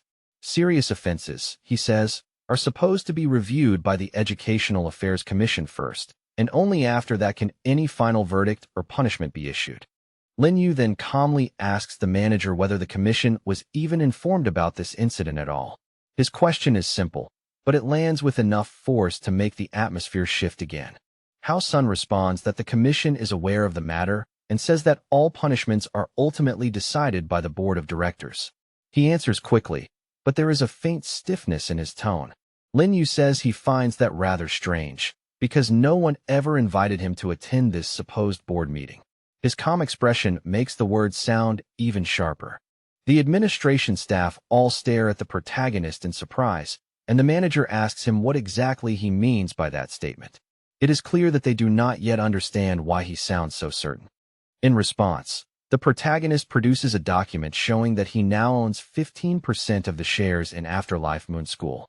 That means he is not just a student, but officially a member of the school's board of directors. Golden Crocodile quickly recalls that Lin Yu defeated the class prefect's father in a duel, and under the rules of the ghostly world, the spoils of such a battle belong to the victor. Since that man held shares in the school, those shares naturally passed into Lin Yu's hands. The manager's subordinates can barely process what they are hearing and start asking how a student ranked no higher than level 4 or 5 could possibly become a member of the board of directors. Their disbelief is written all over their faces. Lin Yu then demands that the school manager give a full and detailed explanation for imposing punishment without proper review by the Educational Affairs Commission. His tone grows firmer now, and every word pushes the administration further into a corner. At this point, the protagonist fully understands that the administration never actually convened the council at all. They simply imposed punishment on him directly despite having no proper authority to do so. Left with little room to maneuver, the manager orders the head of the teachers' council to convene the board of directors tomorrow morning so the current situation can be discussed formally. It is a forced retreat, but a retreat all the same. The protagonist then calmly asks whether anyone has any further questions. Seeing that no one answers, he lightly invites everyone to leave, as though he has already taken the upper hand in the exchange. The school manager can barely hold back his irritation. Realizing more clearly than ever that this young man is far more troublesome than he first seemed, he mutters to Hao Sun that he once sealed the dead girl's art brush before, and he can do it again. The ghost has already made up his mind to kill the protagonist before the board meeting can even begin. With that dark intention settled in his heart, he orders Hao Sun to gather everyone at once. The players excitedly congratulate the protagonist on his new position and even joke around, asking whether they can now receive retroactive passing marks since he has technically become a director. Their laughter briefly lightens the tension after everything that just happened. Lin Yu tells them not to celebrate too early. He explains that the director only backed down today because he was caught unprepared, and he warns the group in a serious tone that a fierce battle is almost certainly waiting for them tonight. Just then, Lin Yu hears someone shouting for him from behind. He turns around and sees a guard hurrying toward him with obvious urgency on his face. The security guard informs the protagonist that the director is urgently summoning him to the office for an important talk. The message sounds polite on the surface, but the atmosphere around it feels anything but relaxed. A short while later, Lin Yu is already inside the principal's office. Sitting at the tea table, he quietly studies the room and tries to figure out why the director suddenly invited him here. The director begins showering the young man with non-stop praise, speaking as if he admires him greatly. Lin Yu cuts through the flattery without hesitation and tells him to skip the empty talk and say plainly why he called him here. The director finally says that Lin Yu entered the school because of the magical art brush, and then begins revealing a story from 15 years ago. Back then, the school had announced a drawing competition, and he himself had been one of the participants in that event. Unfortunately, the director admits that his drawing skills back then were only average at best, nowhere near enough to truly stand out. In the end, he placed third, while Xinyu took first place and, with that victory, received the most valuable artifact personally awarded by the Heavenly Demon. He goes on to say that not long after that competition, Xinyu vanished without leaving behind a single clear trace. From that point forward, disaster after disaster began falling on the school, as if a dark chain of misfortune had suddenly been set loose. The ghost knows very well that the school leadership secretly appropriated that magical artifact for themselves, and he had his own reasons for caring so much about it. To him, that brush was not just rare treasure. It was something that could have greatly strengthened his own power and changed his future. The director explains that because of this, he chose to move carefully and keep his ambitions hidden. Step by step, without drawing too much attention, he climbed into senior positions within the school and eventually secured a place for himself as a shareholder. As he listens, Lin Yu gradually begins to understand what truly drives the school principal. The more he hears, the more clearly he sees the man's hunger, patience, and calculation, and he immediately starts thinking about how that motivation can be turned to his own advantage. The ghost then reveals that in the near future, he intends to seize the position of school manager for himself. He admits that this will be extremely difficult, because the current manager is not only a demon-ranked ghost, but also a figure backed by 3 loyal allies on the board of directors. The director further explains that Hao Sun is the manager's grandson, and that this entire long-running tragedy began because of that bully. Thanks to the strange balance formed between the cursed book and the art brush, Hao Sun has effectively become immortal, and ordinary ferocious spirits no longer pose any real threat to him. Lin Yu thanks the director for being so open with him. He says he appreciates the fact that the ghost speaks plainly, without circling around the point or hiding behind empty words. The director, in turn, thanks the young man for listening so carefully and for recognizing his value. There is obvious satisfaction in his tone, as though he is pleased that someone finally understands what kind of person he really is. Lin Yu then looks at the school principal and asks directly what exactly he wants from him. He has already heard the background, and now he wants to understand the real purpose behind this private conversation and what kind of deal the ghost is trying to build. The school director says that he is not interested in fighting over the powerful artifact itself. What he truly wants is support. He hopes the board of directors, and Lin Yu in particular, will back his candidacy for the position of school manager. Lin Yu had originally assumed that taking control of the school would require enormous effort, countless schemes, and a long struggle. He honestly did not expect things to start opening up this easily, as if part of the path had already been prepared for him. The young man quietly reflects that as long as a person has enough strength and enough money, there will never be a shortage of people willing to follow them voluntarily. Power always attracts people, no matter the era, and Lin Yu calmly tells the school director that, as a shareholder, he cannot simply leave the school in the hands of a ghost like the current manager. He then says that words alone are obviously not enough to settle something this important. As he speaks, he reaches into virtual storage and takes out a formal contract, making it clear that he intends to turn this conversation into something binding. Lin Yu informs the ghost that once he completes his task here, he will leave this location behind. But if the director enters into an agreement with him now, Then in return, he will be given full control of the school once the dust settles. The school director says there is no real reason to doubt Lin Yu's credibility at this point. In his eyes, the fact that 3 ferocious ghosts have already acknowledged Lin Yu as their master is proof enough that this young man is someone worth trusting. In the ghost world, freedom is a strange and often ironic thing, because nearly everyone lives bound by rules, ranks, and invisible chains. For the sake of future opportunity, the school principal finally signs the agreement, hands the contract back to Lin Yu, and formally says that from this moment on, he will serve him faithfully. Lin Yu studies the director for a moment and concludes that he is a ghost with real foresight and caution. In his judgment, someone this prudent and ambitious will definitely have the chance to reveal even greater talent in the future. The director then informs the young man that, although the protective seals have already been removed from Shun Yu's art brush, its true power still has not been fully awakened. What Lin Yu is using now is only part of what the artifact should really be capable of. Lin Yu admits that he had already noticed something fell off when he used the magic brush. The flow of energy through it seemed strangely sluggish, as if the artifact were resisting him or moving under a weight it could not shake off. The director explains that Shun Yu's soul has fused with the magic brush, but the resentment she still carries has not faded. That bitterness has directly affected the artifact itself, weakening its effectiveness and preventing its power from being displayed cleanly. The young man immediately asks what he should do about that problem. The ghost answers in a simple, almost meaningful way. If Lin Yu wants the truth, then he should ask the magic brush itself. Holding the magic brush in his hands, Lin Yu clearly senses that this high-ranking artifact possesses real intelligence.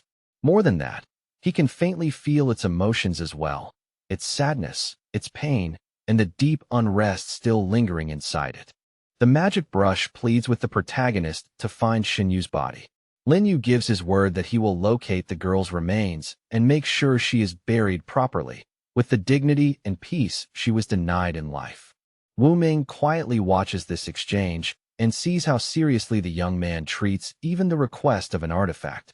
That sight leaves him even more certain that Lin Yu must show the same respect, if not more, to the contract spirits who follow him.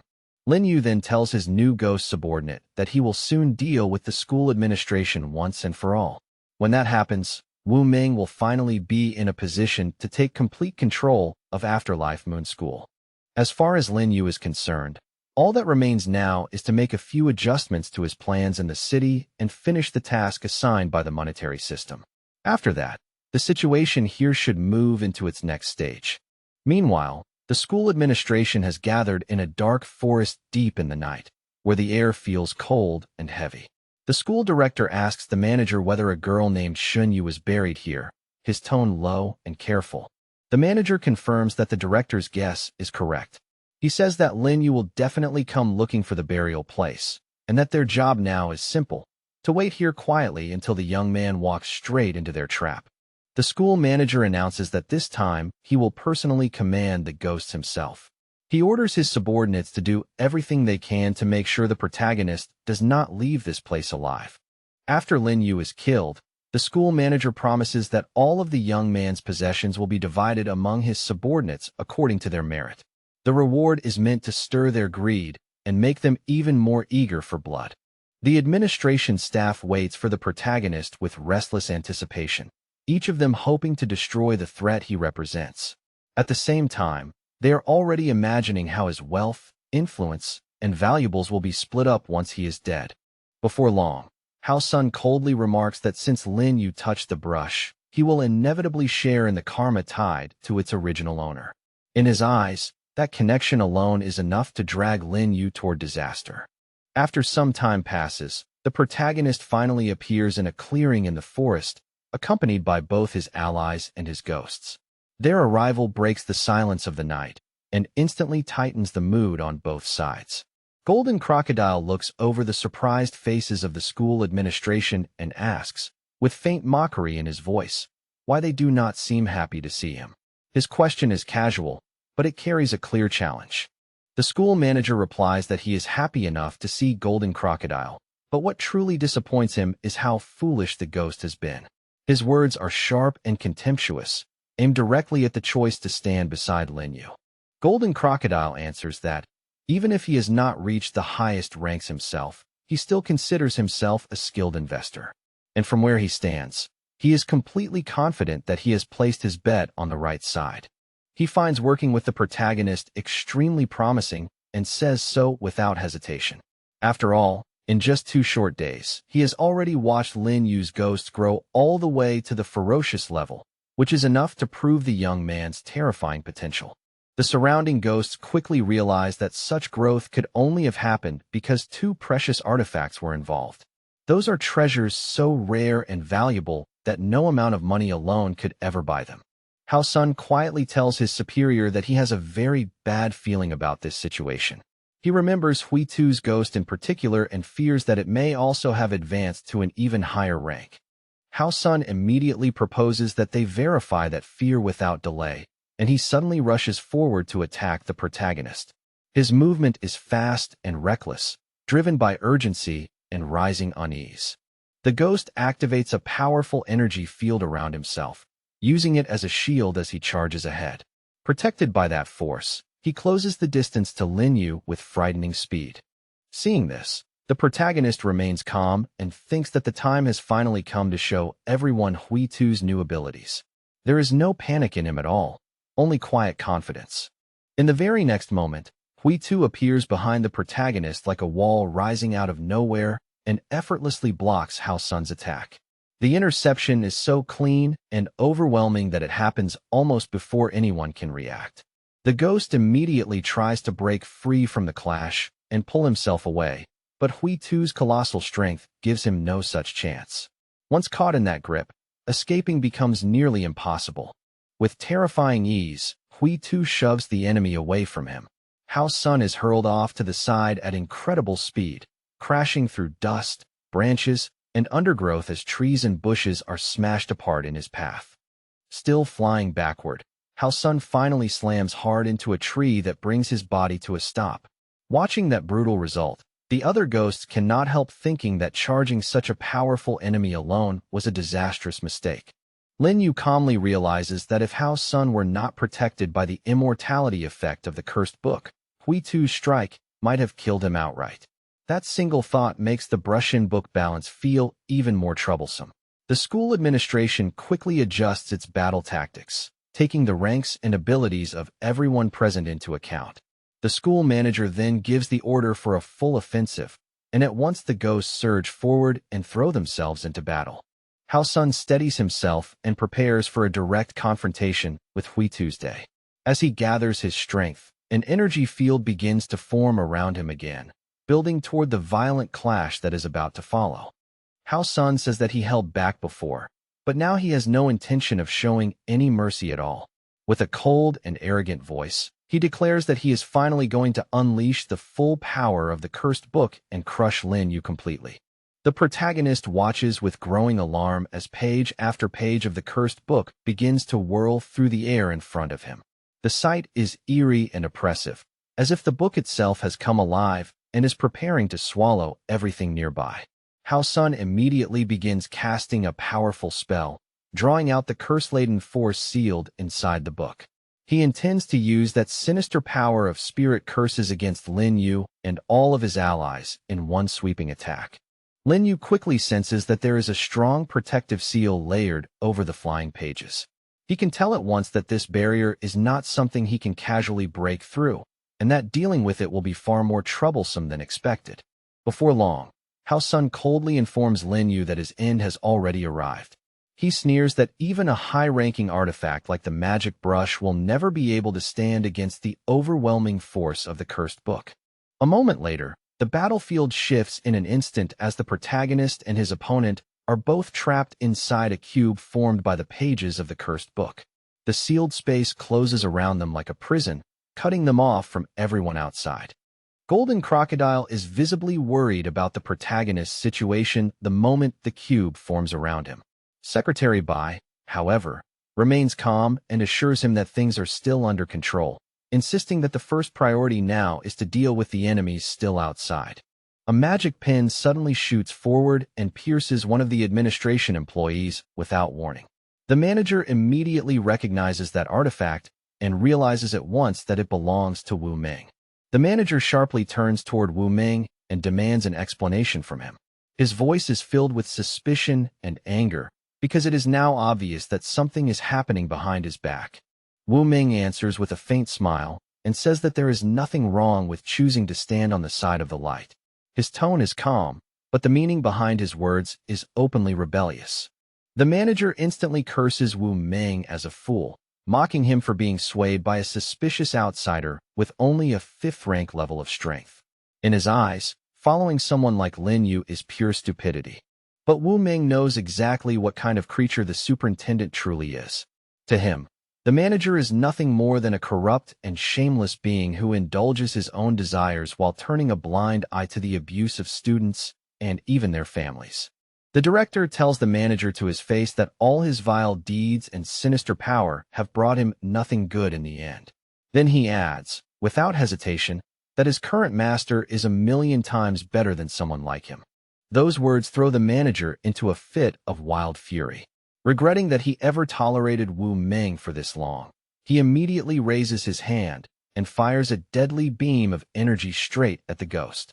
Wu Ming only smiles in return and calmly says that the manager's true opponent will not be him. Instead, he warns, the one waiting for him is a demon-level ghost powerful enough to make him regret everything. At that exact moment, Hui Tu leaps out from behind Wu Ming like a shadow exploding into motion. Without wasting a second, he drives a terrifyingly heavy blow straight at the manager. The manager barely manages to parry Hui Tu's attack before being forced several steps back. Even so, Hui Tu immediately judges him to be a worthy opponent, someone with enough strength and battle skill to actually withstand his force. Wu Ming casually wishes Hui Tu an easy victory and says that he himself will go deal with opponents more suited to his own rank. All around them, the clearing in the night forest flashes with fierce bursts of light from colliding energies. The ghosts unleash everything they have in a savage and chaotic battle. Skills, curses, strikes, and waves of energy crash together from all sides, turning the forest into a violent battlefield. The school's leaders are forced to use their full strength just to contain Hui Tu's relentless assault. Even working together, they can feel how overwhelming the pressure from his attacks really is. Hui Tu glares at the manager and warns him that he will deeply regret ever sealing the magic brush. His voice is filled with anger, as if that act alone is enough to justify everything that is happening now. As the battle drags on, the manager finds it harder and harder to withstand the enemy's blows. Deep inside, he begins to feel that if death truly awaits him here, then he must at least face it with whatever dignity he has left. Even with all of Lin Yu's powerful ghosts on the field, the manager still clings to the hope of victory. In his mind, as long as Hao Sun alone holds the answers to this game, there is still a path for their side to win. Inside the sealed cube, Lin Yu slams against the wall and quickly realizes the bad news. The magic seal woven into the walls is far too solid, and at the moment, he has no direct way of breaking through it by force. Hao Sun smugly tells the protagonist that he now understands the true power hidden within the pages of the cursed book. His voice is full of confidence, as though the fight is already decided. Lin Yu calmly informs his enemy that the magic brush is far from the only weapon at his disposal. As soon as he says it, he opens a portal leading directly into his virtual storage. To Hao Sun's clear surprise, the protagonist reaches into the portal and draws out the grave spear. With that weapon now in his grasp, he quietly prepares for the next stage of the fight. Lin Yu lifts the spear and asks his opponent a sharp, mocking question. Between the spear's deadly tip and a few thin pages of paper, which one does he really think will win? The challenge is simple, but it lands hard. Hao Sun refuses to back down and insists that the cursed book is fully capable of handling the protagonist's artifact. His confidence is stubborn, even now, as if he still cannot imagine losing. Lin Yu suddenly charges forward and unleashes a fierce series of heavy strikes. Each blow is aimed at smashing through Hao Sun's defense, forcing an opening, and ending the fight with one final decisive attack. Hao Sun manages to deflect the protagonist's attacks one after another and loudly reminds him that he is immortal. He sneers that no matter what methods Lin Yu uses, none of them will be enough to defeat him.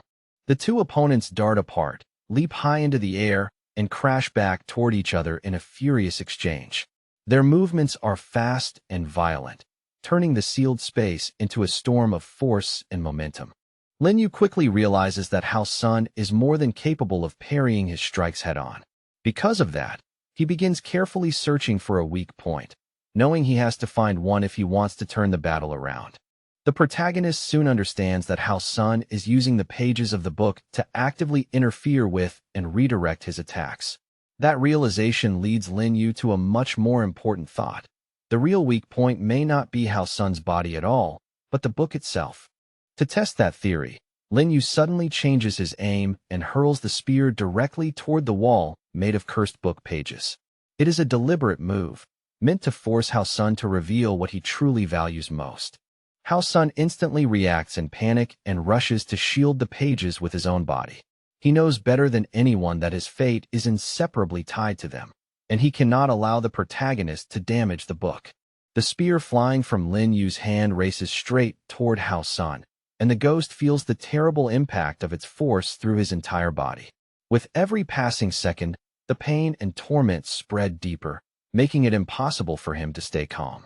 At that moment, Lin Yu finally grasps the secret Hao Sun has been hiding all along. His physical form is nothing more than a projection recorded within the pages of the cursed book, meaning he only continues to exist because of that powerful artifact. And if the book is damaged badly enough, Hao Sun will be finished as well. Lin Yu lowers the spear toward Hao Sun and tells him plainly that his so-called immortality is nothing but a fragile illusion. Once its source is exposed, it can be shattered far more easily than Hao Sun wants to believe. Even so, Hao Sun still insists that the protagonist cannot truly do anything to him. Though Lin Yu has solved the mystery of his immortality, Hao Sun is convinced that he would never dare destroy a high-order artifact. And because he and the book are effectively one and the same, Hao Sun believes that this connection keeps him safe. In his mind, as long as the artifact remains standing, he has nothing to fear. Sensing danger at last, Hao Sun abruptly admits defeat and proposes that they forget all past grudges and start cooperating instead. He promises Lin Yu free use of the cursed book's pages and even offers him the position of school manager as part of the deal. Lin Yu coldly calls Hao Sun a stupid ghost and says he has completely misunderstood the situation from the very beginning.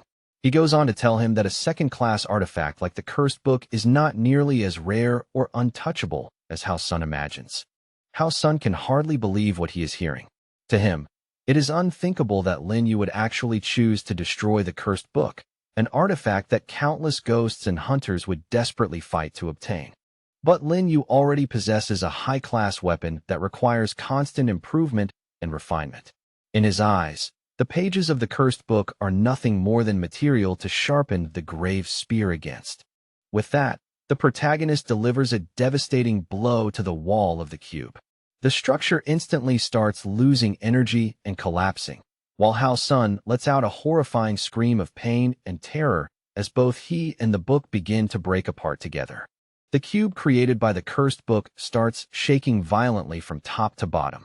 Bright streams of energy burst outward from the cracks, lighting up everything around it with an eerie, explosive glow. A massive explosion erupts, and when the dust settles, Lin Yu is standing in the middle of a huge crater. Realizing that the book truly did deserve its second-class rank since it took such enormous effort to destroy, the school manager grits his teeth and angrily calls the protagonist a scoundrel. He immediately demands that Lin Yu hand over the book and Hao Sun without delay, then rushes straight at him without wasting even a second. Lin Yu answers with open provocation, inviting the school manager to come take the book himself if he wants it that badly. The protagonist and the school manager then clash head-on in a brutal fight.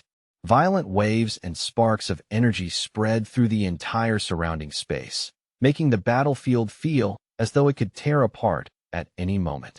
In the middle of the chaos, the school manager suddenly manages to snatch the cursed book right out of Lin Yu's hands. Holding it tightly, he declares with full confidence that no one here has ever dared to oppose him, and he clearly believes that this moment proves his authority is still absolute. But in that very instant, Hui Tu appears soundlessly behind the school manager like a nightmare, taking shape in the dark. With cold, killing intent, the ghost raises his massive sword high into the air, preparing to bring down a fatal strike without giving his enemy any chance to react. The blade falls with terrifying force, and the attack is accompanied by a blinding flash and an explosive roar that shakes the battlefield. In a single brutal moment, the school manager is cut cleanly in half, his death arriving so fast and violently that it leaves everyone stunned. The administration staff can hardly believe what they are seeing. Their boss, a ghost who had reached the rank of demon, has just been killed before their eyes, and Lin Yu loudly announces the manager's death before asking the remaining ghosts whether they really intend to keep resisting after witnessing that. Panic instantly spreads through the administration employees, and they begin trying to flee the battlefield in all directions. But Secretary Bai catches up to them with ruthless speed, unleashing powerful energy, strikes one after another, and leaving the escaping ghosts with no real chance of survival. Ding Liang quickly joins her, equally determined not to let a single enemy get away alive. At the same time, the protagonist's contract ghosts move like hunters closing in on prey, fully prepared to carry out a merciless pursuit to the bitter end.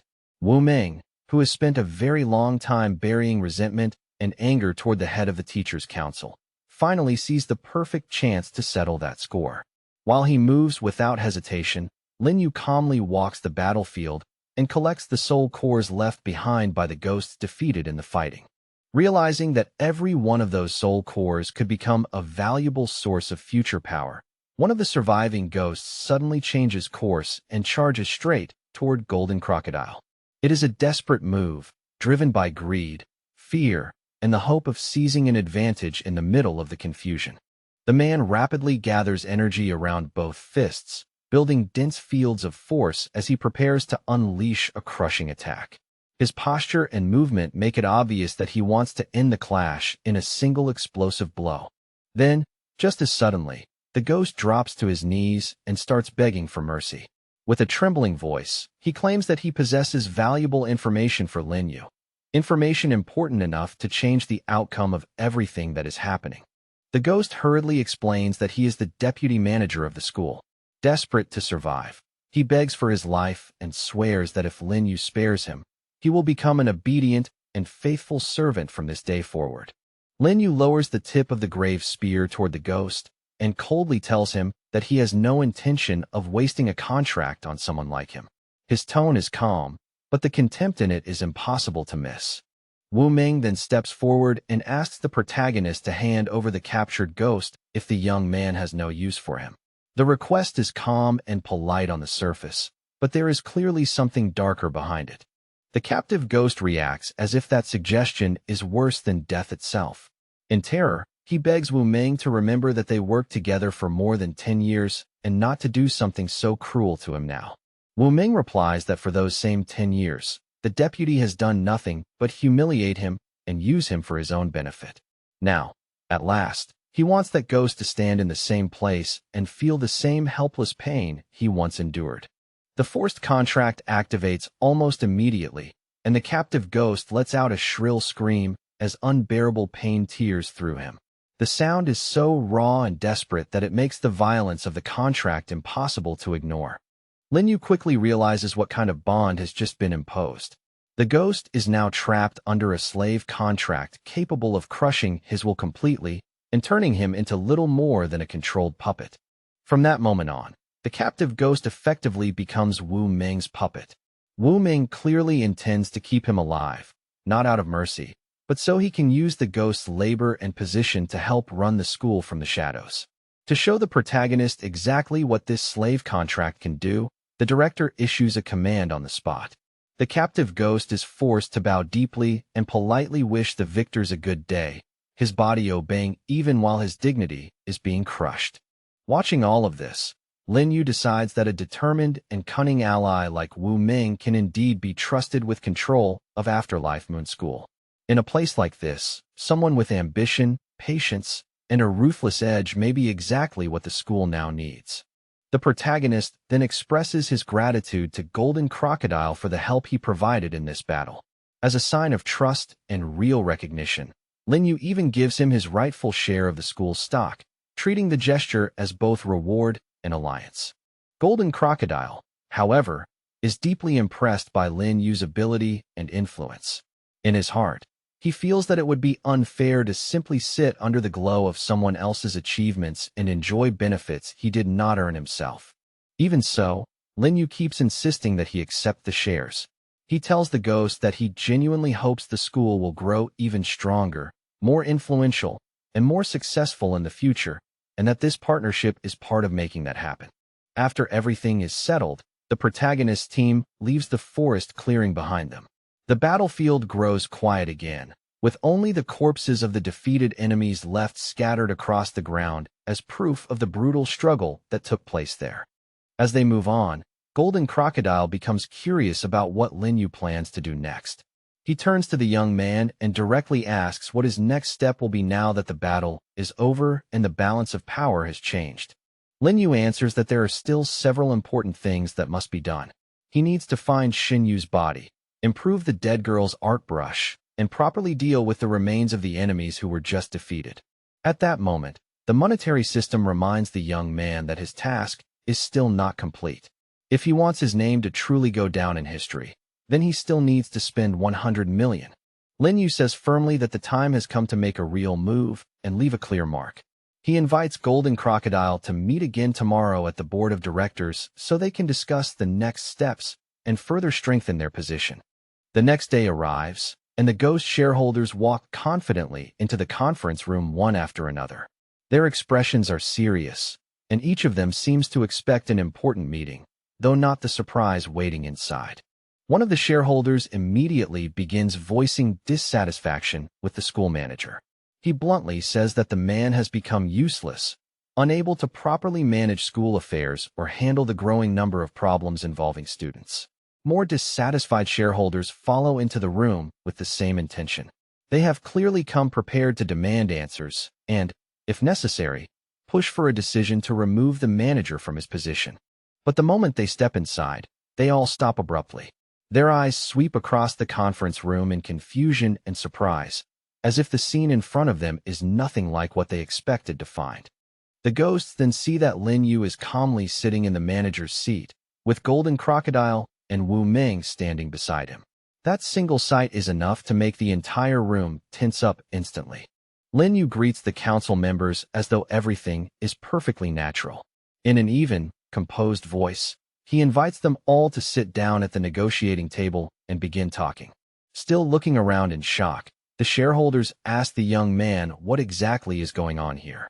More urgently, they want to know where the school manager is and why Lin Yu is sitting in his place. Lin Yu calmly explains that the old school manager is dead. He then states that today's board meeting will focus on the matter of changing the school's leadership. The council members' faces immediately fill with genuine shock. Unsatisfied with such a simple statement, they demand that the young man give them a full and proper explanation. One of the ghosts tells Lin Yu to stop joking around immediately. In his eyes, the school manager was the strongest spirit in the entire school, and the idea that such a figure could simply be dead sounds absurd. Then the ghosts notice Golden Crocodile standing behind Lin Yu, and their expressions subtly change. Little by little, they begin to understand that this situation is clearly not a joke at all. Golden Crocodile then formally introduces the protagonist to the council members and plainly states that it was this young man who dealt with the school manager. His words land heavily and make the atmosphere in the room even more strained. Lin Yu can tell that the council members still do not really believe him. To back up his words, he shows them the magical art brush. Yet one of the ghosts still insists that a fifth-rank hunter should never have been capable of defeating a monster as strong as the school manager. Lin Yu immediately recognizes that the ghost speaking to him is at the ferocious level. With a calm but provocative tone, he asks whether that ghost is even strong enough to leave a scratch on him. The ghost can barely hold back his rage after hearing that. His whole expression twists with anger, and it is obvious that he wants nothing more than to tear the young man apart on the spot. The other council members cannot understand why Lin Yu would deliberately provoke him like this. From their perspective, that ghost is far stronger in direct combat, and this kind of confrontation could easily lead to serious consequences. The enraged ghost slams his fist onto the table with all his strength and snarls that Lin Yu has successfully provoked him. The blow is so heavy that it shakes the room and makes the tension spike instantly. A bright red aura immediately erupts around the ghost, wrapping his body in violent power. In the very next moment, he lunges forward and launches himself at the young man in a direct attack. Lin Yu responds with astonishing calm, giving the magic brush a graceful wave through the air. At the same instant, a dense block of energy appears directly in the attacker's path, like a sudden wall. That energy shield absorbs and reflects the enemy's attack with clean, overwhelming force. The ferocious ghost is sent flying backward and crashes all the way into the far corner of the room.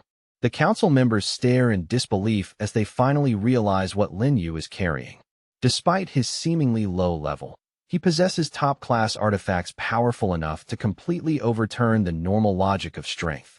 Even after being thrown back, the ghost still intends to continue attacking, convinced that rare artifacts alone are not enough to explain the death of the school manager.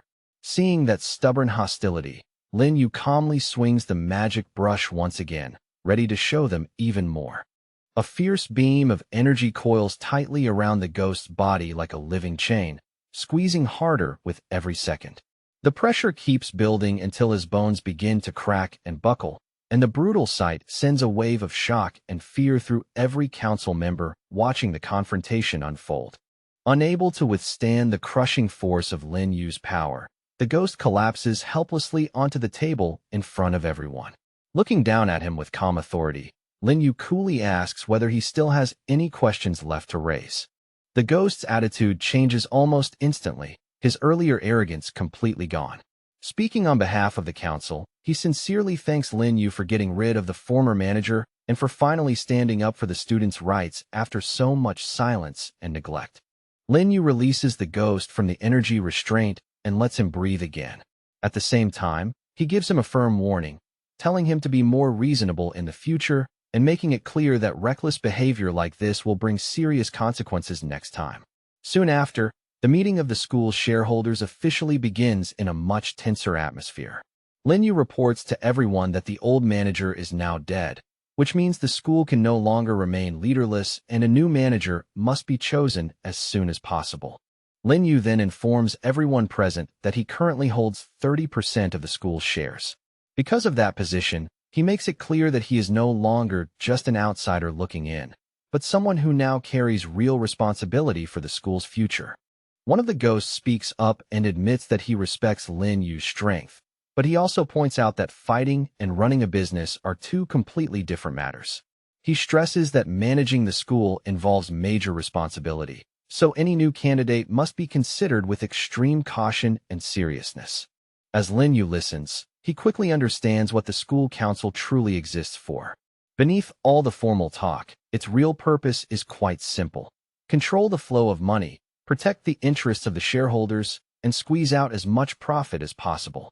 In Lin Yu's view, the standard for this position is actually straightforward. Whoever can manage the school's resources efficiently and turn them into the greatest amount of profit should be the one qualified to sit in the manager's seat. Lin Yu states his intention without hesitation, saying that he is standing here for one reason above all else: to make sure every member of the council has the chance to become rich.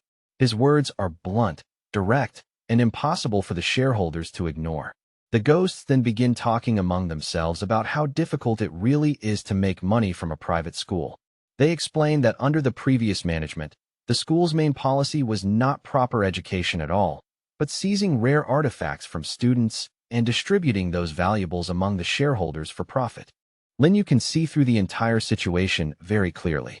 In the world of spirits, power decides everything, and business is no exception. Before this, the ghosts had only been ruled by fear, so even when many of them were unhappy with what was happening, none of them dared to speak openly against it. At that moment, one of the ghosts looks at Lin Yu and asks whether he has some clever plan to pull the school out of the worsening crisis. The question hangs in the room heavily, because everyone knows the situation has been getting worse day by day. A shareholder known as Gunman speaks next, saying that if they truly want to reverse the decline left behind by the previous leadership, then serious reforms must begin immediately. In his opinion, small fixes are no longer enough to save the school from sinking further. Gunman goes on to explain his own background, talking about how the real estate industry only recently began developing in the spirit world. He says that during that early boom, he made a fortune very quickly simply by selling a handful of properties, which was enough to establish his name and influence. But that prosperity did not last. Later, the banking system collapsed, and the entire city was dragged into a serious economic crisis. Developers stopped seeing profits, buyers lost the ability to keep up with payments, and the market that once looked unstoppable suddenly began to fall apart.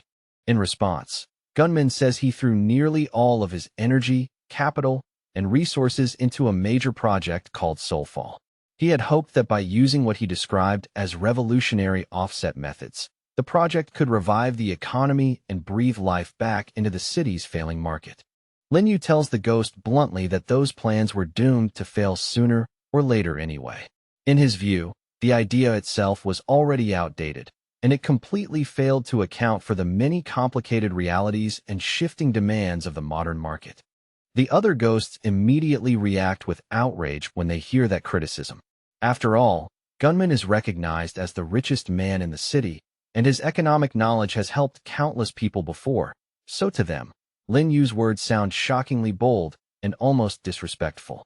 Gunman, however, does not lose his temper. Instead, he looks at the young man with real interest and tells Lin Yu that his words have caught his attention, then calmly asks him to explain further and share whatever specific ideas or suggestions he has in mind. Lin Yu begins by pointing out the core problem with the city's construction business. Right now, he says, nearly all development is focused on satisfying the housing demands of the elite, while many other important and highly valuable needs in the broader market are still being ignored. Lin Yu then proposes a different approach. Combine property purchases with additional benefits that would appeal strongly to elite buyers while also serving their wider long-term needs. In other words, the value of real estate should not stop at the building itself, but extend to what the property can bring with it. Gunman admits that this is the first time he has ever heard someone describe real estate in that way. He says he can understand the idea in theory, but he still does not quite see what kinds of extra benefits a property could realistically provide to its clients. Lin Yu tells him to think bigger and look beyond the old model. He suggests designing an entirely new project, one that creates property capable of meeting the needs of all the students in the city rather than serving only a narrow group at the top. Then the young man turns to the shareholders and asks a simple but striking question. Have any of them ever heard of the concept of school districts, where housing is directly tied to access to education and other prestigious institutions? The moment he says it, the entire discussion seems to shift in a new direction.